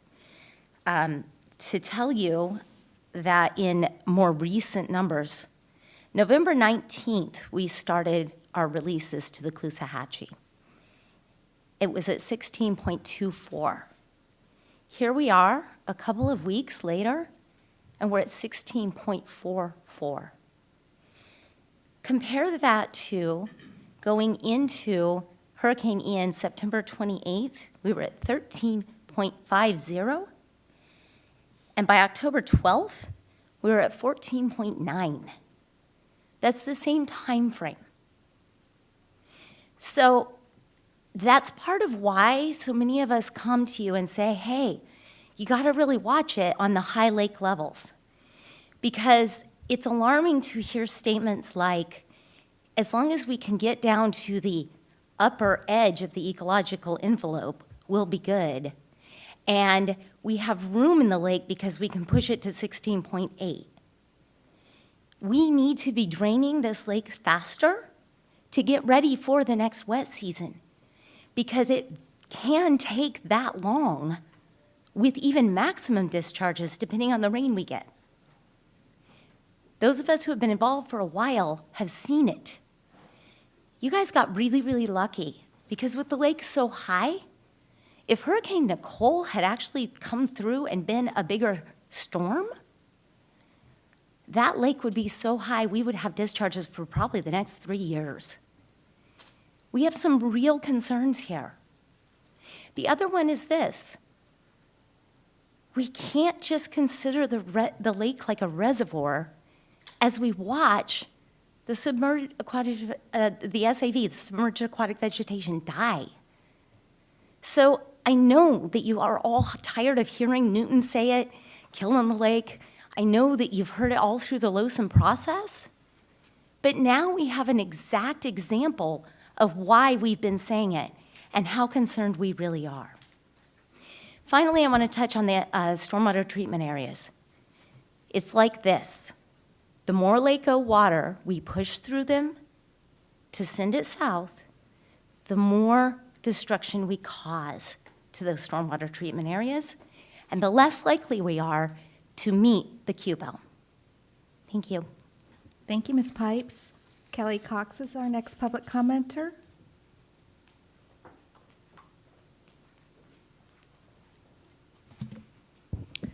Good afternoon, governing board members. Thanks again for the opportunity to speak. Kelly Cox, Director of Everglades Policy with Audubon, Florida. I want to comment very briefly about the recent veto override that occurred by the Miami-Dade County Commission on the expansion of the UDB, the urban development boundary in South Miami-Dade County. And I won't go into the myriad of issues surrounding this project or this development, but what I will say is that there's still an opportunity for this board in the district to intervene. And many of you inquired about this at the last meeting, and I circulated some statutory guidance to you all, outlining what we believe is the authority of this agency to get involved and to lodge a formal objection with DEO. FDEP, DOI, and other agencies, including this one, have voiced concerns and questions about this project and the expansion of the UDB during the review process last year, and the project applicants haven't addressed those concerns. And so now's the chance for this board and for the district to follow through and to exercise your statutory authority and to use the tools available to you to formally object to the project. And with the most recent modeling results from our friends at the Army Corps showing that this project is going to impact the footprint of BBC, or probably the most consequential Everglades restoration project for Biscayne Bay and Florida Bay, I really can't overstate the importance of getting involved and quickly. And that's because there's a 30-day time period that starts to tick once the county transmits this application to DEO, which they have not yet done, to my knowledge. And again, I just want to thank you all for your leadership on this issue and for continuing to advocate for restoration that benefits Biscayne Bay, Florida Bay, and for sending the water south, and ensuring that these projects that occur remain viable. And that includes taking a formal stance on this UDB expansion. Thank you all. Thank you, Ms. Cox. Moving on to our virtual participants, we're going to start with Paul Gray, followed by Mark Perry. Good afternoon, board members. Can you hear me? We hear you, Mr. Gray. Hi, thank you. I've been watching today. Thank you for all the work you guys do. Just some context about stage envelope in Lake Okeechobee. We followed it most of last year, and the stage envelope really is designed for if the lake has a healthy community out there and you give it that stage envelope hydrology, that's very nurturing of that community. Where the context gets weird is if the community is gone, like the SAB community right now, we have 3,000 acres or less or something, and we'd like to have 40,000 acres. Well, if you get the right stage envelope, but nothing's there to take advantage of it, then you really haven't got good ecological health. And so that's part of the problem with these measures of stage envelope. I mean, the same thing with the St. Lucie estuary, where we've had really good water clarity and really good salinity, but the seagrass meadows are by and large gone. And so if you just look at the water quality, you say, oh, we're doing great. But if you look at the actual health of the estuary and what's out there and what's growing and thriving, then it's not there. So whenever we look at stage envelopes or other types of hydrological metrics, we have to take into consideration, is there anything there to benefit from it? And the stage envelope right now, it still will be good for wading bird recessions and things like that. So it's not just about SAV.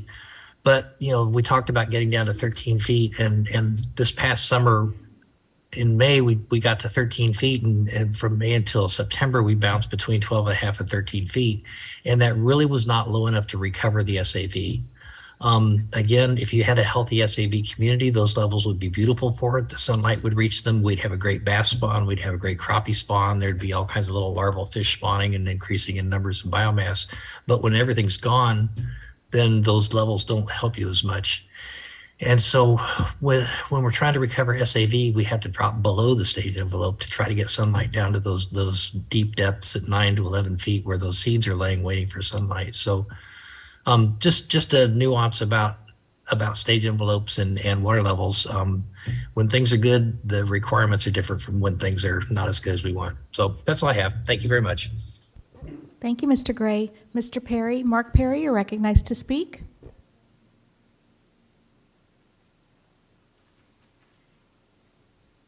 Okay, unmuted there. Thank you.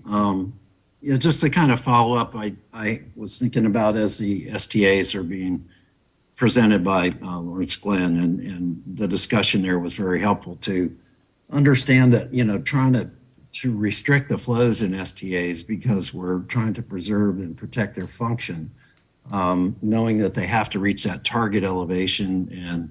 And Jeb Redwine and others have brought up, what other criteria are we trying to do as we try to recover cells, we try to replant, we try to restore the functionality of the STAs. There are restrictions then in how much flow or water we can put through them. So far, the water year, you've seen over 900,000 acre feet from the EA Basin runoff and about 12,000 acre feet from the lake. And when you start to restrict flows, do you also restrict flows going into the STAs from the EA Basin runoff, and not just when it's considered, well, can we send water south from the lake? No, we can't. We are restricting flows through the STAs for that reason. And contrary to what was just said in public comment too, is that the lake water STA from going into the STA is not more harmful for the STAs than the EA Basin runoff water. Basically, you don't distinguish what's going through there, but currently when you look back at the period of record, and in the year of 2015, the water year, I remember Terry Bates presented, and we put over 586,000 acre feet from the lake that year, and about 700,000 or 800,000 acre feet from the EA Basin runoff. And that was the most we'd ever put from the lake through the STAs at that water year. And they had the best performance ever in the 21-year period of record. And I remember Terry having to answer the governing board at the same question. They said, well, isn't that going to, the more lake water we put through the STAs, it's going to be more harmful. And she said, no, sir, it's absolutely the best performance in the 21-year period that the STAs have done, even though we put much, much more water through from the lake than we had from the EA Basin runoff.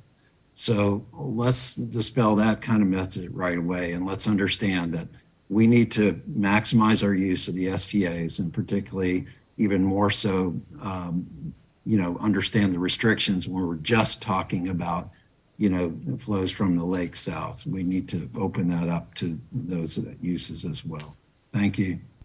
Thank you, Mr. Perry. Mr. Chairman, I have no additional raised hands. Thank you, Rosie, and thank you all for your comments.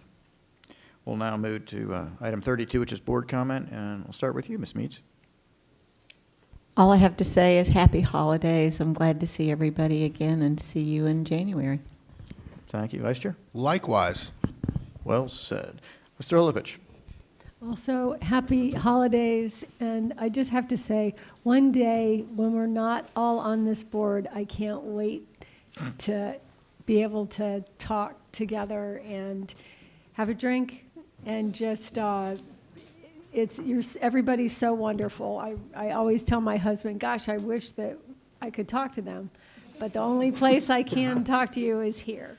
So happy holidays to everyone, and to staff as well, and Drew. Oh, thank you. Mr. Steinle. I just have to announce that we're going to have the Audit and Finance Committee immediately after this meeting. And Merry Christmas, Happy Holidays, Happy New Year. Look forward to seeing everybody again in January. Thanks, Mr. Bergeron. Happy holidays to my fellow board members, our staff, all of our stakeholders, And Happy New Year with good health and happiness. Thanks, Mr. Bergeron. No, wait. God bless America. The American dream is still alive, and long live the Everglades. Thank you. Now, I won't adjourn the meeting yet, but now we can adjourn the meeting. To reiterate, thanks so much to all our staff. Please have a happy and safe holiday and celebration, and come back energized for another awesome year. And I'm looking forward to 2023. It's going to be better than 2022. I know that, but I hope it's as productive, although I'm not sure how it can be, because I think 2022 is looking at that last chart that Ms. Reynolds showed, that's just amazing. And congratulations to you all, and happy holidays to everyone. There is a audit and finance meeting coming up next, so stick around for that. And Happy New Year, everyone. We're adjourned.